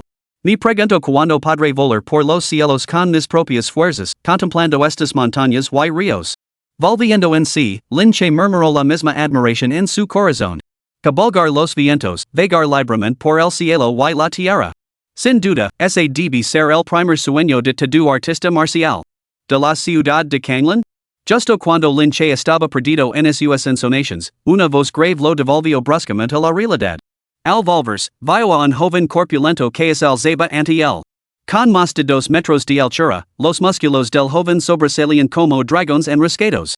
Su presencia era como una torre de hierro, proyectando una vasta sombra que devoraba la luz del sol. Al notar el leve desdén en los ojos del joven, Lin Che frunció el seno. Antes de que Lin Che pudiera hablar, el joven continuó, me llamo Song Ming. Despert el cuerpo de batalla inmortal al nacer y soy el joven señor de la ciudad de Giant Elephant. A juzgar por tu apariencia, pareces ser un cultivador independiente? Los practicantes de artes marciales solían adornar su vestimenta con el escudo familiar. Al fijarse en la ropa de Lin Che, el desdén del joven llamado Song Ming se intensificó. ¿Qué es lo que quieres exactamente? Preguntó Lin Che con frialdad. Song Ming sonrió ampliamente y se volvió hacia Xiaoyao. ¿Qué relación tiene ella contigo? Soy la doncella del joven maestro. Antes de que Lin Che pudiera hablar, Xiaoyao, sintiendo la codicia en sus ojos, respondió con evidente disgusto. Muy bien. Estoy en la habitación 16 del bloque ya. Esta noche, has que me acompañe. El tono de Song Ming no admite réplica. Zaz. En el momento en que Song Ming terminó de hablar, la espada en la mano de Lin Che ya había salido de su vaina. Impulso de espada. Este golpe no tenía reservas. Lin Che desató la técnica de combate de nivel espiritual, 9 movimientos del Chaos inverso, en su totalidad. Al instante, bolitas de energía de espada brotaron de la nada, entrecruzandos hacia adelante como si descaran el aire mismo. Al sentir de repente la feroz energía de la espada que se lo acercaba, la expresión de Song Ming cambió abruptamente. Cuerpo de batalla inmortal. Song Ming rugió, cruzando rápidamente los puños ante su pecho. Una capa de luz amarilla tierra envolvió todo su cuerpo, formando una barrera defensiva ante él. Boom! La fuerza de ese golpe impactó contra la barrera, enviando una onda de choque aún más aterradora que se dispersó violentamente en todas direcciones. Tras la colisión de las dos fuerzas, el MP duró solo un instante antes de que la barrera se hiciera añicos. Pum, pum, pum. Al mismo tiempo, la imponente figura de Song Ming retrocedió tres pasos tambaleandos por la cubierta, golpeando con fuerza contra la madera. Toda su postura delataba un atisbo de desorden. Eres un cultivador de la espada.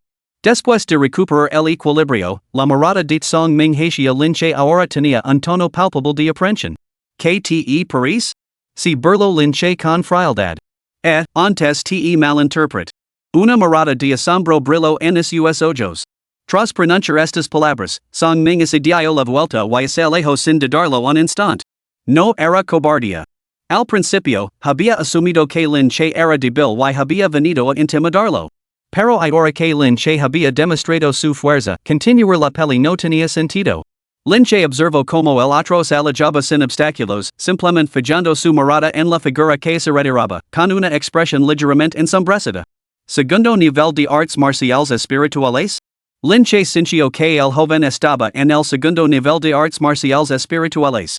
El golpe anterior había sido con toda su fuerza, aprovechando el factor sorpresa, pero solo había hecho retroceder al hombre tres pasos.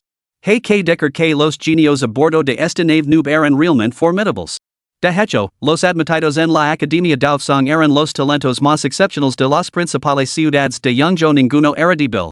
Tomamos como ejemplo a Song Ming. No solo había alcanzado el segundo nivel de cultivo lingüo, sino que también había despertado un físico especial. Naturalmente, este resultado se debió a que Lin Che empuñaba una espada ordinaria. Si hubiera sido la espada Linghan, Song Ming podría haber pagado un precio. Ese tipo que subió en la ciudad de Kanglin es formidable. En efecto, los cultivadores de la espada siempre resultan más problemáticos que otros artistas marciales. Mientras tanto, numerosos jóvenes prodigios que habían estado admirando el paisaje en la cubierta fueron testigos del reciente intercambio. Sus miradas hacia Lin Che cambiaron notablemente. Entre las 100 ciudades, la ciudad de Kanglin solo había llamado recientemente la atención de la Academia de Song. Los que emergen de ella eran, naturalmente y de forma algo prejuiciosa, etiquetados como débiles por los genios procedentes de otras ciudades importantes. Además, Lin Che era un cultivador independiente, no alineado con ninguna facción. ¿Cuántos recursos podría tener para cultivarse? Cuando Song Ming había causado problemas anteriormente, la mayoría de estas personas se habían burlado de él. Ahora, sin embargo, sus miradas mostraban un nuevo respeto, incluso asombro. Así es el mundo, solo demostrando suficiente fuerza se puede ganar el verdadero respeto. Joven maestro. Lo he causado problemas. Después de que el joven llamado Song Ming se marchara, Xiao se quedó junto a Lin Che, con el rostro lleno de remordimiento. Este conflicto había surgido por su culpa y, según todos los indicios, aquel joven era formidable. No es ninguna molestia, Lin Che negó con la cabeza. Dado que todos parecen pensar que somos presa fácil, incluso sin este tipo, otros habrían venido a llamarnos a la puerta tarde o temprano. Después de esto, al menos los más débiles que él no tendrán esas ideas. A decir verdad, nos ahorra bastantes problemas. La mirada de Lin Che recorrió a los muchos jóvenes talentos reunidos en la cubierta. Establecer el dominio. Esa era una de las razones por las que había actuado con tanta decisión hacia un momento. Capítulo 19, El impulso de la espada verdadera. Después de permanecer un momento en la cubierta, Lin Che y su compañero regresaron a sus aposentos. Para entonces, Xiao había hecho la cama de Lin Che y limpiado meticulosamente la habitación. Aunque estaba muy acostumbrado a la minuciosa atención de Xiao, Lin Che sintió una leve emoción en su interior. La sensación de ser servido era realmente agradable. Al menos, no tenía que preocuparse por las trivialidades mundanas de la vida. Naturalmente, tras la emoción inicial, la vida a bordo de la nave nuba se volvió algo tediosa y monótona. Yangzhou era realmente enorme, e incluso a la velocidad de un artefacto místico que cabalgaba el cielo, el viaje parecía interminable. Una noche, Lin Che se quedó solo en la cubierta de la nave nube, contemplando el cielo estrellado, perdido en sus pensamientos. Señorita Celestial, cuando podré blandir mi espada a través de los cielos y contemplar estas montañas y ríos con mi propia fuerza? Lin Che extendió la mano, como si casi pudiera tocar las estrellas en el horizonte, con el rostro lleno de anhelo. Después de alcanzar el reino Xuanwu, será posible, respondió la señorita Celestial con indiferencia. El reino Xuanwu. Los artistas marciales del reino Xuanwu dominaban el control de su verdadero chi a la perfección, siendo naturalmente capaces de volar por los cielos. Sin embargo, Linche consideró su propio cultivo actual, sin haber entrado siquiera en el reino lingüe, y se dio cuenta de que seguía siendo un objetivo lejano. Por supuesto, Linche no se sintió desanimado por la diferencia. En cambio, sus ojos brillaron con una determinación resuelta. Por el sueño de volar por los cielos, algún día alcanzaría el reino xuanwu. ¿Sientes un profundo afecto por el camino de la espada? Preguntó de repente la doncella celestial. Sí, respondió Linche sin dudar. En realidad, la familia Lin a la que había pertenecido no era un lineage de espadachines pocos practicaban o cultivaban la espada. Incluso durante el año que pasó cultivando su mar de chi y entrenándose con la doncella celestial, la misteriosa mujer nunca le había impartido los caminos de la espada. Sin embargo, Linche había practicado y explorado el arte de la espada por su cuenta desde la infancia. Si no hubiera sido por una pasión genuina y sincera, difícilmente habría perseverado hasta el día de hoy. No sabía muy bien por qué, pero Linche anhelaba ese camino de empuñar una espada, de una sola hoja que destrozara innumerables arts. Pero parece que los que cultivan el arte de la espada son pocos, muy pocos. ¿Podría ser que haya algo que no cuadra en este camino? Tras un momento de vacilación, Linche preguntó, con voz tenida de perplejidad. Por lo que él sabía, los artistas marciales que practicaban el arte de la espada en la ciudad de Kanglan eran escasos. Algunos afirman que el camino de la espada es un arte herético. Los verdaderos artistas marciales deben ser eruditos y versátiles, no limitarse a una sola disciplina. ¿Qué clase de imbécil dice semejante tontería? Si odio la voz despectiva de la doncella celestial desde el espacio divino de Jade. La escasez de cultivadores de la espada no se debe a ningún defecto en el camino en sí, sino más bien a su inmensa dificultad. O mejor dicho, comienza con una inmensa dificultad, pero luego se vuelve más fácil. El problema es que pocos llegan a esa etapa posterior. Comienza con dificultad, pero luego se vuelve más fácil. Linche estaba completamente desconcertado, claramente sin comprender el significado. Sin embargo, la doncella celestial volvió a hablar, el camino marcial desafía al mismísimo cielo. Perseguir la perfección en todos los aspectos, esforzarse por romper las cadenas, eso no es erudición, sino locura. De ahí los prodigios, aquellos que cultivan un solo camino, el camino de la espada, por ejemplo, pero que al final perforan la superficie con un solo punto. Penetran lo ilusorio, liberándose primero. Atravesar la ilusión, usar un solo punto para iluminar el todo. Las sencillas palabras de la doncella celestial parecen haber abierto a Linche las puertas de un salón sagrado de artes marciales. Su corazón es lleno de emoción, fortaleciendo su determinación de seguir el camino de la espada. Después de un momento, Linche se calmó y preguntó con curiosidad, ¿doncella celestial, empuñas una espada? En absoluto, respondió fríamente la doncella celestial, seguida de un seco añadido, soy omnipotente. El rostro de Linche se ensombreció. Pero digest. Antes de que pudiera terminar, ella lo interrumpió. No preguntes. No hay razón. Si la hubiera, sería porque soy poderosa. Linche. Se dio cuenta de que cada conversación con esta enigmática mujer lo asestaba un duro golpe a su psique. Por supuesto, sabía que carecía de la fuerza necesaria para discutir. Ante una prodigio sin igual que había alcanzado el reino marcial de los 16 años, el mero hecho de sentirse inadecuado era un privilegio. Señorita Celestial, mencionaste que el camino de la espada es extremadamente difícil al principio. ¿Por qué? Insistió Linche. En ese momento, Linche parecía una esponja, absorbiendo desesperadamente cada fragmento de conocimiento marcial que le ofrecía esta rara oportunidad de conversar con la señorita Celestial. Esta vez, sin embargo, la señorita Celestial permaneció en silencio. Señorita. Silencio. Mira esa estrella. No así parece una espada. Tras un momento de silencio, la doncella celestial habló de repente. Linche se quedó paralizado y levantó la mirada. En ese momento, una estrella suspendida en los cielos cayó abruptamente.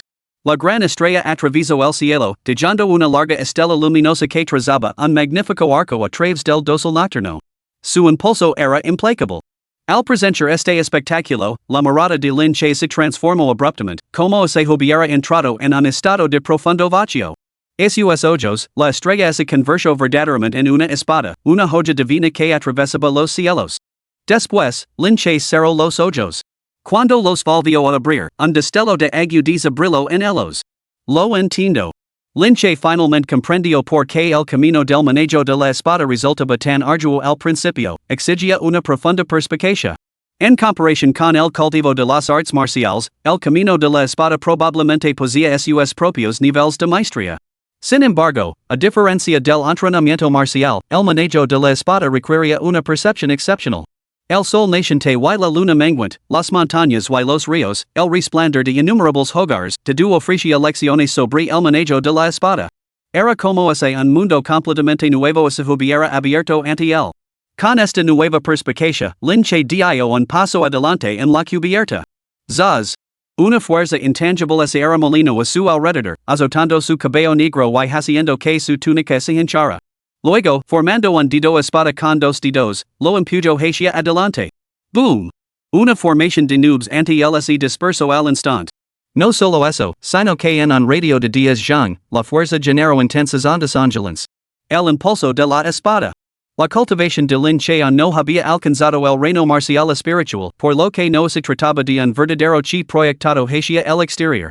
Lo que había logrado era puramente el poder generado por la proyección hacia el exterior del impulso de la espada. Esta vez, Lin Che no había recurrido a ninguna técnica de combate de nivel espiritual. De hecho, no tenía ninguna espada en las manos. En otras palabras, Lin Che ahora podía manifestar la forma más pura de la intención de la espada sin ninguna ayuda externa. Comprender la intención de la espada, condensar la voluntad de la espada, verdar los dominios de la espada, transformar la espada en ley. Solo ahora has dado tu primer paso en el camino de la espada. Apenas sate puede llamar cultivator de la espada, resonó la voz de la doncella celestial. Doncella celestial, ¿son estos reinos que mencionas las verdaderas etapas del camino de la espada? Habiendo comprendido la esencia del impulso de la espada, la expresión de Lin Che delado un atisbo de emoción. Entonces, ¿cómo así progresa más allá? En tu nivel actual, comprender el reino del impulso de la espada ya es digno de elogio. No albergues constantemente ambitions poco realistas. Sin embargo, puedes consolidar tus conocimientos actuales. Lin Che preguntó apresuradamente, ¿cómo así pueden consolidar? Luchando. La doncella celestial pronunció estas dos palabras antes de que su voz se apagara por completo. Luchando. Lin Che se quedó clavado en el sitio durante un momento. Luego, girandos bruscamente, se dirigió a grandes zancadas hacia una cabina del barco noob. Cabina A, Habitación Diocesias. Capítulo 20, Soy naturalmente discreto. Boom. Un rugido atronador rompió abruptamente la tranquilidad nocturna a bordo de la nave noob. El violento sonido sacó a todos los pasajeros de su sueño. La curiosidad los impulsó a salir de sus camarotes, esforzándose por mirar en la dirección del ruido. ¿Qué diablos ha pasado? Ni idea. ¿Un terremoto, tal vez? ¿Estás loco? ¿Un terremoto? Estamos navegando por los cielos. ¿A quién lo importa? Vamos a ver por nosotros mismos. En cuestión de segundos, una multitud cada vez mayor se congregó en el lugar de donde provenía el ruido. Y en ese momento, el alma más desconcertada era, sin duda, la del joven señor de la ciudad del elefante gigante. Habitation 16, Section A. Song Ming había estado cenando con una seda con una belleza, a punto de compartir momentos íntimos, cuando de repente la puerta de su habitación se abrió de golpe. La conmoción lo despertó. Song Ming. Sal y enfrente a mí. Lin Che estaba de pie en la puerta, con los ojos brillando como un espectro en la oscuridad. Iris 2. Song Ming recuperó el sentido y se esforzó por distinguir la figura en la penumbra.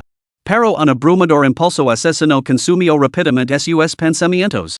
Maldita sea, te matar. Los ojos de Song Ming ardían de furia. Saltó de la cama y salió corriendo de la habitación de un solo salto.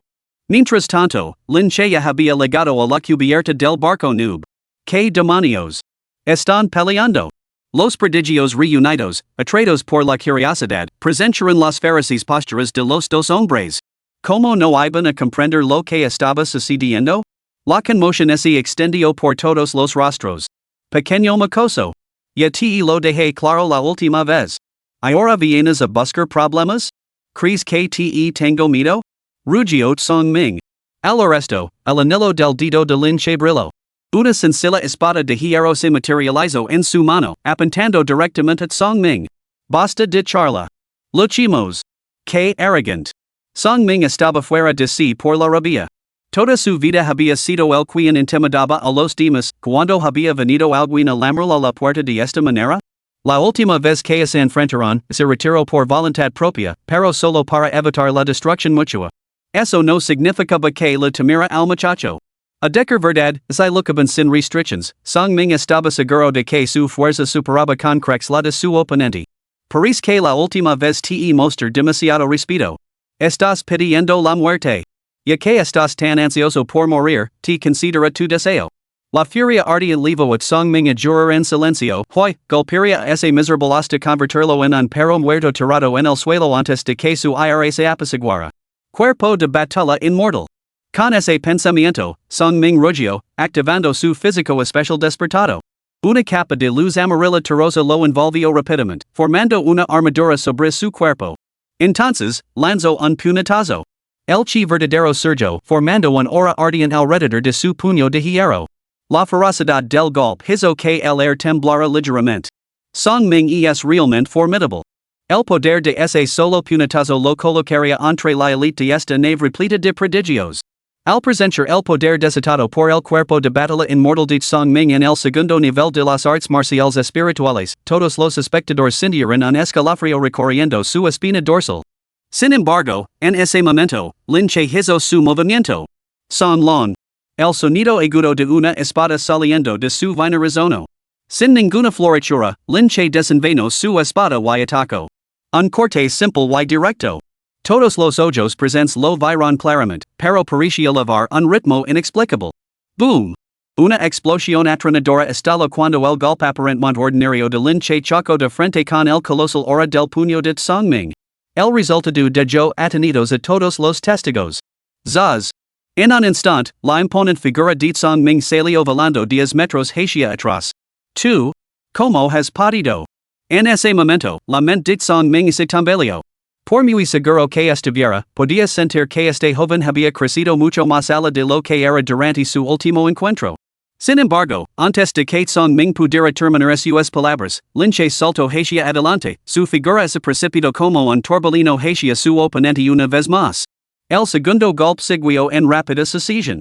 La expresión de Song Ming se oscureció abruptamente.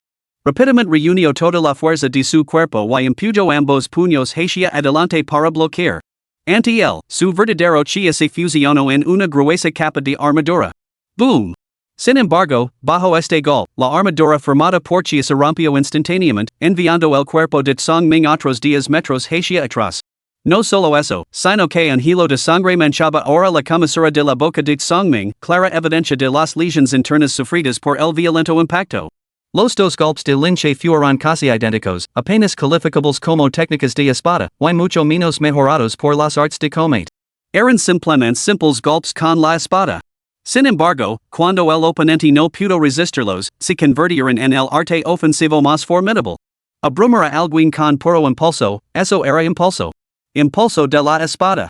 Los numerosos prodigios que observaban este asombroso espectáculo sintieron que sus corazones se aceleraban.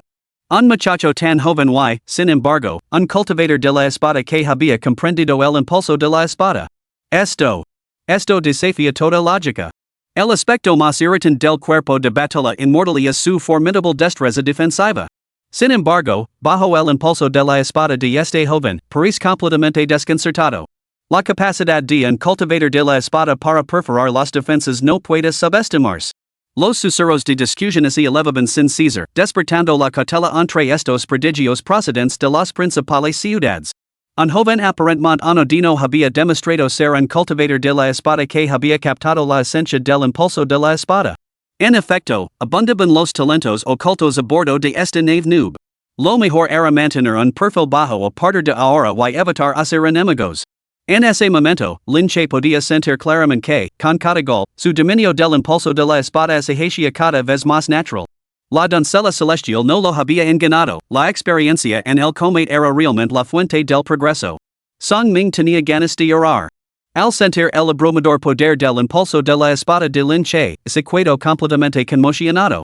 ¿Cómo era posible que este joven, en solo 2 días, representara ahora una amenaza tan formidable en comparación con su último encuentro? Había abandonado cualquier idea de confrontación directa, optando en su lugar por evitar el filo afilado. Esquivando salvagement, admitio su derrota, joven, no, hermano mayor, detente. Hablemos. El enfrentamiento anterior fue realmente un malentendido. No debería haber albergado pensamientos inapropiados hacia tu servienta. Ahora te ofrezco una disculpa formal. ¿Enterramos el hacha de guerra? ¿No acabas de decir que querías matarme? Preguntó Lin Che. Solo bromeaba. Ga. Pum. Tan pronto como Song Ming terminó de hablar, Lin Che volvió a blandar su espada, desatando una aterradora olida de energía que se abalanzó hacia delante. Con un estruendo atronador, Song Ming salió volando y se estrelló con fuerza contra el casco de un barco lejano, mientras la sangre brotaba de su boca. Solo entonces, sintiendo que su dominio del impulso de la espada se había profundizado, Lin Che envainó su espada con satisfacción, lanzando una mirada fría. Soy una persona discreta por naturaleza. Sin embargo, tú te empeñaste en intimidarme. No tuve más remedio que contraatacar. Aprend la lección. No seas tan arrogant en el futuro. Sacudiendo la cabeza con air de renuencia, como diciendo, no quería pelear contigo, tú me obligaste, Lin Che dijo estas palabras antes de darse la vuelta. Los espectadores se apartaron instintivamente para dejar el paso. Si antes habían mirado a Lin Che con respeto, presenciar esta batalla les había infundido un sentimiento de admiración. Ahora comprendían que este joven aparentemente inofensivo no era en absoluto alguien con quien se pudiera jugar. Al ver la figura de Lin Che alejándose, el corazón de Song Ming soltó un gemido. ¿Arrogant? ¿Yo, tramando intimidarte? Solo intentaba dormir un poco, maldita sea.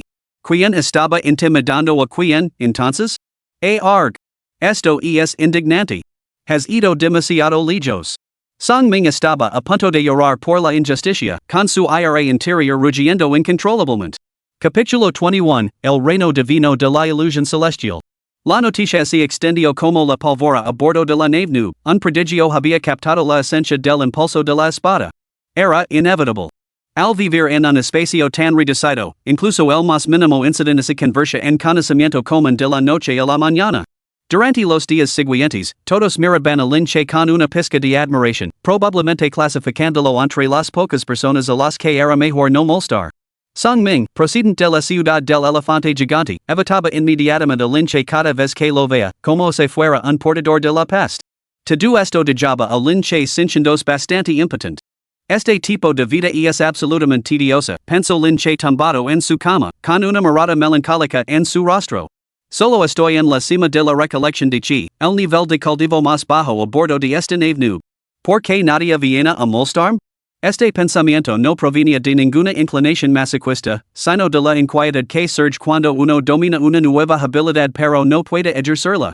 Al igual que Lin Che, después de comprender la esencia de la fuerza de la espada, se sintió irresistiblemente atraído por el combate. Por desgracia, a pesar de pavonearse por la nave noob con su espada durante 2 días completos, no logró encontrar un oponente digno.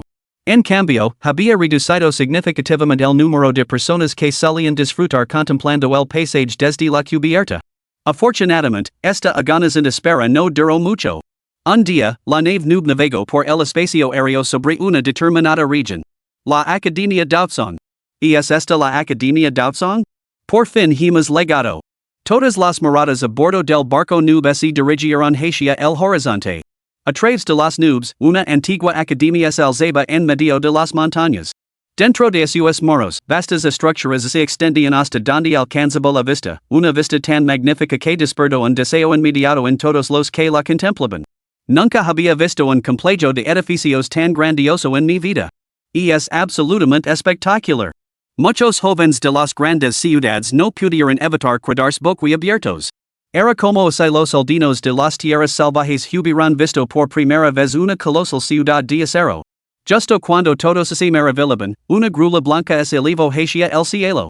La grula se acercó rápidamente a la nave nubosa y solo entonces la multitud distinguió una figura de pie sobre ella, un hombre de mediana edad de porte extraordinario. El hombre de mediana edad subió a bordo del barco noob y, tras inclinarse respetuosamente ante la anciana figura sentada en una silla de member, se dirigió a él. El instructor de la corte exterior son long saluda al anciano by. El anciano, algo sordo y con la vista débil, conocido como el anciano by, no pareció oír claramente las palabras del hombre de mediana edad.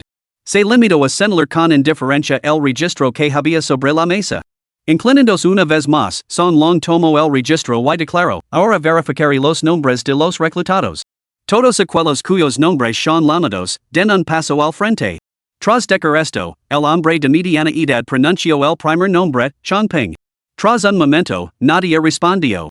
Frunciendo el seno, son long preguntó, ¿hay alguien de la ciudad de Giant Elephant llamado Chongping? En ese momento, una figura corpulenta se adelantó apresuradamente entre la multitud. Instructor, soy de la ciudad de Giant Elephant, pero mi nombre es Sangming, no Chongping. Son long hizo una pausa, pero no dijo nada más. Continuó, ciudad Shenlong, Tunio. A su servicio, maestro. Mi lamo Dupang, dijo una voz casi ahogada por las lágrimas. Al ver esto, Lin Che se quedó estupefacto. Miró al anciano caballero recostado en su silla de mimbre, disfrutando plácidamente del sol. Pensó para sí mismo, así que parece que no soy el único al que este viejo cascarabias ha maldecido con un nombre. Después de un momento, la voz del instructor de mediana edad volvió a resonar, ciudad de Kanglan, Lin. Lin. ¿Cómo se llama este tipo de Kanglan? Lin Quan, Lin Yuan, o Lin Dan? De alguna manera, el viejo había oído esto. De repente, gritó a pleno pulmón, se llama Lin de, como en verdad. Lin Che. Mi llamo Lin Che, como en claro. Gritó Lin Che prácticamente. Así, después de lo que pareció una eternidad, esta agonizante lista de asistencia finalmente concluyó. En ese momento, el tan denostado viejo se levantó de su sillón reclinable y se estiró perezosamente. Todos estos jóvenes han sido entregados. Este anciano ha cumplido con su deber. Me voy. Dica esto, le dio una palmada a su asiento y saltó de la nave. En un abrir y cerrar de ojos, desapareció de la vista. Este espectáculo provocó un grito ahogado colectivo entre la multitud. Viejo tonto. ¿No te rompes la espalda saltando así? Impertinent. El anciano es un poderoso del reino Xuanwu, capaz desde hace mucho tiempo de volar por los aires. Mostrado el debido respeto. Al oír estos murmullos, la expresión de son long sin sombricio y los reprendió. El reino Xuanwu. Ante esta declaración, todos los jóvenes a bordo de la nave noob sintieron una sacudida de comprensión. Al recordar la apariencia modesta del anciano, muchos vieron como sus percepciones se veían completamente trastocadas.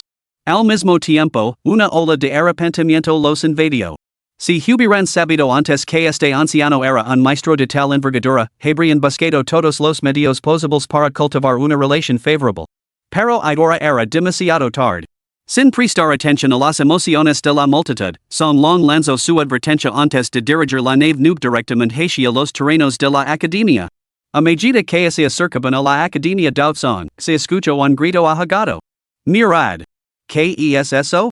En la zona central de la academia Daotsong se alzaba una escalera celestial que atravesaba los cielos. Rayos de luz rosada descendían desde arriba, lo que confería a la escena un aire de profundo misterio. Eso es el reino divino de la ilusión celestial, un reino secreto establecido por el patriarca fundador de nuestra academia Daotsong durante su vida. Cualquiera que atraviese este reino será considerado un prodigio sin igual, merecedor del máximo cultivo de la academia. Son Long ofreció esta explicación de manera espontánea. El reino divino de la ilusión celestial. En un instante, una luz ferviente brilló en los ojos de todas las almas a bordo de la nave. La promesa de que todos los que lo atravesaran recibirían todo el apoyo de la Academia Daotsong para su cultivo conmovió los corazones de estos discípulos recién iniciados. Sin embargo, en ese mismo momento, las palabras del hombre de mediana edad cayeron sobre ellos como un bol de agua fría. No es hagan ilusiones. En los 10,000 años de existencia de la Academia Daotsong, en hay una sola alma ha atravesado este reino secreto. ¿Qué? En hay una sola alma ha superado jamás este reino secreto. Al oír esto, las llamas de esperanza que acababan de encenderse en sus corazones parecieron extinguirse al instante con un subwa de agua fría. Aunque todos ellos eran los jóvenes talentos más destacados procedentes de las principales ciudades, ninguno era tan arrogante como para creer que podía superar a las generaciones de prodigios que habían honrado a la Academia Daotsong. En realidad, conseguir el primer puesto en las pruebas de selección de la secta de su ciudad solo les garantizaba la entrada en la Academia Daotsong. Para esta antigua institución, los prodigios eran lo menos escaso. Desde su fundación, en una sola alma había superado la prueba del reino de la ilusión celestial. Por lo tanto, no se atrevían a albergar la presunción de que podrían tener éxito en esta prueba. Capítulo 22, La Alianza de las Joyas. Después de que la nave nubes alejara gradualmente del reino divino Tianuan, continuó su viaje y pronto descendió sobre una vasta plaza. El grupo desembarcó y seguía son long el interior de un edificio, donde se les entregaron túnicas de discípulos de la academia exterior, fichas de identidad y otras necesidades. Son long los reunió una vez más y anunció, el alojamiento para los discípulos recién admitidos se encuentra en las montañas traseras de la academia Dautson. Al llegar, presenten sus fichas de identidad y se harán los arreglos necesarios. Entonces, ¿cuándo nos instruirá alguien en el cultivo? Preguntó alguien. No habrá nadie, respondió son long con indiferencia. Pero, la multitud se quedó en silencio, asombrada. ¿No era la academia Dautson una institución de aprendizaje? ¿Why nadie les guiaría en su cultivo? Discípulos del patio exterior, continuó, solo aquellos que avanzan al patio interior en un plazo de 3 años recibirán instrucción personal de los ancianos. Por lo tanto, vosotros, nuevos discípulos, debéis pasar este periodo cultivándoos de forma independiente. Cultivo independiente. Las palabras les dejarán un sabor amargo en la boca. ¿No era eso equivalente a que así las arreglaran por su cuenta? Pensaban que entrar en la academia Dautson significaba convertirse en discípulos oficiales, pero parecía que esto era solo el principio. Solo al avanzar a la academia interna se podía beneficiar verdaderamente de los recursos de la academia. Por supuesto, dentro de la academia externa, los discípulos de vuestra generación han formado numerosas alianzas. Para vosotros, los recién legados, lo mejor sería uniros a una de estas alianzas. Esto os proporcionará cierta ayuda durante vuestra estancia en la academia Dautson y os ayudará a evitar desvíos innecesarios. Maestro, ¿cómo podemos unirnos a una alianza de este tipo? Preguntó otro. Cada año, cuando ingresan nuevos discípulos, las alianzas vienen a reclutar. Podíais observarlo vosotros mismos en la plaza por la que acabamos de pasar. Tras estas palabras, son long ofreció unas breves instrucciones finales. Luego, se dio la vuelta y se marchó sin más preámbulos. Los numerosos nuevos discípulos que quedaron atrás intercambiaron miradas de desconcierto. ¿Eso era todo? Estaban atenitos. Aquello no se parecía en nada a la idílica vida académica que habían imaginado. Se supone que soy el prodigio más destacado de la generación más joven de la ciudad de Chenlong, pero aquí, en la academia Dautson, me siento como un repalo sin valor que se vende por casi nada. Y es totalmente desmoralizador. Deja de cuajart. Parece que a la academia Dautson no le faltan prodigios. Mejor dirigida la plaza y mira a ver si puedes unir una alianza, sugirió alguien en ese momento. Aunque desanimados, los demás aceptaron la realidad y comenzaron a dirigirse hacia la plaza por la que habían pasado antes. Lin Che estaba entre ellos. En la plaza, blanca como el jade, ya se habían reunido numerosas facciones de la alianza, esperando la llegada de los nuevos discípulos admitidos. Esta era la costumbre de la academia exterior. Establecidas por la generación de discípulos, estas alianzas solo podían crecer y prosperar gracias al flujo constante de nuevos reclutas cada año. Para los nuevos discípulos admitidos, que carecen de fuerza y influencia, unirse a una alianza les ofrecía una protección crucial. Joven maestro, ¿también se unirá a una alianza? Preguntó Xiaoyao al llegar a la plaza. Por supuesto, asintió Lin Che. Sus experiencias en la ciudad de Canlin le habían hecho darse cuenta de la importancia de contar con una facción poderosa en la que apoyarse. Además, la academia Dautson todavía le resultaba algo desconocida unirse a una alianza sin duda le facilitaría las cosas. Después de observar un momento, Lin Che se dirigió directamente hacia una alianza. La alianza Milatoños. Lin Che se dio cuenta de que, entre las muchas alianzas presentes, los pocos responsables del reclutamiento en la alianza Milatoños eran todos bastante formidables. Como tenía que elegir, naturalmente seleccionaría una alianza con mayor fuerza. ¿Están reclutando? Preguntó Lin Che al acercarse a la ubicación de la alianza Milatoños y dirigirse al hombre calvo a cargo. Al resto, el hombre calvo miró a Lin Che y frunció ligeramente el seno. Reclutamos miembros, pero tú no. ¿Por qué? Preguntó Lin Che, desconcertado.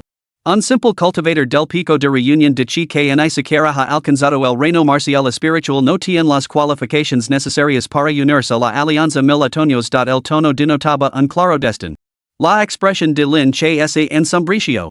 Sin embargo, no dijo nada más, simplemente se dio la vuelta y se marchó con Xiaoyao a cuestas. A continuación, intentó unirse a otras alianzas. Todas ellas, al percibir su nivel de cultivo, siguieron invariablemente el ejemplo de la alianza ciencio, algunas de forma educada y otras de forma abiertamente despectiva, recazándolo. ¿Tan débil parezco? Murmuró Lin Che, sintiéndose bastante molesto. Pero, pensándolo bien, tenía sentido. Entre la multitud a bordo de la nave nube, ese se juzgaba únicamente por el nivel de cultivo, Lin Che, en la cima de la recolección de chi, se encontraba efectivamente entre los de menor rango. No reconocen su potencial, joven maestro. Y es su perdida, dijo Xiaoyao para consolarlo. Mientras tanto, se desarrollaba una escena inusual en la plaza. Para la mayoría de los nuevos discípulos que buscaban la protección de una alianza, era habitual acercarse de forma proactiva a los puestos de reclutamiento. Sin embargo, ahora destacaban dos jóvenes de 20 tantos años, uno con un grueso montón de folios en la mano y el otro acercándose con entusiasmo a los novatos. Joven, ¿lo interesaría unirse a la alianza y? Nuestra alianza ofrece excelentes perspectivas. Es un vistazo. La pareja promocionaba su causa con fervor. Sin embargo, al verlos acercarse y preguntar brevemente por la llamada alianza y, los nuevos discípulos que pasaban por allí invariablemente negaban con la cabeza y así elegiban.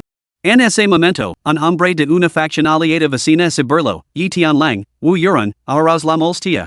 Con la lamentable fuerza de la alianza y, apenas sobrevivas en la parte inferior del patio exterior. ¿Qué tanto así uniría a vuestra alianza? Los miembros de vuestra alianza y son todos aquellos que trabajarán durante 10 años como discípulos menores, compadecidos dentro del patio, antes de entrar a duras penas en el patio exterior.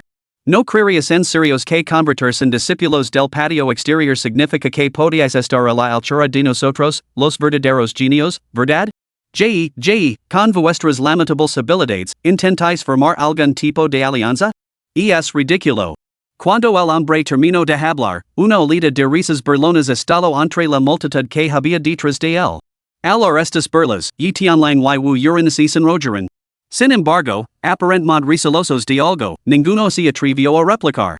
Sin embargo, el alboroto llamó la atención de Lin Che y su compañero. Xiao miró hacia Ali y, de repente, exclamó con alegría, hermano. Al oír el grito, la expresión del hombre llamado Yi Tianlang se congeló momentáneamente antes de girar lentamente la cabeza. Yao. Yaoer. Así que este era el hermano mayor de Xiao Yao. Hermana, ¿qué te trae por aquí? Preguntó Yi Tianlang con total asombro mientras Xiao Yao y Lin Che se acercaban. Al oír esto, Xiao Yao explicó rápidamente el motivo con una sonrisa. Después de escuchar su relato, Yi Tianlang se volvió hacia Lin Che y le dijo con gratitud, Xiao me ha hablado a menudo de cómo el joven maestro de la familia Lin la ha cuidado, este reencuentro entre nosotros, hermanos, si lo debemos enteramente al joven maestro Lin. No puedo expresar lo agradecido que estoy por su amabilidad. Lin Che negó con la cabeza. Hermano Yi, yo no soy el joven maestro de la familia Lin. Por favor, no te diriges a mí así. Además, ahora ambos somos discípulos de la Academia Daosang. Tú entraste antes que yo, así que llamemos simplemente hermano menor. Muy bien, hermano menor Lin. Yi Tianlang no era de los que se andaban con formalidades. Al oír hablar hacia Lin Che, asintió con la cabeza en señal de acuerdo. En ese momento, la atención de Lin Che se centró en los folios que sostenían Yi Tianlang y su compañero. Alianza Yi. Al leer esos dos caracteres, Lin Che preguntó, ¿el hermano mayor Yi también ha establecido una alianza dentro de la academia exterior? En efecto, respondió Yi Tianlang sin dudar. ¿Siguen reclutando miembros? Esta vez, la expresión de Yi Tianlang vaciló. ¿Quizás el hermano menor Lin DC unirse en nuestra alianza Yi? Bueno, las otras alianzas no parecen tener en gran consideración. Solo me pregunto si el hermano mayor Yi estaría dispuesto a aceptarme, comentó Lin Che con indiferencia. Al resto, tanto Yi Tianlang como Wu Yuran, que estaba a su lado, se emocionaron visiblemente. ¿El hermano menor Lin se une a la alianza Yi? No podríamos pedir más. Y es realmente espléndido. La alianza Yi es una fuerza tan débil, prácticamente al borde de la disolución, y alguien quiere unirse a ella. ¿Este tipo está ciego? No es de extrañar. ¿Has visto el nivel de cultivo de ese nuevo discípulo? Ni siquiera ha alcanzado el reino marcial espiritual. Con tan poca fuerza, naturalmente carece de las qualificaciones para unirse a cualquier otra alianza. Un pedazo de basura como ese solo es apto para la alianza Yi. Al ver que la alianza Yi realmente reclutaba a alguien, los que se habían burlado antes comenzaron a reírse con desprecio una vez más. Al mismo tiempo, parecía que algunos se habían fijado en Xiao Yao. Que lastima. Una joven tan bonita, obligada a seguir a este tipo a la débil alianza y lo pagará más adelante. Jovencita, quizá deberías plantarte convertir en la calentadora de cama de este joven maestro. Sería mucho mejor que seguir a esta pandilla de inútiles. Al estos comentarios, una sombra de disgusto cruzó los hermosos ojos de Xiao Yao. Sin embargo, ella entendía que se trataba de discípulos de la Academia Daotsang, cada uno de los cuales era considerado un prodigio por el mundo exterior. Aunque sus palabras eran cruelmente amargas, ella no se atrevió a decir nada, no queriendo causar problemas a su joven maestro. Sin embargo, el temperamento de Lin Che no podía soportar tal insolencia. Tiro de Xiao Yao detrás de él y exigio friamente, vuestras bocas solo sirven para escupir obscenidades? Acabo de unirme a la alianza y cualquiera que la menosprecie, que de un paso al frente. El resto, los que se habían burlado de él se quedaron paralizados por un momento. Entonces, una pizca de burla se extendió por todos los rostros. ¿Este nuevo discípulo se atrevía a responder? Los nuevos reclutas de este año son muy arrogantes. Un miembro de la Alianza del Camino del Armadillo un paso al frente y miró con destino Lin Che. Quien te crees que eres? Zaz. Antes de que pudiera terminar la frase, su voz se interrumpió bruscamente. En ese momento, el filo helado de una espada larga se había clavado en la garganta de este miembro de la Alianza del Camino del Arma. ¿Cómo la había desenvainado? Al menos la mitad de la multitud no lo había visto. Sin embargo, esto no sirvió para amortiguar la conmoción que se extendió por la plaza. Los miembros de varias facciones de la Alianza miraron fijamente la espada en la mano de Lin Che, que parecía irradiar un aura palpable. Sus expresiones cambiaron sin excepción. Un cultivador de la espada. Este joven era en realidad un cultivador de la espada que había dominado el aura de la espada. En ese mismo momento, muchos nuevos discípulos que habían viajado con Lin Che por la plaza se quedaron completamente estupefactos. Pensaron para sí mismos, este tipo es realmente un alborotador. Apenas ha puesto un pie en la Academia Daotsang y se está enfrentando a los discípulos superiores. No muy lejos, Song Ming, de la ciudad del elefante gigante, presenció la escena y puso una expresión de amargo resentimiento. Lo habías visto. Todos lo habías visto. Con ese carácter, me acuso de acosarlo en la nave noob. ¿Acaso es alguna quien se puede intimidar? Me están tendiendo una trampa. Capítulo 23, Las clasificaciones celestiales. Gol. Al sentir el frío glacial en el filo de la espada, el miembro de la Alianza del Camino de la Lanza tragó saliva con dificultad, con la espalda empapada en sudor frío. Hermano, creo que antes hubo un malentendido. Mi insolencia anterior fue culpa mía. El hombre había perdido todo rastro de su arrogancia anterior, y ahora sus ojos rebosaban de terror mientras se apresuraba a disculparse. Lin Che había sondeado previamente los niveles de cultivo de estos miembros de la Alianza, lo que explicaba su despiadada demostración de fuerza para intimidarlos. Sin embargo, esto no significaba que buscara más problemas. Al escuchar la disculpa, Lin Che retiró su espada. Su mirada recorrió el área al no encontrar más objeciones, se preparó para partir. Sin embargo, en ese momento, el hombre calvo de la Alianza Chencho se materializó directamente ante él. Alvara este hombre, Yitianlang y Wu Yuran, que estaban a su lado, instintivamente mostraron un atisbo de reverencia en sus ojos. No esperaba que fueras un cultivador de la espada que ha captado la esencia del impulso de la espada. El hombre calvo evaluó a Lin Che de pies a cabeza, con un destello de interés en los ojos, antes de continuar, ahora, poses las cualificaciones para unir a la alianza de los mil otoños. Al oír estas palabras, todos los presentes se quedaron desconcertados. Quien hubiera pensado que, después de que este joven demostrara su destreza, la alianza mil otoños le tendería una rama de olivo? Lin Che frunció el seno. Lo siento, no me interesa. Antes, el primer deseo de Lin Che había sido unirse a la alianza mil otoños, pero había sido rechazado sin piedad. Ahora que había demostrado su fuerza y se había unido a la alianza y volvían a cortejarlo. Lo pareció demasiado calculador. A decir verdad, lo que Lin Che encontraba realmente inaceptable era el comportamiento del hombre calvo, impregnado de un air de superioridad y arrogancia que resultaba totalmente desagradable. Rechazó la oferta. Al presenciar esto, muchos espectadores quedaron completamente estupefactos. ¿Un discípulo recién iniciado rechazando la alianza mil otoños? Tal acontecimiento nunca se había registrado en la historia de la alianza. Sin embargo, el giro más sorprendente fue que, entre la alianza ciencio y la alianza y dos facciones que operaban en niveles completamente diferentes, el joven había elegido la segunda. Si hubieras comprendido la verdadera fuerza de la alianza ciencio, te arrepentirías de la decisión de hoy, comentó el hombre calvo, con el rostro ensombrecido. Al resto, Lin Che lo miró con desdén antes de sacar a Xiaoyao y los demás directamente de la plaza. Al ver como la figura de Lin Che se alejaba, la expresión del hombre calvo se ensombreció considerablemente y murmuró una maldición entre dientes. ¿Qué tanto? Pasa un poco de tiempo en el patio exterior y te darás cuenta de que rechazar la alianza mil años fue una decisión completamente estúpida. Hermano menor Lin, nunca imagined que tu fuerza fuera tan formidable. Después de abandonar la plaza, y Tianlang y Wu Yuran permanecieron en estado de shock. Habían asumido que, dado el nivel de cultivo de Lin Che, unirse a la alianza y era simplemente una elección a regañadientes. Pero solo después de presenciar a Lin Che en acción se dieron cuenta de que este joven era en realidad un formidable cultivador de la espada. No pasa nada, Lin Che se limitó a negar con la cabeza en respuesta. Luego preguntó, hermano mayor y, a juzgar por los acontecimientos de hoy, la alianza y parece estar en una posición bastante precaria dentro de la corte exterior? Yi Tianlang soltó una risa amarga. La mayoría de los miembros de la alianza y fueron ascendidos desde discípulos de baja categoría. En términos de fuerza, somos prácticamente los más débiles entre las numerosas alianzas de la corte exterior. Para ser sinceros, hermano menor Lin, no hemos reclutado a ningún miembro nuevo en casi 3 años, si no conseguimos reclutar a nadie este año, la disolución puede ser inminente.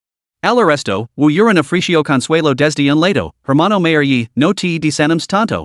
¿Acaso no hemos reclutado a alguien este año? Y además a un formidable cultivador de la espada como el hermano Lin. Exacto, exacto. Con el hermano menor Lin uniéndose nosotros este año, la alianza y sin duda tiene esperanza, respondió Yi Tianlang con una sonrisa. Entonces, como se recordará algo, advirtió a Lin Che, hermano menor Lin, cuando te muevas por la corte exterior, no debes provocar a la alianza mil años a la ligera. ¿Por qué? ¿Y es tan poderosa la alianza mil años? Dentro de la corte exterior, la alianza mil años se encuentra entre las alianzas más fuertes. Su líder, Lu Chencio, es excepcionalmente formidable, y es discípulo directo de uno de los ancianos del pabellón de alquimia. ¿El pabellón de la píldora? ACES. Dentro de la Academia Daozong, las dos instituciones más formidables son la Sala del Castigo y el pabellón de la píldora. Por lo tanto, con un anciano del pabellón de la píldora como su patrón, Lu Chencio ejerce una inmensa influencia entre los discípulos. No solo eso, sino que su propia fuerza es formidable. Ella figura en la lista celestial. ¿La lista celestial? Una vez más, una mirada de confusión cruzó el rostro de Lin Che. Al ver esto, Yi Tianlang explicó, la lista celestial es una lista que clasifica la fuerza de los discípulos dentro de la Academia Daozong. Hay 30 puestos en total. Lu Chencio ocupa el 10º lugar en la lista celestial, con un nivel de cultivo del sexto nivel del reino marcial espiritual. El sexto nivel del reino marcial espiritual. Y esto era solo el 10º puesto en la lista celestial. Al resto, Lin Che frunció ligeramente el seno. Tras una breve pausa, preguntó, entonces, ¿qué reino ocupa el primer puesto de la clasificación celestial? Aunque era consciente de que la diferencia era enorme, Lin Che seguía diciendo saberlo. El primer puesto de la clasificación celestial lo ocupa un tal Bei Lingchen. Posee el cultivo del reino Xuanwu y también es el discípulo principal del Salón del Castigo. Para ser precisos, dentro de la Academia Daozong, es una figura a la que todos los discípulos deben admirar. El reino Xuanwu. Entre los discípulos, existe un poderoso que ha alcanzado el reino Xuanwu. Al resto, incluso Lin Che sintió una punzada de asombro. Parecía que sus horizontes habían sido bastante limitados en la ciudad de Kanglan. Con su cultivo actual en la cima de la recolección de chi, realmente se sentía como un simple pececillo en el vasto océano de la Academia Daozong. Por supuesto, aunque reconoce la diferencia, el temperamento de Lin Che no le permite sentirse abatido por ella. Al contrario, solo sirvió para encender su espíritu de lucha interior. Antes de que se dieran cuenta, el grupo había llegado a la entrada de un patio. Hermano menor Lin, esta es nuestra alianza y. Con eso, Yi Tianlang y los demás levaron a Lin Che y Xiaoyao al patio. Hermano menor Zhao, sal rápido. Tengo una noticia estupenda que compartir. Al mismo tiempo, Yi Tianlang gritó hacia el interior del patio. Al poco tiempo, una puerta se abrió con un chirrido y salió un joven algo languido. Alvaro Lin Che y Xiao, el joven frunció ligeramente el seno. Hermano mayor y, ¿quién son estos dos? Ya, este es mi hermana, y este es el hermano menor Lin Che, también nuevo recluta de nuestra academia en este año. Hoy unofficialmente en nuestra alianza y. Dica esto, y Tian Lang se volvió para presentar a Lin Che, hermano menor Lin, este es el hermano menor Xiao. Antes de que llegaras, los tres éramos todos los miembros de la alianza y. Una fugaz mirada de sorpresa cruzó el rostro de Lin Che. Así que antes de él, la alianza y solo tenía tres miembros? No era de extrañar que estuviera a punto de dissolverse, ese número era realmente escaso. Aun así, Lin Che no dijo mucho más, simplemente juntó los puños en señal de saludo al joven. Hermano mayor Zhao, acabó de unirme la alianza y. Espero con inter su orientación. Zhao no respondió, solo examinó a Lin Che de arriba abajo. Reino de la recolección de Chi? Sacudió ligeramente la cabeza.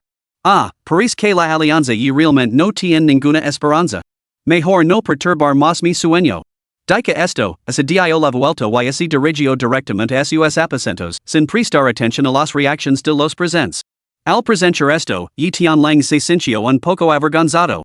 Hermano menor Lin, por favor, no te ofendas. El hermano menor Zhao es simplemente así. Cuando los tres fundamos la alianza y, el hermano menor Zhao contribuyó enormemente. Pero ahora, con la alianza enfrentándose a una situación tan desesperada, no vi ninguna esperanza y se ha vuelto bastante desanimado.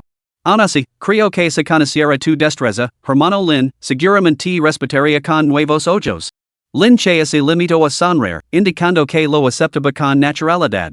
Unos momentos después, preguntó, hermano mayor y, me gustaría saber dónde se puede cultivar dentro de la academia Daozan. Habiendo oído que los discípulos del patio exterior deben cultivarse de forma independiente, Lin Che deseaba conocer los lugares de cultivo dentro de la academia Daozan lo antes posible. Hay numerosos lugares de cultivo dentro de los terrenos de la academia, como las torres de cultivo y la cámara del espíritu del fuego en el patio exterior. Además, a cada nuevo discípulo así le concede una oportunidad de entrar en la sala de las escrituras para seleccionar técnicas de combate. Más allá de eso, alrededor de la academia Daozan hay muchas cadenas montañosas salvajes adecuadas para el entrenamiento. Por cierto, nuestra alianza y se dirige mañana a las cercanas montañas Yundang para una expedición de caza. Si te interesa, hermano menor Lin, eres bienvenido a unir a nosotros, dijo Yi Tianlang. Las montañas Yundang. El mar de Chi de Lin Che requería inherentemente recursos sustanciales, por lo que, al resto, respondió inmediatamente, muy bien, entonces os acompañar. Capítulo 24, Las montañas Yundang. Después de que los miembros de la alianza y acordaron dirigirse a las montañas Yundang para entrenar, partirán al día siguiente. Durante el camino, Yi Tianlang parecía notablemente más serios que el día anterior. Para este viaje a las montañas Yundang, elegir una ruta explorada previamente por otros, una que sea relativamente segura. Sin embargo, una vez que entremos, todos deben permanecer alerta y bajo ninguna circunstancia separarse. Su precaución se debía al hecho de que las montañas Yundang se encontraban más allá de los límites de la Academia Daozang. Un descuido allí podría suponer un peligro mortal. Los miembros de la alianza y tomaron nota de su advertencia. Un día después, llegaron al límite de la cordillera. Las montañas Yundang eran famosas en la zona por ser el hogar de innumerables bestias demoníacas. Se rumoreaba que en sus profundidades habitaban bestias espirituales inmensamente poderosas. Tras atravesar una barrera y entrar en las montañas, el paisaje se transformó por completo. Una aura primitiva los envolvió. Bosques de arbustos imponentes bloqueaban el cielo, enredaderas enmarronadas se extendían por todas partes y un terreno verde se extendía infinitamente en la distancia. Ten cuidado, todos, les recuerdo Yi Tianlang una vez más. En realidad, no hacía falta ningún recordatorio. Al entrar en este lugar, la precaución ya se había apoderado de todos ellos. Después de recorrer más de 10 miles de esta manera, una inquietante perturbación se extendió repentinamente por el aire. Y es una víbora espiritual. Declaró Yi Tianlang al instante. Delante, enroscada en una antigua enredadera, una colosal serpiente esmeralda miraba fríamente al grupo de la alianza y. Solo es una bestia demoníaca de octavo nivel. Déjamela a mí, dijo Wu Yuran, dando un paso adelante, decidido a matar a la criatura que bloqueaba su camino. Ten cuidado de que no te toque el veneno de la víbora espiritual, advirtió Yi Tianlang desde un lado. No te preocupes, dijo Wuyuran, dandos una palmada en el pecho, y luego se lanzó hacia adelante de un solo salto. En realidad, aunque la víbora espiritual parecía temible, su nivel de cultivo una bestia demoníaca de octavo nivel equivalía simplemente un humano en la octava etapa de la recolección de chi. Wuyuran, que claramente había avanzado al reino marcial espiritual, naturalmente la consideraba con poca preocupación. Zaz. Saltando en el aire, Wuyuran lanzó un golpe con la palma que atravesó el vacío. Con un estruendo atronador, la víbora espiritual no tuvo tiempo de esquivarla. Golpita de lino por la palma de chi verdadero, quedó partida limpiamente en dos. Después de acabar con la serpiente, Wuyuran recogió una mitad del cuerpo cortado y comentó con air de suficiencia, te lo dije. Esta pequeña serpiente ha acabado con un solo movimiento. Sin embargo, antes de que sus palabras se desvanecieran por completo, se produjo un giro inesperado. La víbora espiritual cortada, lejos de estar muerta, atacó. Mientras Wuyuran la sostenía en alto, su enorme cabeza se sacudió violentamente y trató de morder el brazo. Oh, no. Al presenciar esto, y Tianlang y los demás palidecerán por la conmoción. Incluso Wuyuran se quedó paralizado por un momento, incapaz de reaccionar. Zaz. Pero en ese mismo instante, una figura se lanzó hacia adelante. Antes de que Wuyuran pudiera ser mordido, un feroz puñetazo golpeó la cabeza de la serpiente. Boom! La colosal cabeza de la serpiente quedó destrozada al instante por el golpe. El agresor no era otro que Lin Che. Wuyuran aún estaba aturdido por la conmoción. Aunque el nivel de cultivo de la víbora espiritual era modesto, su veneno era potente. Si realmente lo hubiera mordido, probablemente habría perdido el brazo. Gracias, hermano Lin. Recuperando la compostura, Wuyuran miró a Lin Che con gratitud. Lin Che se limitó a hacer un gesto con la mano, indicando que no había necesidad de dar las gracias. Hermano, mira. Esta gran serpiente tiene un núcleo de bestia. En ese momento, se oyó la voz de Xiaoyao. El grupo miró hacia Ali. Efectivamente, donde la cabeza de la víbora espiritual había sido destrozada sobre la hierba, rodó un núcleo de bestia de color verde esmeralda. Wuyuran recogió el núcleo y se acercó a Lin Che. Hermano Lin, me has salvado hace un momento y, al fin y al cabo, has sido tú quien ha matado a esta bestia. El núcleo es tuyo. Al ver esto, los demás asintieron con la cabeza. Lin Che se limitó a sonreír. Dado que se trataba de una casa en grupo, consideremos este núcleo de bestia como un ingreso colectivo. A decir verdad, un núcleo de bestia demoníaca de octavo nivel ofrecía a Lin Che escasos beneficios en ese momento. Tras haber cambiado al método de cultivo del mar de chi, los recursos que ahora necesitaba eran realmente asombrosos. Hermano, eres un tipo decente, dijo Yi Tianlang, dándole una palmada en el hombro a Lin Che. Un núcleo de bestia de octavo nivel valía al menos varios miles de monedas de oro, por lo que, al escuchar las palabras de Lin Che, los demás sin duda lo tuvieron en mayor estima. Después, el grupo siguió adelante. Sin embargo, durante los días siguientes, Lin Che se desanimó un poco. La razón era simple, la ruta elegida por Yi Tianlang había sido claramente explorada por muchos antes, lo que significaba que corrían pocos riesgos. Pero esto también significaba que no habría ganancias particularmente significativas. El propósito de Lin Che en este viaje era el cultivo. Al ritmo actual, era evidente que nunca reuniría suficientes recursos para el cultivo. Por lo tanto, Lin Che tomó una decisión. Cada vez que el grupo descansaba por la noche, se adentraba en el corazón de las montañas Yundang, explorando territorios inexplorados, y regresaba al campamento al amanecer. Naturalmente, esto no pasó desapercibido para los demás. Al enterarse, Yi Tianlang lo advirtió repetidamente, temiendo los peligros de aventurar solo. Sin embargo, Lin Che persistió en su caso. Cuando los miembros de la alianza y observaron que Lin Che regresaba ileso cada vez, con su aura cada vez más refinada, se quedaron sin palabras por la sorpresa. Esa noche, en lo profundo del peligroso corazón de las montañas Yundang, en un precipicio escarpado, un simio demoníaco de sangre platita, con toda su forma envuelta en energía demoníaca, parecía un guerrero demoníaco salido del infierno. Sus ojos rojos sangre ardían con una abrumadora intención asesina. Ante él se encontraba un joven humano, con una espada larga a la espalda. Rumble, rumble, rumble. El simio demoníaco de sangre platita cargó directamente contra este intruso no invitado que se había atrevido a entrar en su territorio. Acortando la distancia con el joven, lanzó una última y aplastante pasada. En el último momento, el joven salto hacia atrás con un violento movimiento, esquivando por poco el gol. Boom! La pata del frenético simio demoníaco finalmente golpeó el suelo no muy lejos del joven, excavando una larga y profunda zanja en la tierra. El polvo ese era molino, testimonio de la aterradora fuerza desatada. Desde la distancia, el joven observó la devastación causada por el simio demoníaco. Una bestia espiritual de tercer nivel. Hoy serás mi objetivo de prueba. No había duda de que este joven no era otro que Linche. Una bestia espiritual de tercer nivel equivalía a un artista marcial humano en el tercer nivel de cultivo marcial espiritual. Linche se atrevió a elegir un objetivo tan formidable precisamente porque sus recientes pruebas le habían infundido suficiente confianza en su propio progreso. Con ese pensamiento, Linche desenvainó su espada y atacó. Un furioso rugido de energía espada estalló, seguido de una punzante joya de luz que atravesó la distancia para golpear al colosal simio. Boom! La luz de la espada chocó violentamente con el enorme cuerpo del simio demonio de sangre platita. La fuerza contenida en el golpe hizo retroceder varios pasos a la enorme criatura. Rugido. Este choque solo avivó la furia del simio demonio de sangre platita. Con un rugido salvaje, sus ojos ardieron con una aterradora intención asesina mientras su enorme pata se abaixó una vez más sobre Linche. La mirada de Linche se volvió gelada.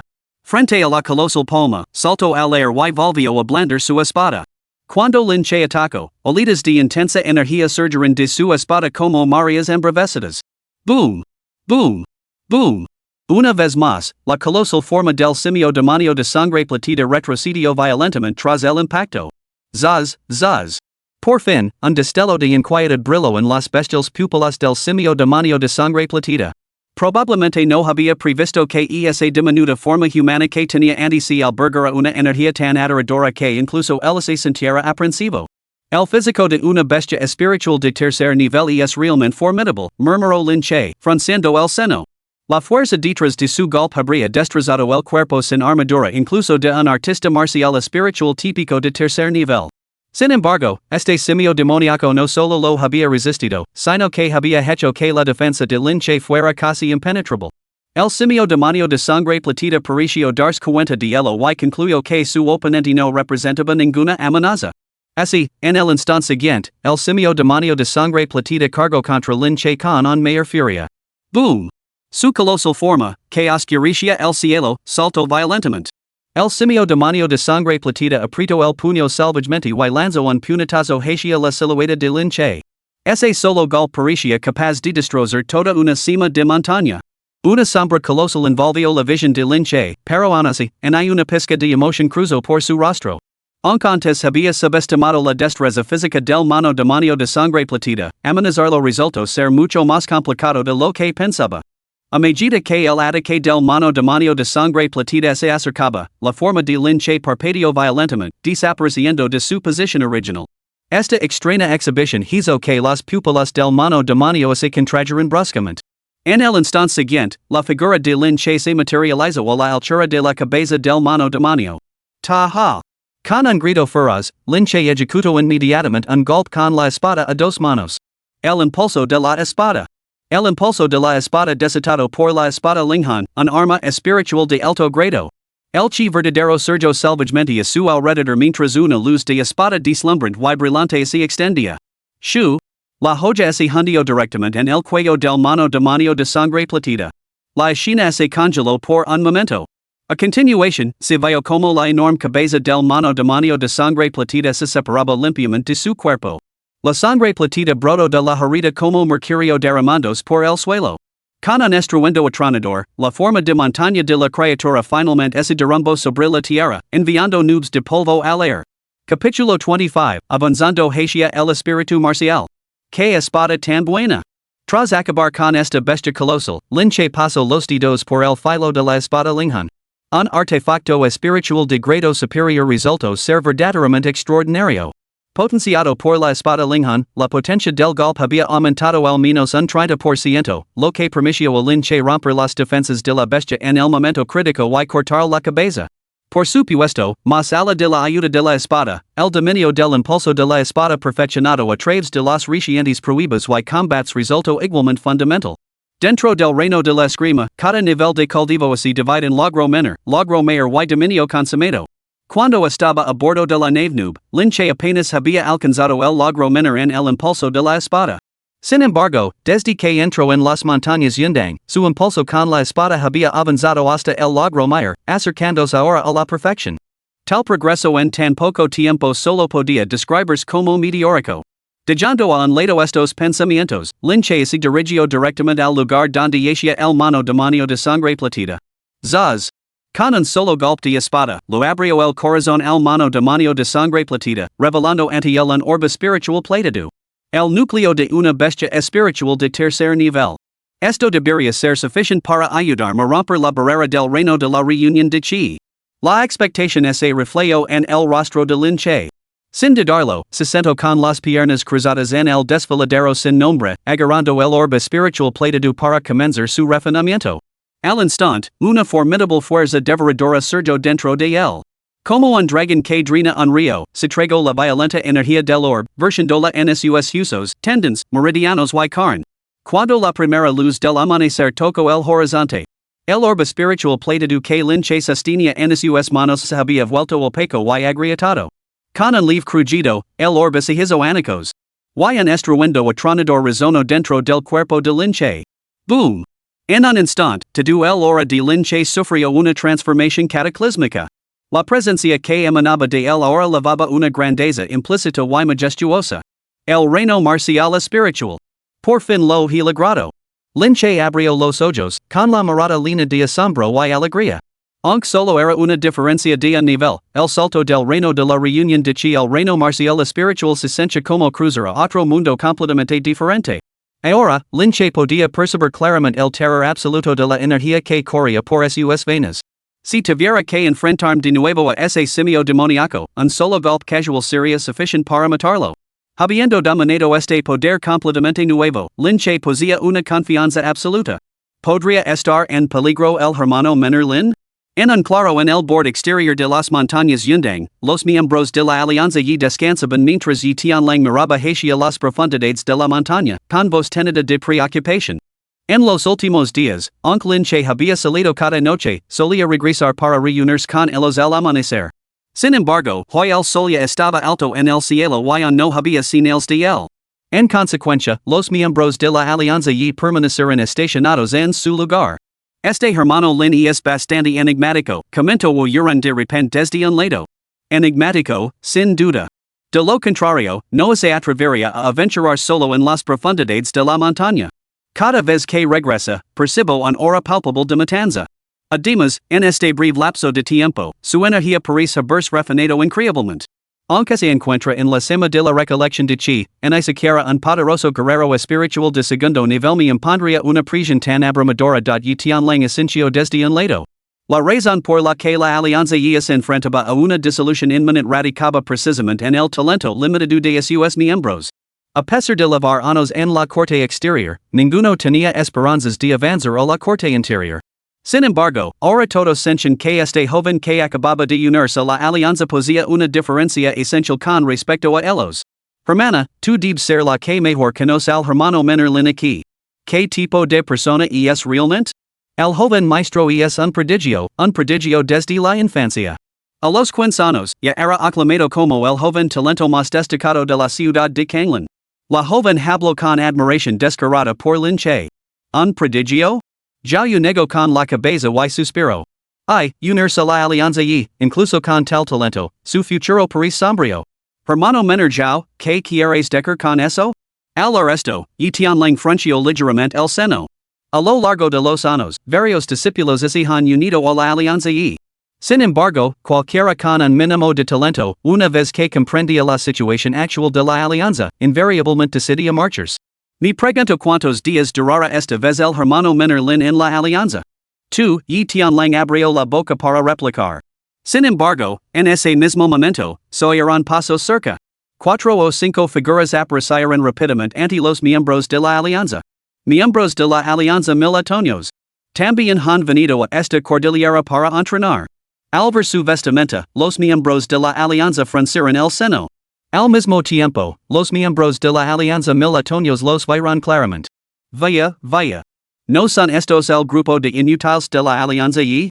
El líder de la alianza Chencio no era otro que el joven calvo que había supervisado el reclutamiento en la plaza ese día. Álvaro y Tianlang y sus compañeros, una expresión burlona se extendió por su rostro. Vamos. Y Tianlang, deseando evitar el conflicto, intentó aislar a su grupo.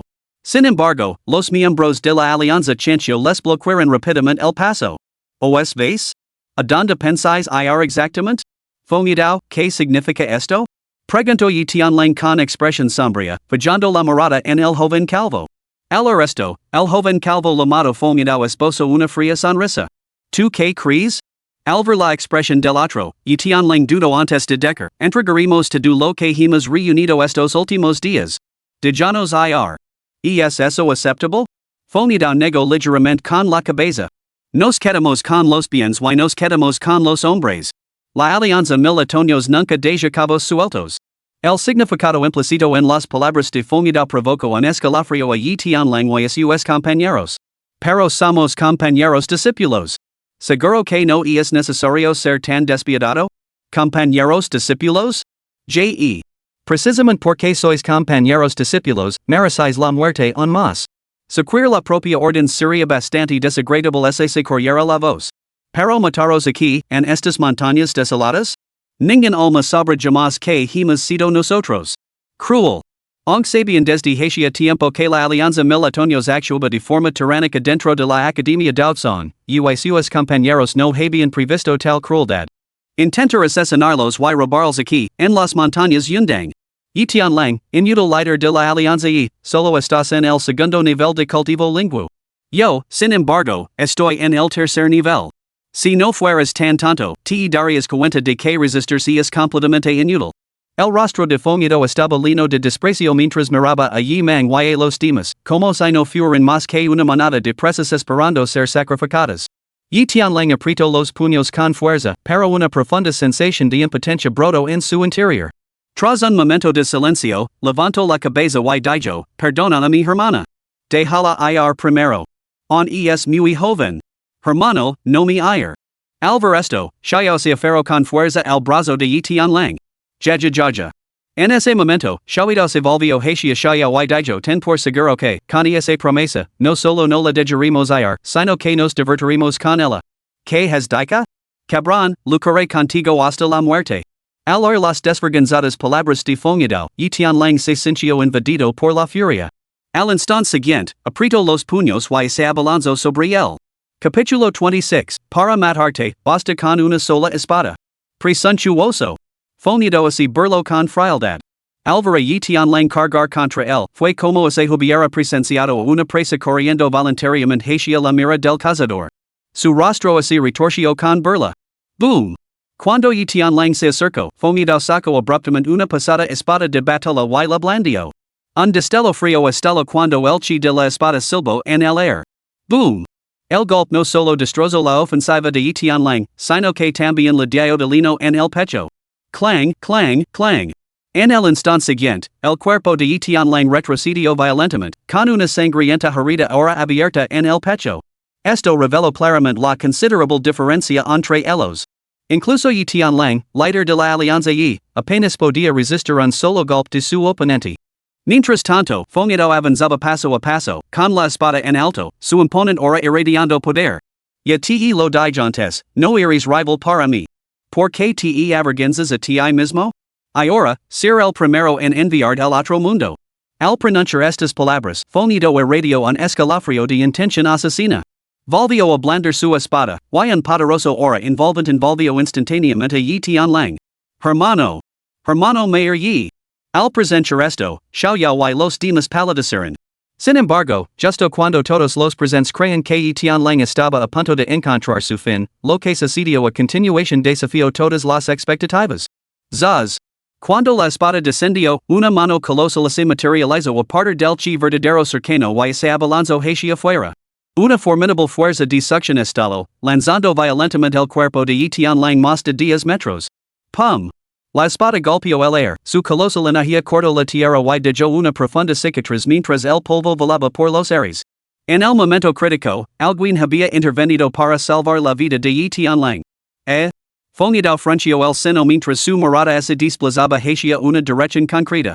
No muy lejos, la figura de un joven apareció a la vista, caminando con paso firme hacia ellos. Iris 2. Al reconocer al joven que se había negado a unirse a la alianza de los mil Antonios en la plaza del patio exterior, los ojos de Fonidao brillaron con sorpresa. Al mismo tiempo, y Manhwa y los demás mostraron expresiones de asombro al ver a Lin Che. Lin, hermano menor, gracias por tu oportuna intervención. No muy lejos, y Tian Lang, todavía conmocionado por el recién incidente peligroso, miró a Lin Che con profunda gratitud. Lin Che se acercó y le dio una palmada en el hombro. Hermano mayor he vuelto un poco tarde, pero no te preocupes. Déjame el resto a mí. Ni co. Al oír las palabras de Lin Che, la expresión de Fonidao pasó del asombro inicial a una fría sonrisa burlona. Muchacho, casi se me olvida que ahora formas parte de la alianza y... Bueno, eso es bastante conveniente. Esta vez, todos los inútiles de tu alianza y están finalmente reunidos. Perfecto, os enviaremos a todos juntos por el camino. ¿Te crees Dios Todopoderoso, matando a quien te de la gana? Lin Che clavó en Fonidao una mirada penetrante, tan aguda como una espada desenvenenada, cuyo filo se vislumbraba débilmente. Sintiendo el desprecio en esa mirada, Fonidao entrecerró los ojos. Con mi cultivo marcial espiritual de tercer nivel, soy el Dios de este lugar. Cuando digo que mures. Solo eres un tercer nivel de arts marciales espirituales y te atreves a decir semejante insolencia. Hoy te demostrar que para acabar con basura como tú, basta con un solo golpe de espada. Un solo golpe de espada. Tras un momento de silencio, los miembros de la alianza chancho estallaron en una carcajada estridente. El muchacho se ha vuelto loco. Es solo un discípulo recién iniciado, pero es tan arrogant y presuntuoso. Ya. No me extraña que rechazara la invitación de la alianza mil Antonios en su momento. Resulta que este muchacho es realmente un completo imbécil. Zaz. En medio de las burlas de los miembros de la alianza, la figura de Lin Che se movió de repente. Pisando fuerte, se lanzó hacia delante como una flecha disparada, precipitándose hacia el grupo de miembros de la alianza mil Antonios. Muchacho, hace lo que ansias es la muerte, te considera tu deseo. Al presenciar esto, los ojos de Fonidao se oscurecieron. Levantando su espada manchada de sangre con ambas manos, la hizo caer con fuerza. Boom! Una aterradora energía de espada se desató, haciendo que las hojas de los árboles circundantes cayeran. Hay que decir que la fuerza total del golpe de un artista marcial de tercer nivel espiritual era realmente formidable. El poder de un solo corte era verdaderamente aterrador. Sin embargo, frente a este aterrador hora de espada, la expresión de Lin Che permaneció completamente imperturbable. De repente, Lin Che desenvainó su espada. En un movimiento aparentemente ordinario, la espada linjana se lanzó directamente hacia adelante en su mano. Zaz. Sin embargo, de este simple movimiento surgió una hora de espada colosal y aterradora. Al mismo tiempo, la energía de la espada desatada por Fonidao pareció encontrarse con alguna fuerza prohibida, disipándose rápidamente. Hora de espada perfeccionada. Al presenciar esto, la expresión de Fonidao cambió abruptamente. Un espada que había comprendido el hora de espada ya era lo suficientemente asombroso. Pero, ¿qué edad podía tener este joven? Haber dominado el reino del impulso de la espada hasta su máxima expresión. En ni siquiera aquellos que llevaban años dedicados al camino de la espada podían lograr tal hazaña. Al sentir todo esto, las pupilas de Fonidao se contrajeron abruptamente hasta convertirse en dos puntos, y su expresión se volvió completamente horrorizada. Sintió la amenaza de muerte que emanaba de la espada del joven. Por desgracia, ya era demasiado tarde. Shu. Con un destello deslumbrante, el filo de la espada desapareció tan rápido como había aparecido, atravesando la frente de Fonidao. Un chorro de sangre brotó y su cuerpo se derrumbó lentamente. Un poderoso guerrero del tercer nivel del reino marcial espiritual había sido asesinado de un solo golpe por este joven ante sus propios ojos. ¿Qué? El hermano mayor fue muerto. En ese mismo instante, los miembros de la alianza chencho que momentos antes se burlaban, ahora contemplaban la horrible escena con el rostro paralizado por el terror y el sudor frío corriéndoles por la frente. Fonidao, un cultivador del tercer reino marcial espiritual, había sido el más fuerte de entre ellos en esta expedición de entrenamiento. Sin embargo, había sido asesinado de un solo golpe por este joven ante sus ojos. Si ese era el caso, ¿no sería aún más fácil para este joven eliminarlos? Al darse cuenta de esto, ora mirabana lin che como si fuera la mismísima parca, una figura que tenía sus vidas en sus manos. Thud, thud. Ante este pensamiento, toda resistencia desapareció al instante. Caeron de rodillas, con el rostro marcado por la súplica. Hermano, por favor, perdónanos, entregaremos todo lo que hemos obtenido en esta expedición a las montañas nubladas.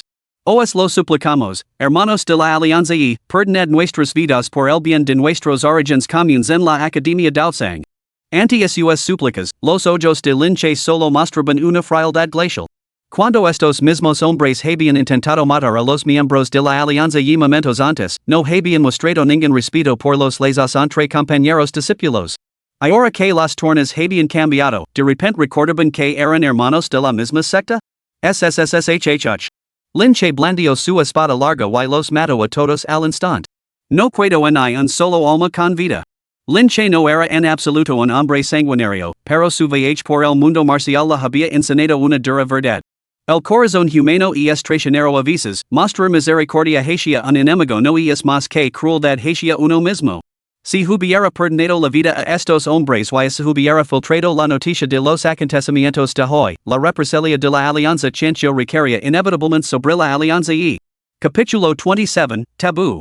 Tras este incidente en las montañas Yundang, Yi Manhwa y sus compañeros no se quedaron en la cordillera. En su lugar, decidieron regresar directamente a la Academia Daosang. El viaje transcurrió sin más incidentes.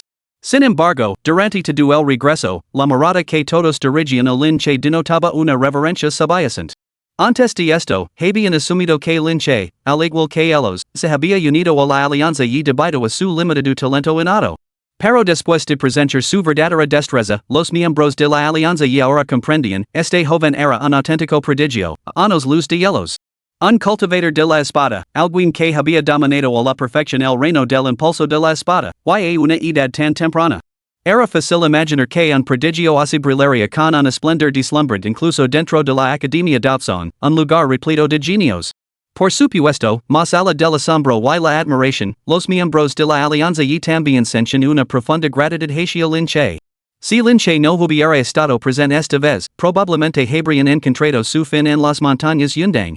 Un día después, las puertas de la Academia Daosang finalmente aparecieron a la vista, y solo entonces los miembros de la alianza y dieron un suspiro de alivio colectivo. Wu yuran ese río entre dientes, ya. Por fin hemos vuelto. Este viaje a las montañas Yundang ha estado realmente cerca. Aun así, nuestro botín esta vez es considerable, más rico que en cualquier expedición anterior, comentó Yi Tianlang, sacando un anillo especial. Anteriormente, dados sus niveles de cultivo, las incursiones de la alianza y en las montañas Yundang habían dado escasos frutos. Pero con los recursos marciales que dejó la alianza chancho, el botín esta vez era realmente sustancial. Según una estimación aproximada, nuestras ganancias ascienden a unas 50,000 monedas de oro, dividir estos objetos en 4 partes iguales y los repartir entre todos más tarde, explicó Yi Tianlang. Al esto, Wu Yuran intervino, hermano mayor Yi, eso no está bien. Fuimos 5 los que entramos en las montañas Yundang. ¿Cómo así pueden dividir los recursos en solo 4 partes? En mi opinión, la pequeña Yao también debería recibir una parte. Ah. Xiao Yao negó con la cabeza apresuradamente. No, no. Esta vez no he contribuido en absoluto en las montañas Yundang. ¿Cómo podría llevarme una parte de estos recursos? Hermana Xiao Yao, aunque esta vez no has matado ni una sola bestia demoníaca, has sido la que ha cuidado del fuego, ha cocinado y se ha mantenido ocupada sin descanso durante todo el viaje. Creo que te mereces una parte de estos recursos. Wu Yuran reiteró. Al esto, los demás se sintieron en silencio. A decir verdad, ninguno de ellos sabía cocinar. Si no fuera por Xiao Yao, probablemente habrían subsistido únicamente con raciones secas desde que entraron en las montañas Tiandang.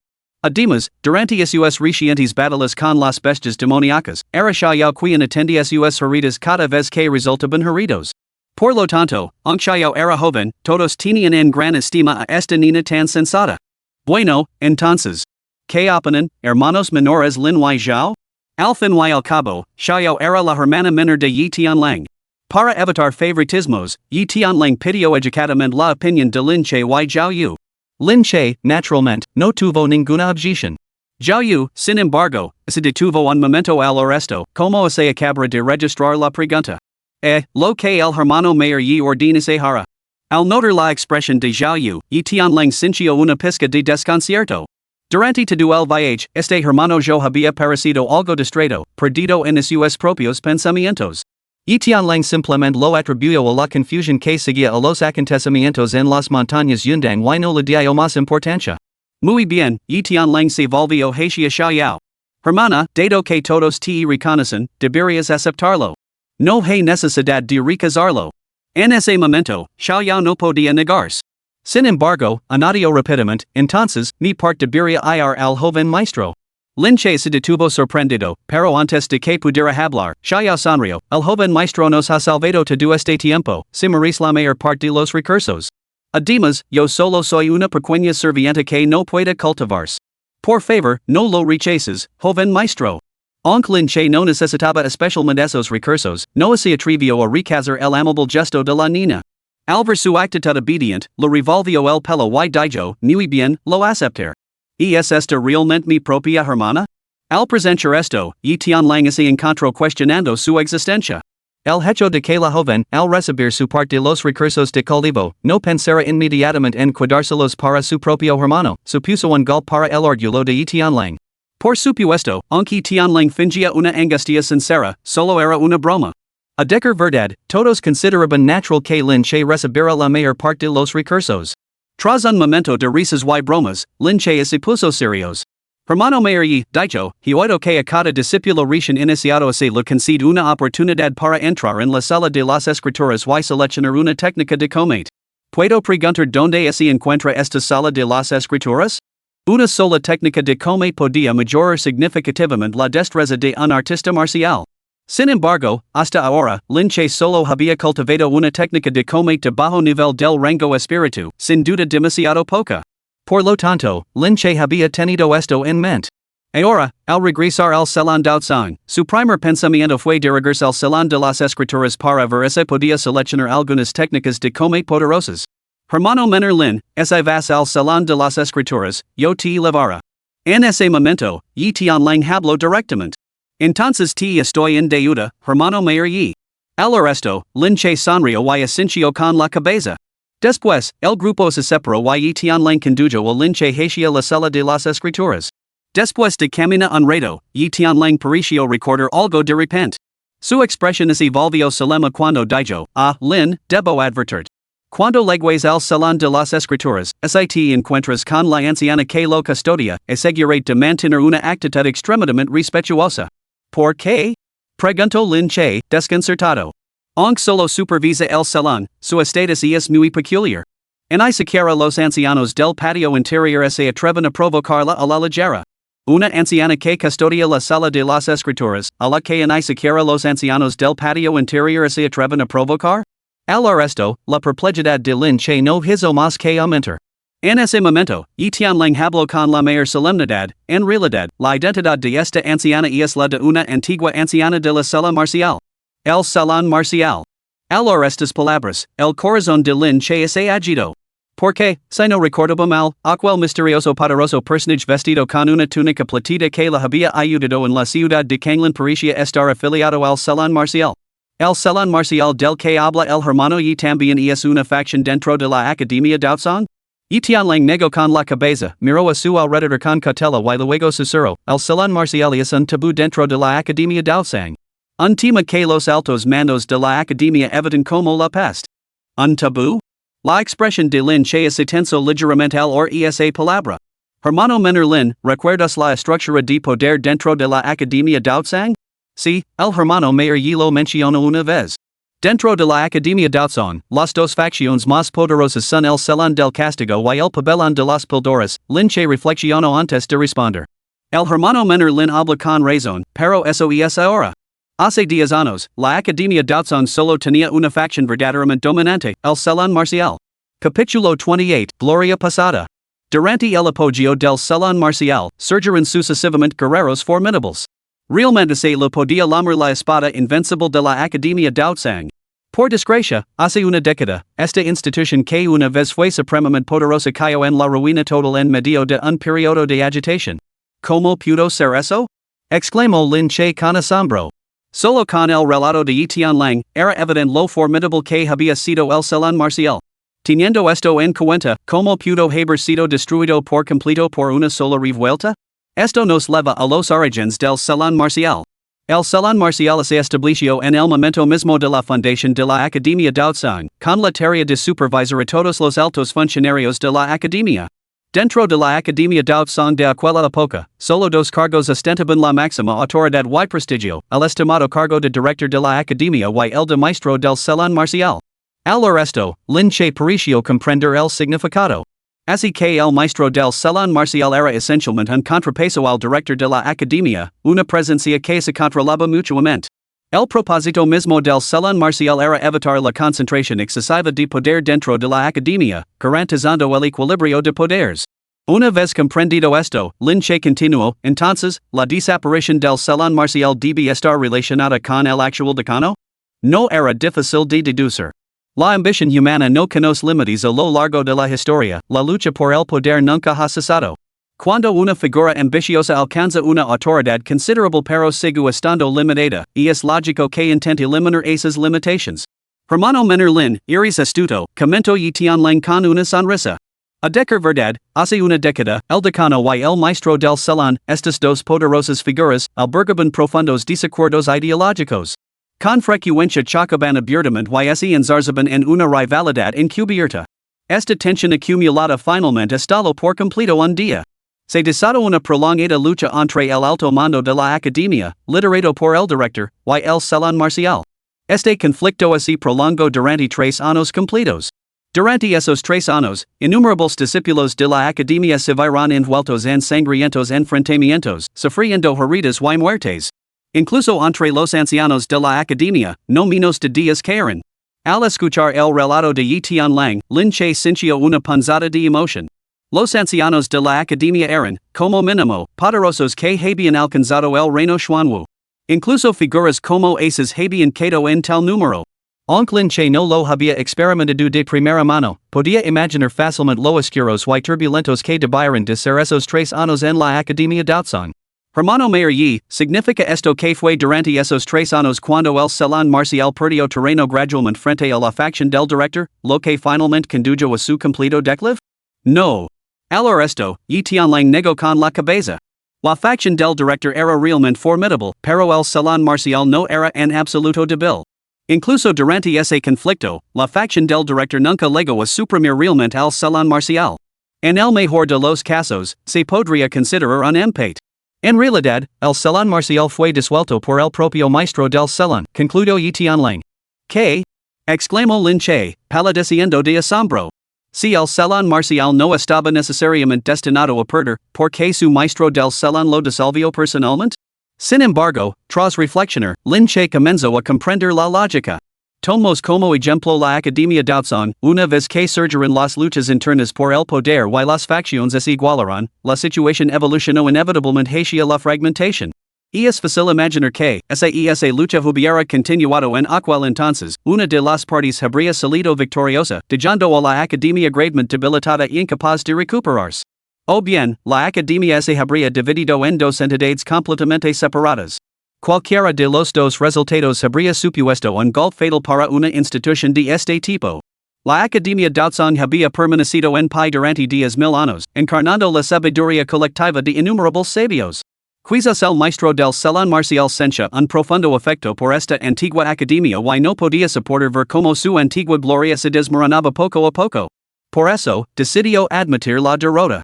Tras la disolución del salón marcial, muchos ancianos del salón se desilusionaron y decidieron marcharse.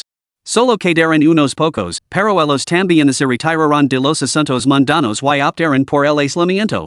Tomos, por ejemplo, a la anciana que suida el repositorio de escrituras que mencioné antes, ella fue en su día una anciana del salón marcial. Tras relatar esto, Yi Tianlang suspiró profundamente. Este conflicto se ha prolongado durante toda una década. El salón marcial parece haberse desvanecido en la bruma del tiempo. Dentro de la Academia Daotsung, apenas se puede encontrar rastro alguno de su antigua existencia. Verdaderamente, es un asunto que invita a la reflexión. Yi Tianlang había ingresado en la Academia Daotsung precisamente una década antes, por lo que poseía un conocimiento tan íntimo de estas historias ocultas. Sin embargo, al escuchar su lamento, Lin Che negó con la cabeza en silencio. Porque el no compartia esa perspectiva. El salón marcial, que había existido en la historia de la Academia Daozong durante 10,000 años, se había arraigado desde hacía mucho tiempo en su esencia misma. No debería borrarse tan fácilmente. Al escuchar el pasado de la Academia Daozong, el corazón de Lin Che permaneció inquieto durante mucho tiempo.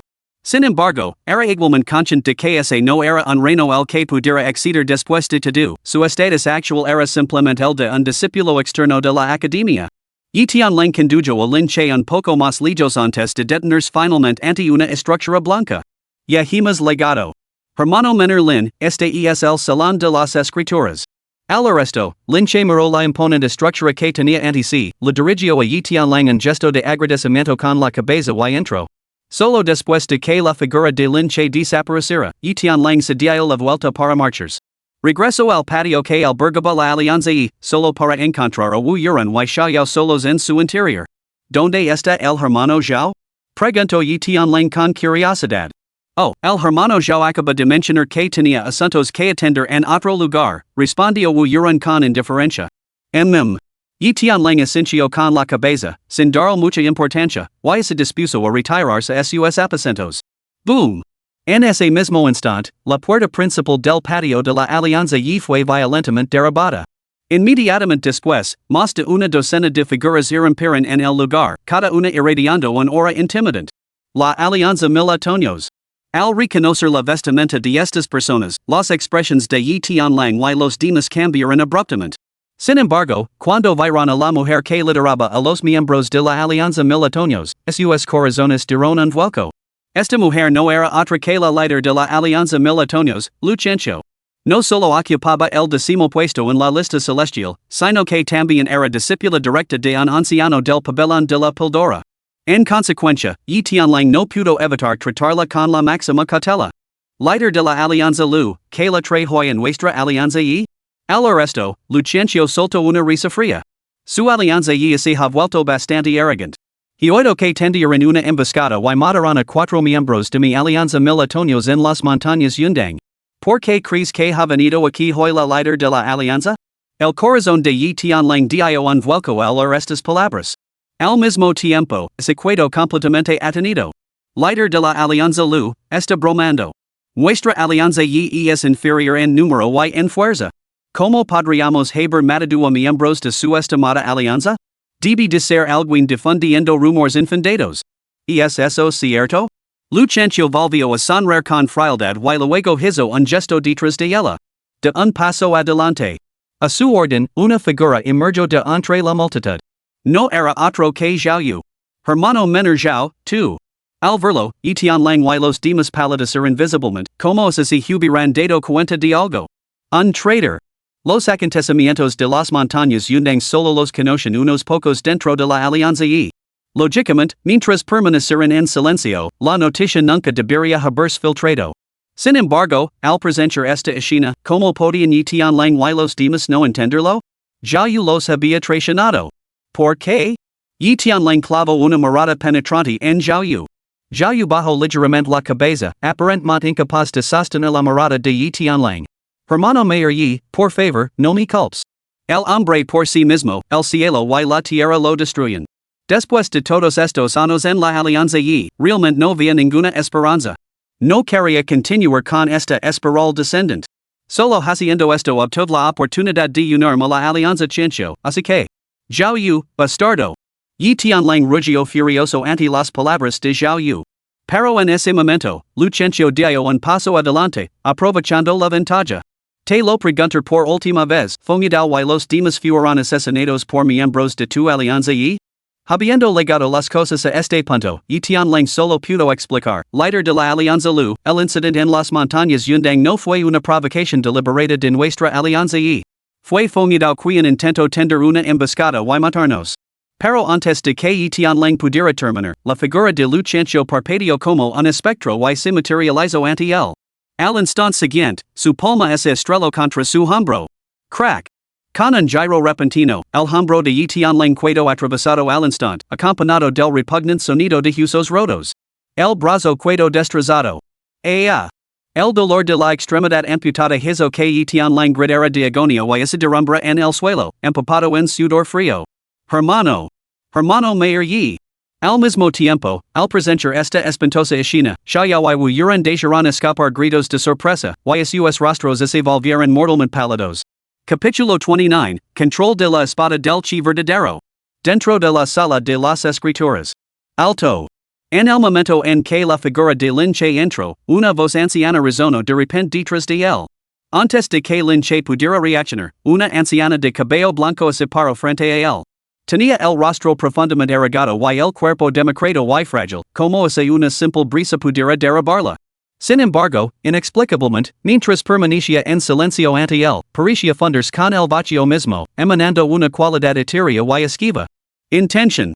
Habiendo cultivado el camino de la espada, Lin Che estaba muy en sintonía con tales sensaciones. Esta anciana era, sorprendentemente, una poderosa figura que había alcanzado el reino de la intención. Una olida de asombro recorrió a Lin Che. Se dio cuenta de que esta anciana era probablemente la guardiana del Salón de las Escrituras, ese ser trascendente que una vez había ocupado el cargo de anciana en el antiguo Salón Marcial. Por lo tanto, se inclinó apresuradamente con el mayor respeto. El nuevo discípulo Lin Che saluda a la anciana. Saluda mi culo. ¿Me has visto antes? Lin Che. Esta vieja bruja parecía tener bastante mal genio, ¿no? Sintiéndose un poco incómodo, Lin Che levantó la vista y descubrió que su insignia de discípulo había acabado de alguna manera en manos de la vieja bruja. Esto lo sorprendió, ya que no había percibido en absoluto su movimiento. Lo que significaba que, si ella hubiera querido matarlo, probablemente ni siquiera habría tenido tiempo de reaccionar. Hollando casualmente la insignia Chingmu para confirmar el estatus de Lin Che como discípulo recién iniciado, la anciana le devolvió la insignia. Los discípulos del patio exterior solo pueden seleccionar una técnica de combate de alto nivel espiritual como máximo. La entrada está por allí. Vez. Con eso, la anciana volvió a desaparecer. Solo después de su desaparición, Lin Che sintió que la inmensa prisión que lo rodeaba se disipaba abruptamente. Esa anciana era al menos una poderosa del reino Xuanwu, y con su dominio de la esencia del reino, verdaderamente formidable, reflexionó Lin Che para sí mismo. Rápidamente descartó estos pensamientos y se dirigió directamente hacia la dirección que lo había indicado la anciana. Los discípulos del patio exterior solo podían seleccionar técnicas de combate del pabellón de primer nivel, pero al llegar allí, Lin Che se quedó asombrado. Dentro del pabellón de primer nivel, se exhibía una deslumbrante colección de textos antiguos sobre técnicas de combate y tiras de jade. Técnicas con los dedos, técnicas con las palmas, técnicas con la espada, técnicas con la hoja, técnicas con los puños, meticulosamente categorizadas, la variedad era abrumadora. En comparación con la colección de la familia Lin, los tesoros de artes marciales de la Academia Daozong son realmente vastos, aunque es una pena que solo pueda seleccionar uno. Lin Che murmuró para sí mismo. Yo cultivo el camino de la espada, por lo que las artes marciales como las técnicas de puño o las técnicas de palma son, naturalmente, innecesarias. En cuanto a las técnicas de espada, Lin Che dudó y luego negó con la cabeza. Aunque era un cultivador de la espada, después de comprender el impulso de la espada, no deseaba practicar ninguna técnica específica con la espada. Se negaba a limitar su espada a cualquier forma predeterminada. Eso solo deja las técnicas corporales. Lin Che no había cultivado ninguna técnica de combate con los pies. Durante sus encuentros con bestias espirituales en las montañas nubladas, se había dado cuenta de esta deficiencia. A menudo, cuando un oponente revelaba una apertura, su falta de agilidad con los pies la hacía perder la oportunidad de asestar un golpe fatal. Con esto en mente, Lin Che se dirigió directamente al lugar donde se encontraban los manuales de técnicas con los pies. Viento que acaricia el sauce. Paso del vacío. Nubes brumosas a la deriva. Lin Che examinó los manuales uno por uno, pero cada vez que abría uno, negaba con la cabeza y lo devolvía a la estantería. Finalmente, su mirada se detuvo ante un manual de combate en particular. En comparación con los demás, este volumen tenía una gruesa capa de polvo, una clara señal de que no se prestaba con frecuencia. Al principio, Lin Che no tenía muchas esperanzas, pero al echar un vistazo al interior, un destello de luz brilló en sus ojos. Paso explosivo. Manual de pasos de alto nivel espiritual.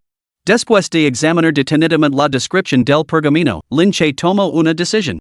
Saras 2. Tras seleccionar esta técnica de combate de juego de pies, Lin Che no abandonó inmediatamente el repositorio de escrituras. Dentro del repositorio había cámaras de cultivo dedicadas a los discípulos. Ahora, tenía la intención de comenzar a practicar esta técnica corporal de inmediato. Al entrar en la cámara de piedra, Linche desenrolló el pergamino elegido. En el estaban meticulosamente inscritos diagramas detallados del cultivo de los meridianos y la circulación de la energía. Huelga decir que Linche comprendió que esto describía el método para dominar la técnica.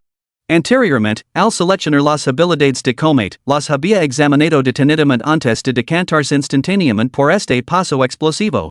Esto se debía a que, en comparación con otras técnicas corporales, este pergamino poseía ciertas cualidades únicas que habían despertado el interés de Linche.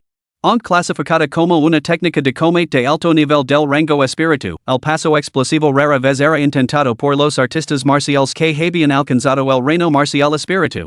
Sus exigencias en cuanto a la fortaleza física del artista marcial y la profundidad de sus reservas de chi verdadero eran extremadamente estrictas. En esencia, ejecutar este juego de paz exige la movilización instantánea de grandes cantidades de chi verdadero para el movimiento. Si las reservas de chi verdadero de un artista marcial son insuficientes, emplear esta técnica, incluso para un desplazamiento lateral de apenas unos metros, podría agotar por completo su energía interna. Precisamente por esta razón, pocos dentro de la corte exterior eligen este arte de combate, lo que permite que acumulara polvo, sin que ningún practicante lo tocara. Sin embargo, Linche era muy diferente de los practicantes que cultivaban su dantian. Como cultivador de chi, su chi era excepcionalmente condensado y potente, suficiente para sostener el inmenso gasto que exigía este juego de paz. Fundamentalmente, precisamente porque este juego de paz consumía tanto chi, el beneficio que confería era una movilidad a corta distancia sin igual, que ni siquiera las técnicas corporales ordinarias del nivel Shen podían igualar. Una vez tomada esta decisión, Linche comenzó a cultivar esta técnica de juego de paz.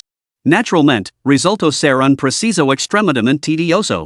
Al principio, su ejecución era dolorosamente lenta, sus piernas parecían estar llenas de plomo, lo que hacía que cada paso fuera una ardua lucha.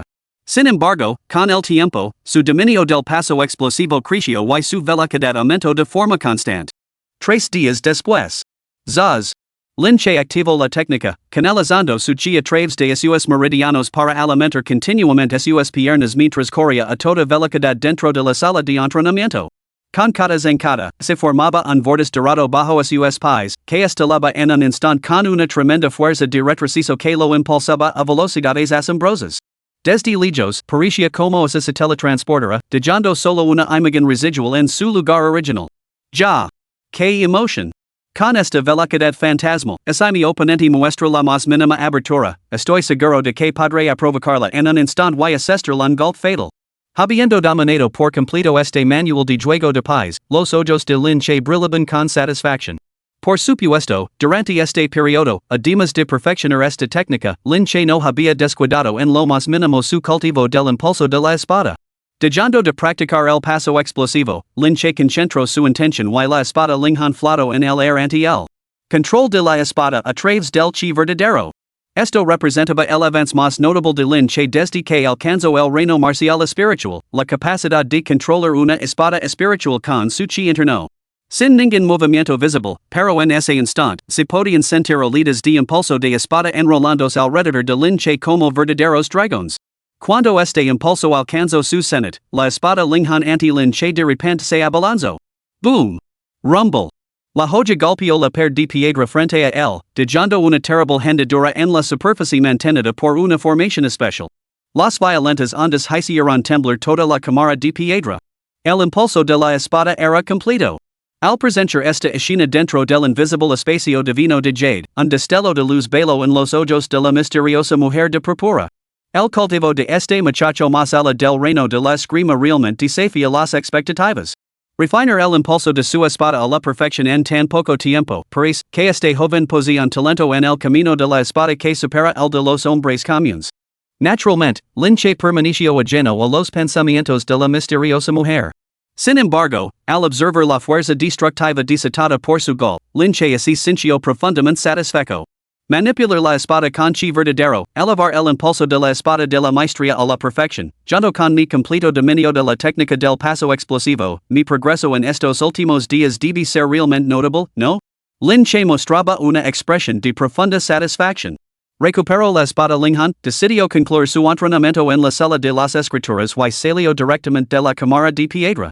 Sin embargo, apenas esos pasos habían abandonado la cámara cuando una figura antigua se materializó en la sala de entrenamiento con una rapidez inquietante. No era otra que la anciana que custodiaba la sala de las escrituras. Contemplando la marca de espada grabada en la pared de piedra, los ojos de la anciana parpadearon violentamente. En tan poco tiempo, este muchacho ha dominado una técnica de combate de grado espiritual superior. No solo eso, sino que, a una edad tan temprana, ha cultivado su impulso con la espada hasta la perfección. Parece que la academia todoista pronto será testigo del surgimiento de otro prodigio. La sala marcial ya no existe.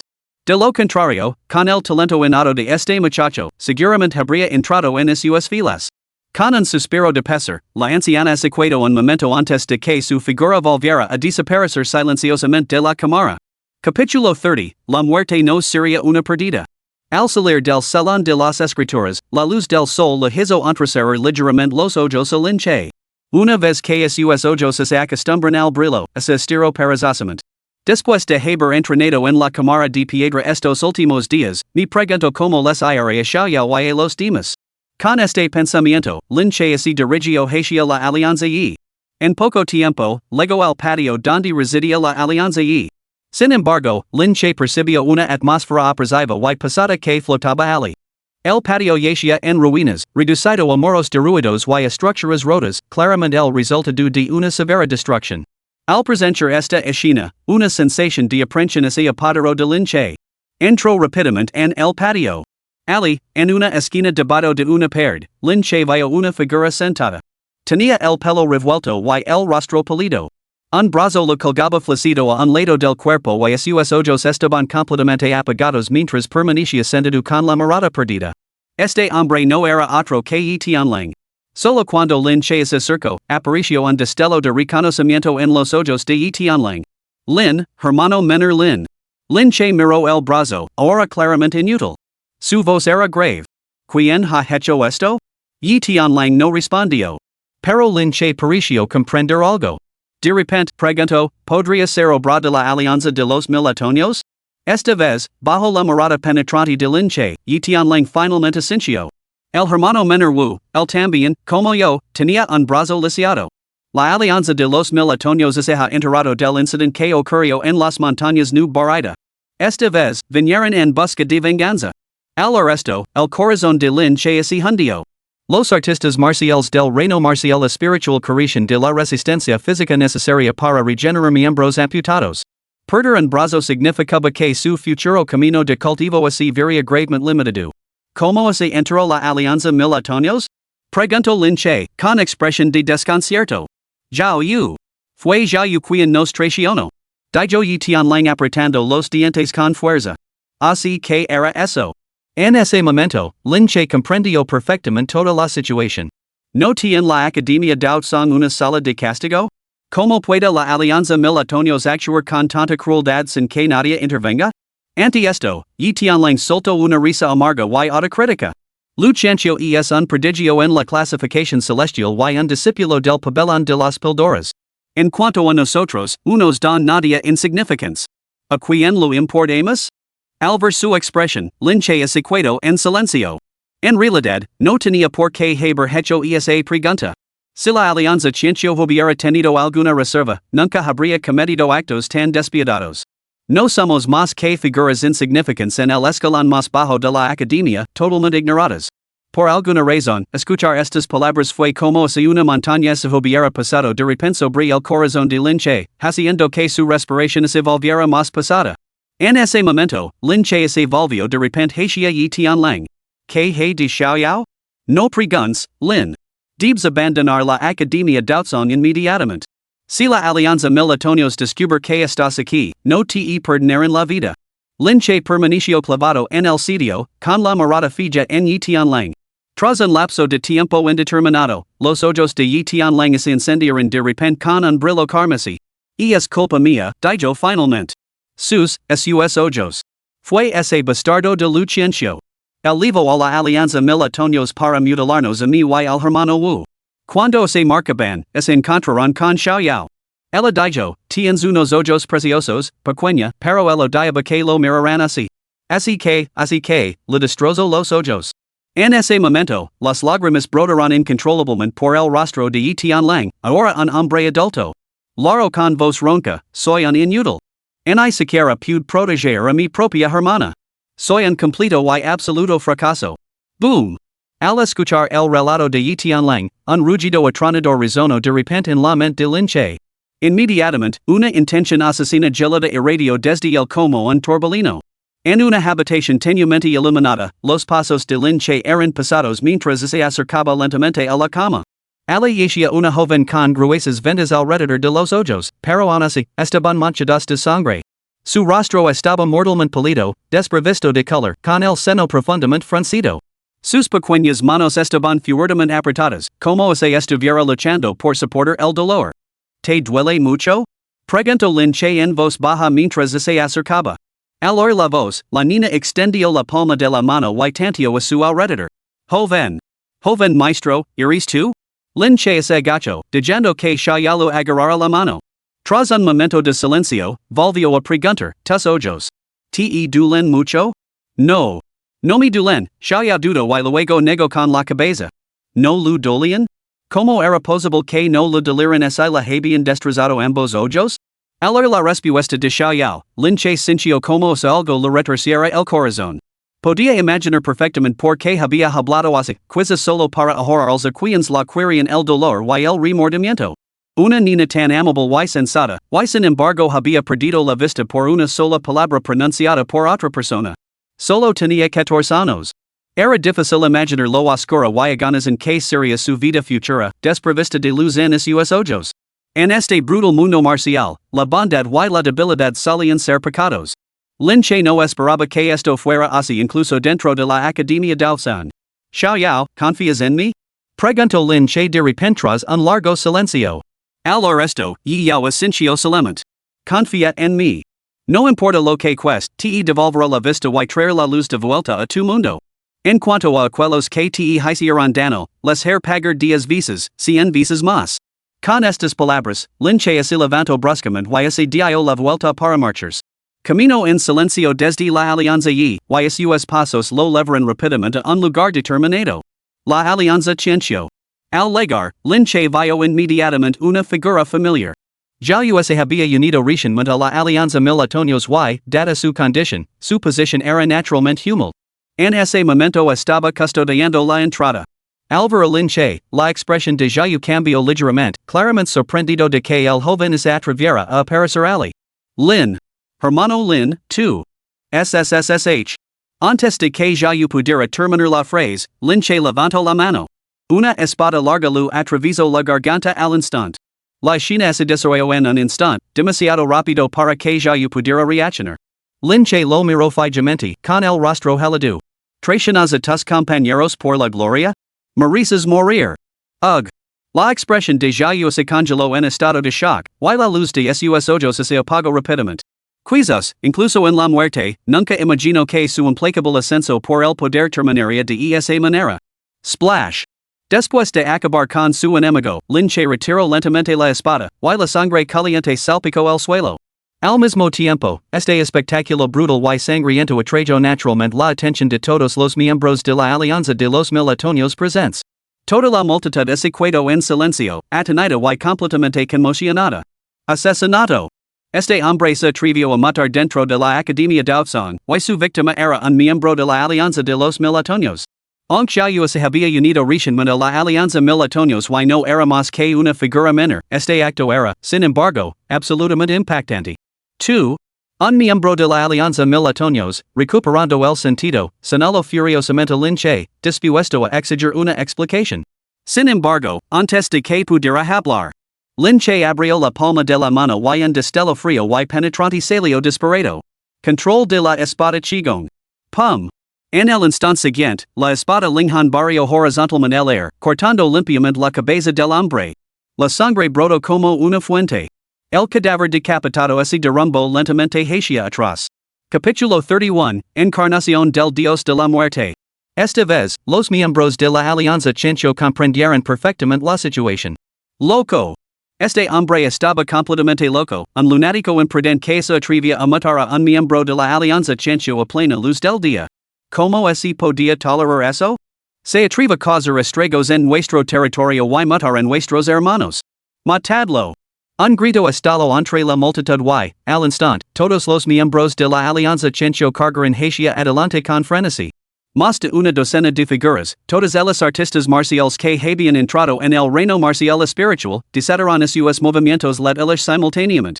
En un instante, Lin Che se vio envuelto por una intención letal procedente de todas las direcciones. Parecía imposible defender simultáneamente de tantos ataques indiscriminados. En ese momento, Lin Che pisó violentamente el suelo. Paso explosivo. Zaz. Su figura desapareció ante los ojos de todos, dejando solo una imagen residual en su lugar original. Este espectáculo inquietante hizo que todos los miembros de la alianza militares se quedaran mirando atenidos, momentáneamente paralizados por la sorpresa. Al instante siguiente, una luz de espada penetrante se deslizó desde un ángulo tan extraño que desafió toda previsión. SSSH. La joya cortó limpiamente la garganta de uno de los miembros, haciendo que saliera un chorro de sangre.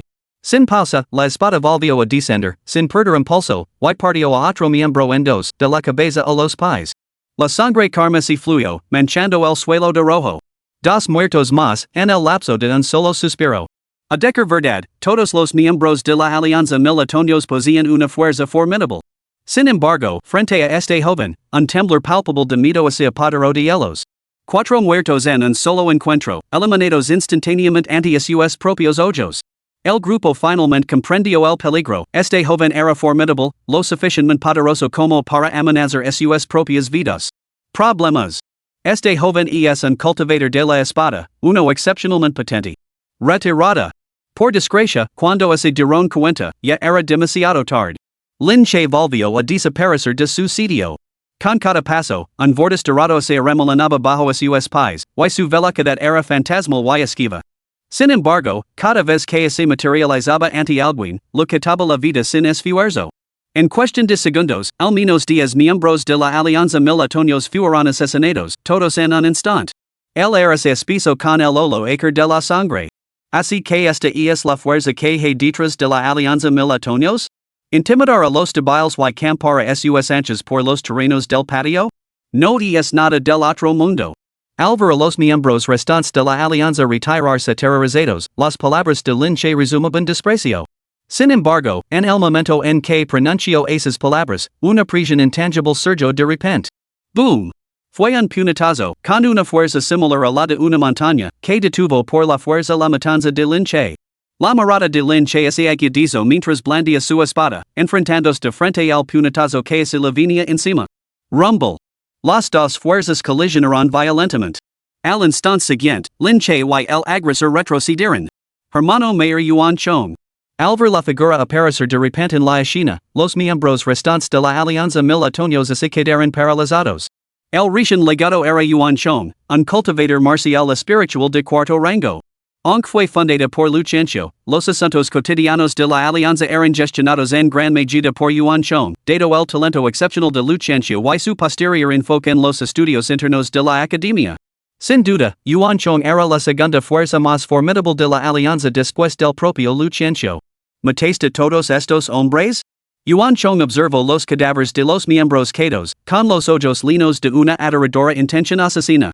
Al mismo tiempo, sentía curiosidad por saber que había llevado a este joven a actuar con tanta decisión.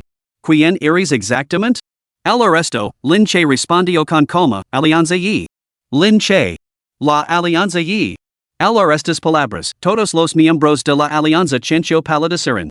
Por fin comprendieron la razón detrás de las acciones frenéticas del joven, había venido a vengar a la Alianza Y. Yuan Chong frunció el seno. No sabía que la alianza y contaba con un experto tan despiadado y decidido. Si lo hubiera sabido, tal vez habría mostrado más moderación al tratar con la alianza y. Por supuesto, eso era solo una posibilidad. Eres un necio. Con la fuerza que has demostrado, no deberías buscar venganza. Si hubieras conocido el temperamento de la hermana Mayor Lu, habrías optado por la moderación. ¿Moderación? Al oír estas palabras, Lin Che sonrió, pero no dijo nada. En cualquier caso, ofender a la alianza Chencho, o más exactamente, ofender a la hermana Mayor Lu, será el error más grave de tu vida, declaró Yuan Chong con frialdad. Pero antes de que pudiera terminar, la expresión de Yuan Chong cambió abruptamente. En ese instante, el joven que tenía delante desapareció de su vista. Zaz. La figura de Lin Che se lanzó hacia delante como una flecha disparada, dirigiéndose a toda velocidad hacia Yuan Chong. El chi verdadero era molino alrededor de la espada Linghan como un dragón emergiendo del agua, estrelándose violentamente contra Yuan Chong. Incluso Yuan Chong, al sentir la fuerza bruta de ese gol, no pudo ocultar el asombro en sus ojos. No se atrevió a tomarlo a la ligera. Perciendo su poderoso chi verdadero en sus puños, golpeó violentamente el aire, y el frenético impulso de sus puñetazos casi deformó el espacio frente a él. En ese mismo instante, la espada de Lin Che se abaixó con fuerza. Boom! Un rugido atronador resonó, haciendo que Yuan Chong retrocediera tambaleándose. 2. Solo después de retroceder casi 10 pasos, Yuan Chong logró estabilizarse. Sin embargo, su expresión no revelaba compostura alguna. A pesar de dominar la técnica del puño en su cuarto nivel de cultivo marcial espiritual, había sido obligado a retroceder. Técnica de la espada perfeccionada. Atenido, el rostro de Yuan Chong se retorció en un horror absoluto. Era bien sabido que el camino del cultivador de la espada era excepcionalmente arduo, exigiendo una mayor perspicacia que otras artes marciales. Ella había alcanzado la cima del reino de la forma del puño dentro del patio exterior, considerado un prodigio entre sus compañeros. Sin embargo, este joven era un cultivador de la espada que había perfeccionado su impulso de espada. Lo que sorprendió en masa Yuan Chong fue como este joven, que apenas se encontraba en el primer nivel de cultivo marcial espiritual, podía poseer un chi verdadero tan denso y concentrado dentro de su cuerpo. No era en absoluto inferior al cultivo de cuarto nivel del propio Yuan Chong. Antes de que Yuan Chong pudiera procesar completamente su sorpresa, Lin Che, tras haberlo hecho retroceder con ese único gol, lanzó otro ataque sin pausa, sin dar el tiempo para recuperar el aliento. Paso explosivo. Su pie golpeó el suelo, dejando múltiples imágenes residuales a su paso. Lin Che empujó su espada hacia adelante con tal fuerza que parecía desatar una tempestad. El viento alante a su paso destrozó las piedras del pavimento en un radio de 10 metros alrededor de la posición de Yuan Chong en un instante, aplastadas por la inmensa presión. Una mirada de terror cruzó el rostro de Yuan Chong. Rápidamente reunió toda la fuerza de su cuerpo, intentando interceptar el gol. SSSSH. Sin embargo, en el momento en que su puño se encontró con el brillo de la espada, desapareció como el hielo bajo la luz del sol, incapaz de resistirlo. ¿Cómo podría una técnica de puño perfeccionada bloquear una técnica de espada consumida? Put. Finalmente, la luz de la espada brilló y desapareció, atravesando limpiamente la frente de Yuan Chong. Capítulo 32. Las reglas solo existen para restringir a los débiles. Un poderoso guerrero que había alcanzado el cuarto nivel de cultivo lingüo había quedado tan fácilmente bajo la espada de Lin Che. En realidad, no era que Yuan Chong fuera débil. Incluso a otros maestros que habían perfeccionado su impulso no les habría resultado tan sencillo matarlo. La razón por la que Yuan Chong encontró su fin tan rápidamente contra Lin Che fue precisamente porque esta era la forma en que los cultivadores de la espada quitaban vidas. Simple, directo y letal en un solo gol. Esta era también la razón por la que todos los artistas marciales sentían aprensión al enfrentarse a los cultivadores de la espada. El hermano mayor Yuan está muerto. En ese instante, la escena quedó en un silencio sepulcral. Cuando el cuerpo de Yuan Chong cayó al suelo, todos los miembros de la alianza militares presentes palidecieron mortalmente. Ni siquiera un experto marcial espiritual de cuarto rango era rival para este joven.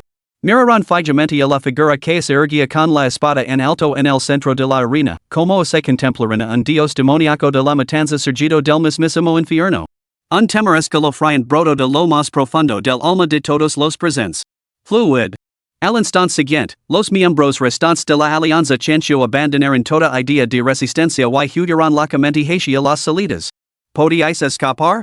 Sin embargo, en ese mismo momento, la figura de Lin Che también se movió.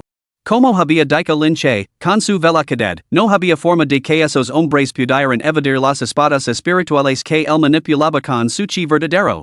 Con cada zancada, Lin Che parecía teletransportarse, con una red entrecruzada de luz de espada irradiando desde él. Donde quiera que caen las espadas, otra figura se derrumbaba en un charco de sangre. Ah! Ugh! A medida que los gemidos y gritos se desvanecían gradualmente, no pasó mucho tiempo antes de que los últimos supervivientes encontraran su fin. Y cada uno había sido asesinado de un solo golpe. El aire se espeso con el olor viscoso de la sangre. Linche es equado de pi con la espada en la mano en medio de los cadáveres, con la mirada desprovista de emoción, pero irradiando un frío intimidante. Después de permanecer inmóvil por un momento, se dio la vuelta y comenzó a caminar hacia la salida de la alianza de los mil otoños. Sin embargo, antes de que pudiera salir del recinto, varias figuras se materializaron abruptamente ante él. La sala del castigo. Todos estos hombres vestían las distintivas túnicas de la sala del castigo, claramente sus discípulos. Que despiadado. No ha perdonado ni una sola alma. La visión de la escena, parecida a un campo de batalla, hizo que sus expresiones cambiaran, con la conmoción evidente en todos los rostros. Entre los discípulos de la sala del castigo, el líder era un joven con nariz ganchuda, cuyos ojos irradiaban un brillo frío y feroz. Su mirada parpadeó violentamente mientras se fijaba en Linche. ¿Todos morirán a manos tuyas? Linche asintió. La expresión del hombre de nariz aguilina se oscureció aún más. Te das cuenta de que, según el código de la sala del castigo, matar dentro de la academia d'autsang merece la pena de muerte? Al oír estas palabras, una sonrisa fría se dibujó en los labios de Linche. La rápida llegada de la sala del castigo demostraba que tenían numerosos espías dentro de la academia d'autsang. Sin embargo, cuando Luciencio lideró descaradamente a la alianza Ciencio para atormentar a la alianza y, la sala de castigo permaneció notablemente ausente. No es que no fueran conscientes de la situación. Solo había una explicación, decidieron no intervenir. Ahora, sin embargo, habían aparecido. Linche lo miró con frialdad. ¿Dónde estaba la sala de castigo cuando la alianza y sufrió tal crueldad? Ante esto, las expresiones de los discípulos de la sala del castigo se ensombreceron ligeramente, pero ninguno habló. ¿Tenías miedo de Luciencio? Presionó de nuevo Linche de repente. Entonces, el hombre de nariz ganchuda comentó con calma, Luciencio figura en la lista celestial. Sus logros futuros son ilimitados. Y lo más importante, es discípula directa de un anciano del pabellón de la pildora. El pabellón de la pildora. La sala de castigo no los provocaría a la ligera a menos que fuera absolutamente necesario. ¿A menos que fuera absolutamente necesario? Al oír estas cuatro palabras, Linche se rió amargamente con rabia. Por supuesto que no era necesario. Para estas figuras de alto rango, todos los miembros de la alianza y no eran más que insignificantes hormigas. Incluso si murieran, no causaría la más mínima onda en la academia d'autsang. La existencia de la sala de castigo y sus supuestas reglas no eran más que grillets para los débiles. De hecho, siempre había sido así desde la antigüedad, los fuertes establecen las reglas, pero permanecen por encima de ellas. Solo los débiles estaban obligados a obedecer estas supuestas normas. Así que has venido ahora a matarme? El hombre de nariz ganchuda sonrió con frialdad, observando los cadáveres esparcidos por el suelo. A decir verdad, no necesitamos mover un dedo. Si esa mujer se enterara de esto, probablemente encontrarías tu fin de todos modos. La persona a la que se refería era, por supuesto, Luciencio. Pero antes de que eso suceda, esta sala de castigo está dispuesta a hacer este favor. ¿Un favor? Al oír esto, Linche echó la cabeza hacia atrás y se rió, con una risolina de desprecio. Si se tratara de hacer cumplir las normas de la academia, tal vez Linche habría tenido en mayor consideración a la sala de castigos. Pero esta medida solo tenía como objetivo asegurarse un favor para un discípulo superdotado, o más bien, hacer que el pabellón de las pildoras quedara en deuda. Esto por sí solo demostraba que el llamado órgano de educación de la academia d'autsang estaba completamente podrido hasta la médula. Tras una carcajada salvaje, Linche gritó, si querías matarme, atacad ahora. Arrogant. Capturadlo. El hombre de nariz aguilina hizo un gesto con la mano. Al instante, dos discípulos de la sala de castigo, que irradiaban una presencia formidable, se abalanzaron sobre Linche. Sin embargo, antes de que pudieran acercarse, una espada de luz brotó de la mano de Linche. Splash. Splash. El resplandor de la espada se arqueó como un arcoíris, pulsando con una fuerza asombrosa. En un solo intercambio, cortó limpiamente los brazos de ambos discípulos de la sala del castigo, y la sangre brotó a borbotones. ¡Ga! Mis brazos! Los dos lanzaron gritos de agonía mientras caían pesadamente al suelo. Forma de espada perfecta. Al presenciar ese gol, el rostro del hombre de nariz aguilina se crispó involuntariamente. Por supuesto, aunque sorprendido, la expresión del hombre de nariz aguilina se volvió aún más fría ante la audacia de desafiar a los ejecutores de la sala del castigo. Tu talento es formidable. Si no hubieras ofendido a Luchencio, podrías haber asegurado un lugar en las futuras clasificaciones celestiales. Por desgracia, eres demasiado tonto. No deberías haber enemistado con Luchencio antes de haber vuelto realmente fuerte. Dada la naturaleza despiadada de esa mujer, es probable que no vivas para ver ese día. Tonterías, Linche despidió al hombre por tedioso, como Yuan Chong, que no decía más que tonterías. La actitud del joven hizo que los ojos del hombre de nariz aguilina se entrasaran bruscamente. Se quedó en silencio y, de repente, irrumpió con una aura abrumadora. Al darse cuenta de que Lin Che era un formidable cultivador de la espada, comprendió que debía actuar por sí mismo. Zaz. Tras un momento de quietud, la figura del joven de nariz aguilina se abalanzó hacia Lin Che. Su figura se lanzó a menos de 10 metros de Lin Che, y una fuerza aterradora se propagó al instante, haciendo que el vacío mismo temblara. En ese mismo momento, el joven levantó un solo dedo en el aire. Dedo prisionero del cielo. Boom! En el aire, un dedo de 10 jung de tamano, que parecía estar hecho de jade salado, se materializó y se abalanzó violentamente hacia la posición de Lin Che, con su frenético chi verdadero surgiendo salvajemente en todas direcciones. Una técnica de combate de nivel 100 de baja calidad. Una expresión grave pasó por los ojos de Lin Che. Al instante, el mar de chi dentro de su cuerpo se agitó violentamente. Un torrente incesante de chi verdadero se fusionó con la espada larga que sostenía, y lanzó un único y decisivo golpe al aire. Boom! A pesar de hielo, después de que el golpe impactara, la figura de Lin Che retrocedió más de 10 metros. Quinto nivel de Lingwu. Al reconocer el nivel de cultivo de su oponente, la mirada de Lin Che se agudizó. Capítulo 33, Uno Furas. El hermano mayor Duan Lai no solo posee la fuerza del quinto nivel de las artes marciales espirituales, sino que también ocupa el puesto 15 en la lista celestial. Con la intervención personal del hermano mayor Duan Lai Hoi, tú, un simple discípulo de la corte exterior, será mejor que te rindas sin luchar. Al ver a Lin Che obligado a retroceder, los discípulos de la sala de castigos cercanos comenzaron inmediatamente a gritar burlas. El 15º en la clasificación celestial. Al escuchar el estatus de este hombre, la mirada de Lin Che se oscureció ligeramente. A decir verdad, y fuera por su control de la espada con chi verdadero, su perfeccionado impulso con la espada o la asombrosa agilidad de sus movimientos, las técnicas que posea Lin Che solo podían llevarlo al límite de derrotar a un artista marcial espiritual de cuarto nivel. Frente a un artista marcial espiritual de quinto nivel, estas técnicas por sí solas eran claramente insuficientes. Una vez que se entraba en el reino marcial espiritual, la brecha entre cada nivel sucesivo se hacía cada vez más grande a medida que se avanzaba. Por supuesto, aún así, no sería fácil para este joven llamado Duan Lai matar a Lin Che. Sin embargo, Lin Che no tenía tiempo para un empate. En esta situación, cuanto más tiempo permaneciera en combate aquí, mayor sería el peligro al que se enfrentaba.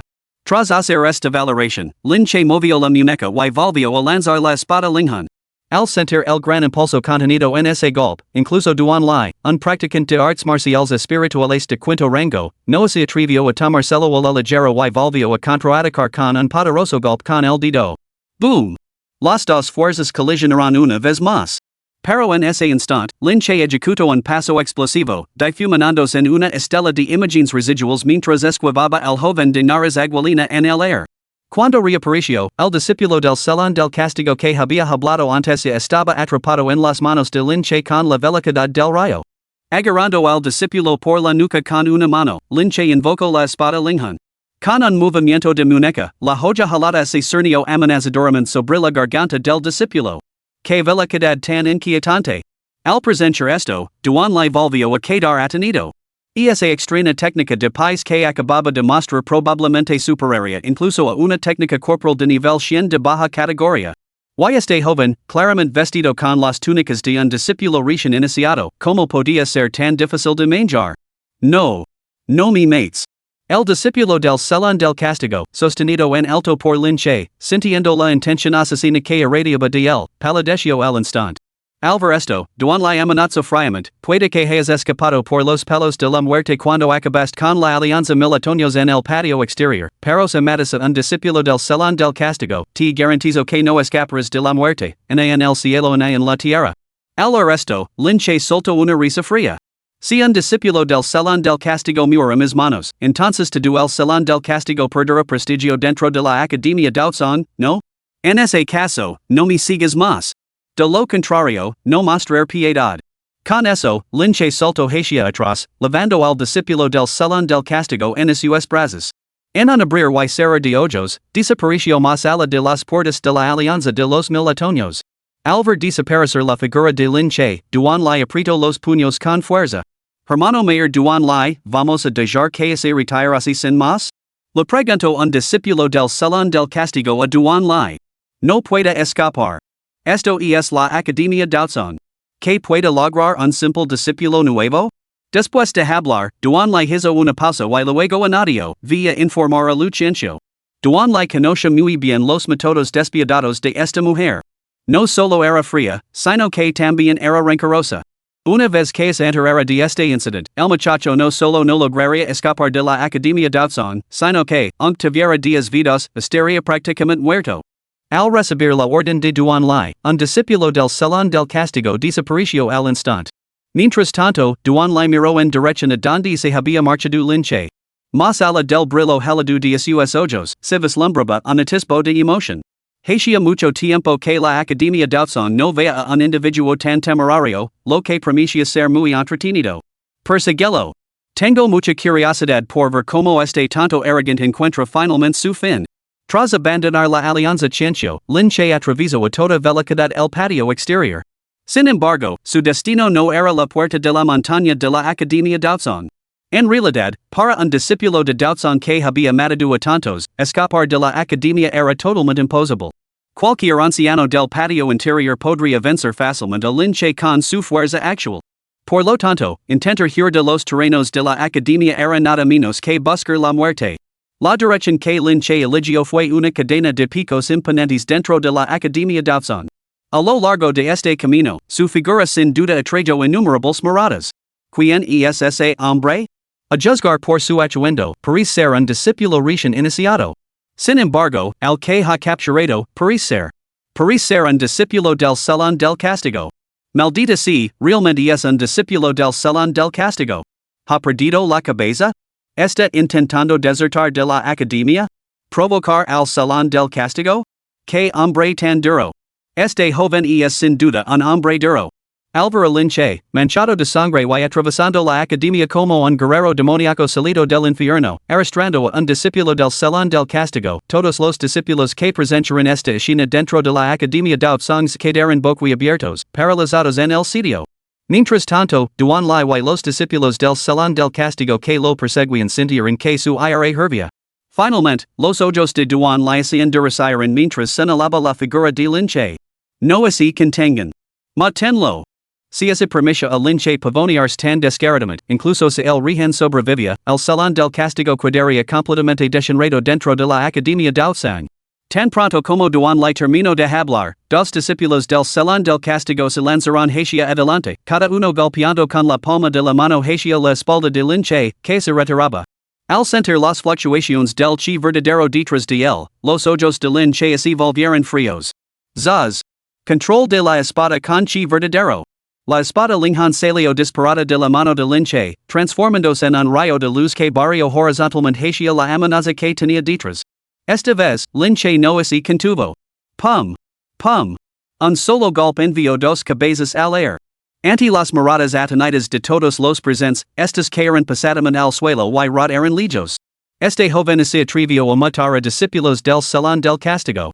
Duan Lai se quedó paralizado. Momentos después, una expresión salvaje torció su rostro mientras escupía cada palabra. ¿De verdad, dices, morir? Al arresto, linche se detuvo y se volvió. Ya te lo advertí antes, si la sala del castigo persiste en entrometers, no mostrar piedad. ¿Creas que bromeaba? Con eso, linche levantó la palma de la mano. Cuando un destello de luz de espada descendió, el rehen que tenía en sus manos se derrumbó lentamente en un charco de sangre. Ahora que la sala de castigo no tenía reservas, el rehen se había vuelto inútil, incluso una carga. Y al matar a otro discípulo de la sala de castigo ante los ojos de Duan Lai, linche había respondido a su pregunta en los términos más claros. Capítulo 34, Un rayo de esperanza. Al presenciar las acciones de linche, todos los discípulos de la sala del castigo sintieron una oleada de furia incontrolable. Sin embargo, en medio de su aire, un inexplicable hilo de temor también se arraigó en sus corazones. Este joven que tenían ante ellos realmente no conoce límites, su mano era demasiado despiadada. En ese momento, a Duan la isilua rizaron los pelos de furia y su rostro se contorsionó en una mueca espantosa. Dentro de la Academia Daotsong, la sala del castigo era un emblema de autoridad. La mera mención de su nombre infundía un respeto instintivo en todos los que la oyen. Sin embargo, hoy, tres de sus discípulos habían sido masacrados como perros a plena luz del día ante toda la asamblea. Esto no era más que un flagrante pisoteo del prestigio de la sala del castigo. Muchacho, estás muerto. ¿Te das cuenta de que el hermano B. Lincoln, actualmente en primer lugar en la lista celestial, es el discípulo más destacado de la sala del castigo? Y lo que el hermano B no puede tolerar es que nadie dentro de la academia pisotee la autoridad de la sala del castigo. Al matar hoy a tres discípulos de la sala del castigo a plena luz del día, has tocado la escama del dragón. En ni siquiera el propio rey celestial podría salvar ahora. B. Lincoln. Al escuchar las amenazas de Duan Lai, Lin Che le lanzó una mirada fría antes de volver a dar la espalda. Ignorado. El rostro de Duan Lai se tensó, pero en su interior se sintió profundamente conmocionado. Aunque le costaba admitirlo, el joven que tenía ante sí era innegablemente formidable. Lo más importante era que era un cultivador de la espada, capaz de matar con una precisión natural. Entre sus filas, a menos que el propio Duan Lai interviniera, enviara cualquiera a enfrentarse él sería equivalente a un suicidio. Sin embargo, los movimientos del joven eran totalmente esquivos y ni siquiera Duan Lai podía garantizar su captura. Por lo tanto, al ver partir al joven, Duan Lai no dio más órdenes de perseguirlo. Simplemente contempló la figura que se alejaba, con una mirada penetrante y gelada. La Academia Daotsong, como poder dominante en Yangzhou, poseía unos cimientos profundamente arraigados. En consecuencia, sus terrenos eran vastos y variados en cuanto al relieve. En el extremo oriental de la Academia Daotsong se extendía una majestuosa cadena montañosa.